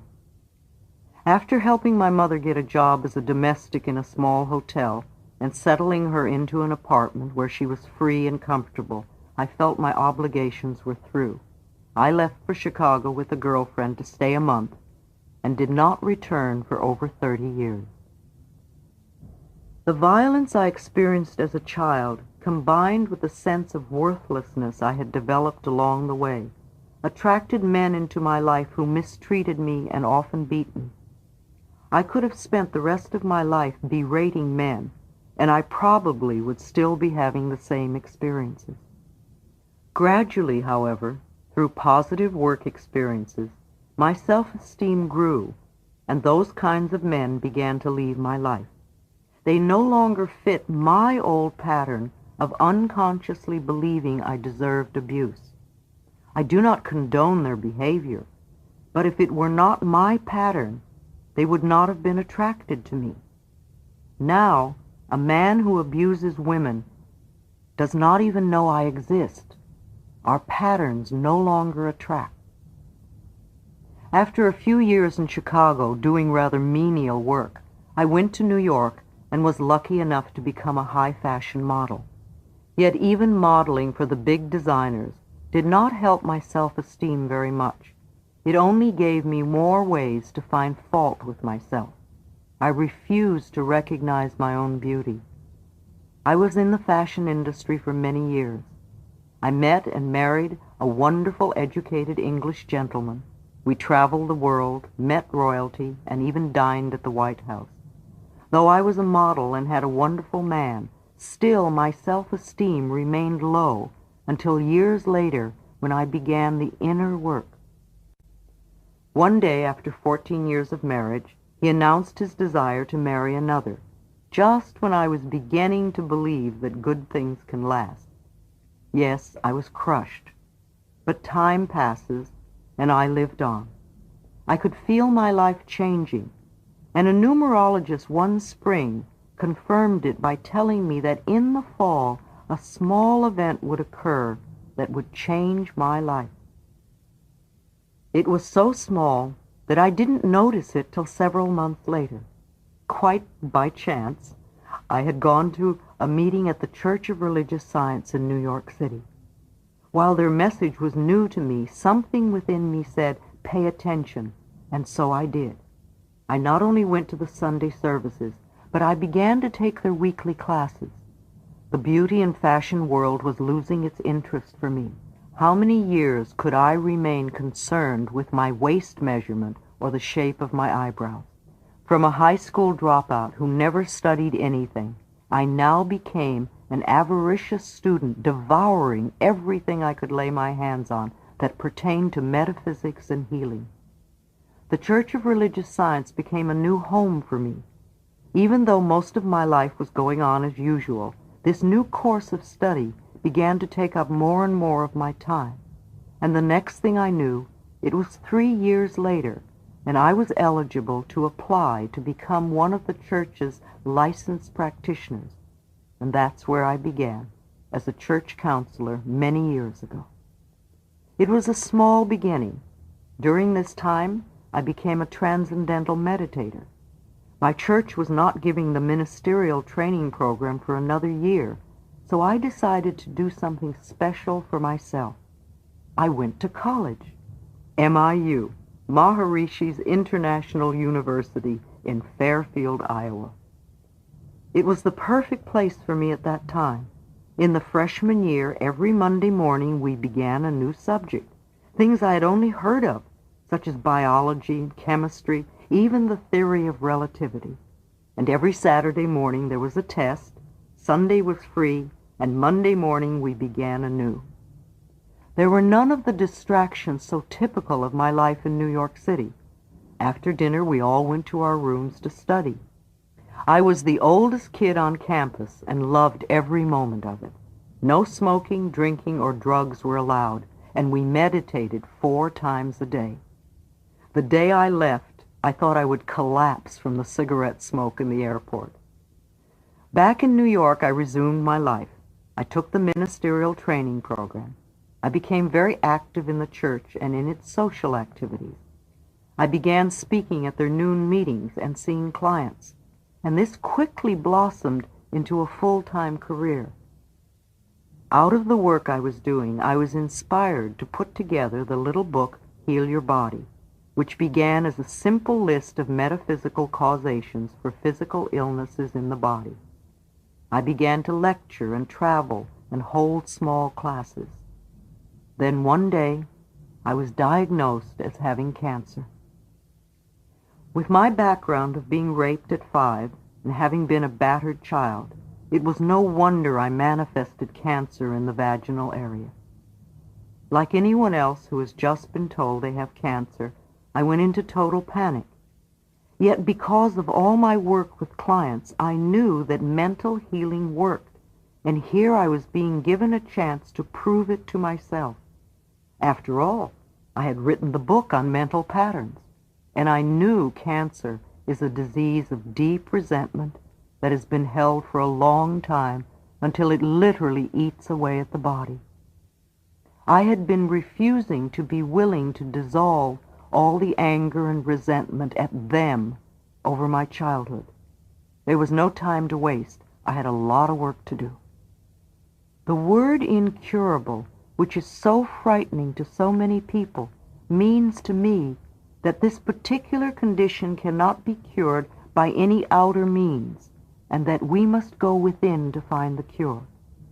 If I had an operation to get rid of the cancer and did not clear the mental pattern that created it, then the doctors would just keep cutting Louise until there was no more Louise to cut. And I didn't like that idea.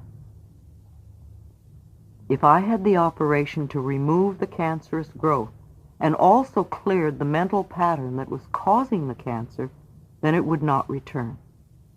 If cancer or any other illness returns, I do not believe it is because the doctors did not get it all out, but rather that the patient has made no mental changes.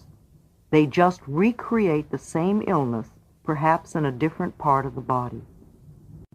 I also believe that if I could clear the mental pattern that created this cancer, then I would not even need the operation. So I bargained for time, and the doctors grudgingly gave me 3 months when I said I did not have the money. I immediately took responsibility for my own healing. I read and investigated everything I could find on alternative ways to assist my healing process. I went to several health food stores and bought every book they had on the subject of cancer. I went to the library and did more reading. I checked out foot reflexology and colon therapy and thought they would both be beneficial to me. I seemed to be led to exactly the right people. After reading about foot reflexology, I wanted to find a practitioner. I attended a lecture, and while I usually sit in the front row, this night I was compelled to sit in the back. Within a minute, a man came and sat beside me, and guess what? He was a foot reflexologist. We met 3 times a week for 2 months, and it was a great help.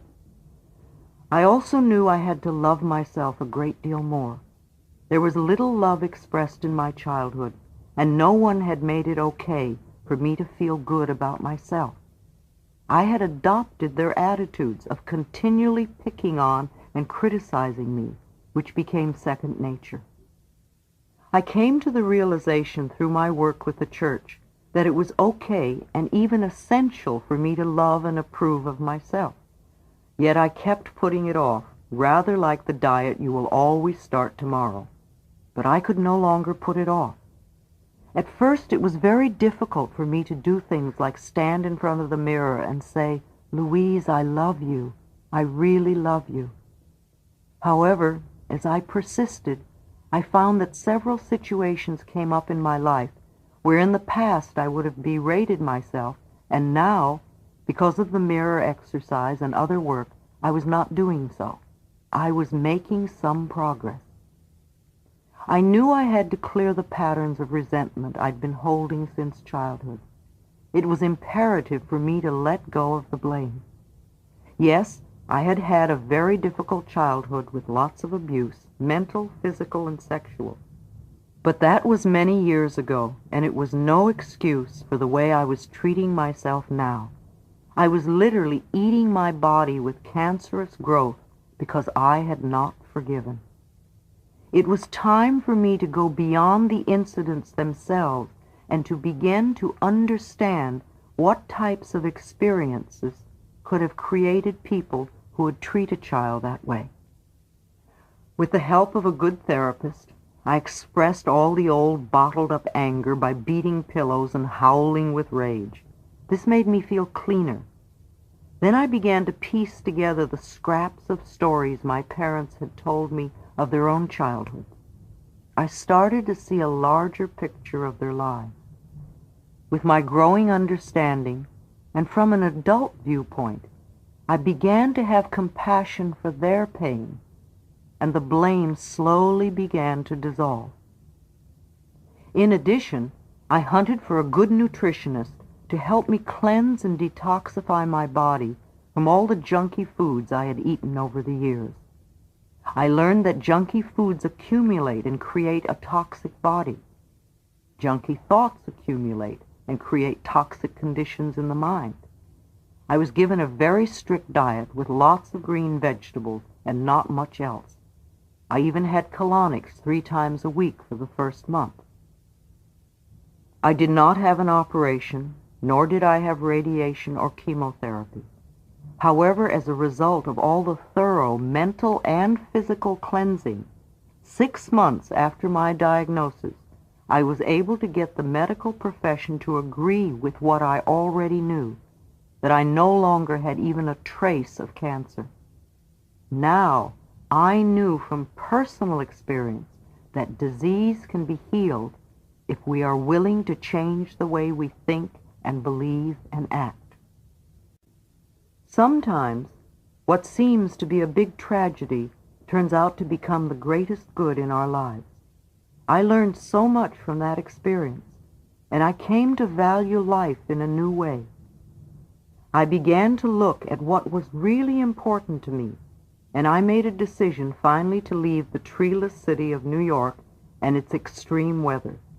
Some of my clients insisted they would die if I left them, and I assured them I would be back twice a year to check on their progress, and telephones can reach everywhere. So I closed my business and took a leisurely train trip to California, deciding to use Los Angeles as a starting point. Even though I had been born here many years before, I knew almost no one anymore except for my mother and sister, who both now lived on the outskirts about an hour away. We had never been a close family, nor an open one, but still I was unpleasantly surprised to learn that my mother had been blind for a few years, and no one had bothered to tell me. My sister was too busy-ish to see me, so I let her be and began to set up my new life. My little book, Heal Your Body, opened many doors for me. I began to go to every New Age type of meeting I could find. I would introduce myself, and when appropriate, give out a copy of the little blue book. For the first 6 months, I went to the beach a lot, knowing that when I became busy, there would be less time for such leisurely pursuits. Slowly, the clients appeared. I was asked to speak here and there, and things began to come together as Los Angeles welcomed me. Within a couple of years, I was able to move into a lovely home. My new lifestyle in Los Angeles was a large jump in consciousness from my early upbringing. Things were going smoothly indeed. How swiftly our lives can change completely. One night, I received a phone call from my sister, the first call in 2 years. She told me our mother, now 90, blind and almost deaf, had fallen and broken her back. In one moment, my mother went from being a strong, independent woman to being a helpless child in pain. She broke her back and also broke open the wall of secrecy around my sister. Finally, we were all beginning to communicate. I discovered that my sister also had a severe back problem that impaired her sitting and walking, and which was very painful. She suffered in silence, and though she looked anorexic, her husband did not know she was ill. After spending a month in the hospital, my mother was ready to go home, but in no way could she take care of herself, so she came to live with me. Though trusting in the process of life, I did not know how I could handle it all, so I said to God, "Okay, I will take care of her, but you have to give me help, and you have to provide the money." It was quite an adjustment for both of us. She arrived on a Saturday, and the following Friday I had to go to San Francisco for 4 days. I could not leave her alone, and I had to go. And so I said, "God, you handle this. I have to have the right person to help us before I leave." And on the following Thursday, the perfect woman appeared and moved in to organize my home for me and my mother. It was another confirmation of one of my basic beliefs. Whatever I need to know is revealed to me, and whatever I need comes to me in divine right order. I realized it was lesson time for me once again. Here was an opportunity to clean up a lot of that garbage from childhood. My mother had not been able to protect me when I was a child. However, I could and would take care of her now. Between my mother and sister, a whole new adventure began. To give my sister the help she asked for presented another challenge. I learned that when I had rescued my mother so many years ago, my stepfather had then turned his rage and pain against my sister, and it was her turn to be brutalized. I realized that what started out to be a physical problem was then greatly exaggerated by fear and tension, plus the belief that no one could help her. So here was Louise, not wanting to be a rescuer, and yet wanting to give her sister an opportunity to choose wellness at this point in her life. Slowly the unraveling began. We progressed step by step as I strove to provide an atmosphere of safety while we explored various alternative avenues of healing. My mother responded very well. She exercised as best she could 4 times a day. Her body got stronger and more flexible. I took her to get a hearing aid, and she became more interested in life. In spite of her Christian Science beliefs, I persuaded her to have a cataract removed from one eye. What a joy for her when she began to see again, and for us to see the world through her eyes. She was so pleased to read again. My mother and I began to find time to sit and talk to each other in ways we had never done before. A new understanding developed between us. We both became freer as we cried and laughed and hugged together. Sometimes she pushed my buttons, which only told me there was something further for me to clear. In 1986, my mother passed away at 91, quickly and peacefully. We had cleared as much as we could, and both felt a release from guilt. My sister went back to her seclusion and is doing it her way. My work continues on an ever-expanding level. My staff continues to increase, and my goal is to create a world where it is safe for us to love each other. And this is where my life is now. In the infinity of life where I am, all is perfect, whole, and complete. Each one of us, myself included, experiences the richness and fullness of life in ways that are meaningful to us. I now look at the past with love and choose to learn from my old experiences. There is no right or wrong, nor good or bad. The past is over and done. There is only the experience of the moment. I love myself for bringing myself through this past into this present moment.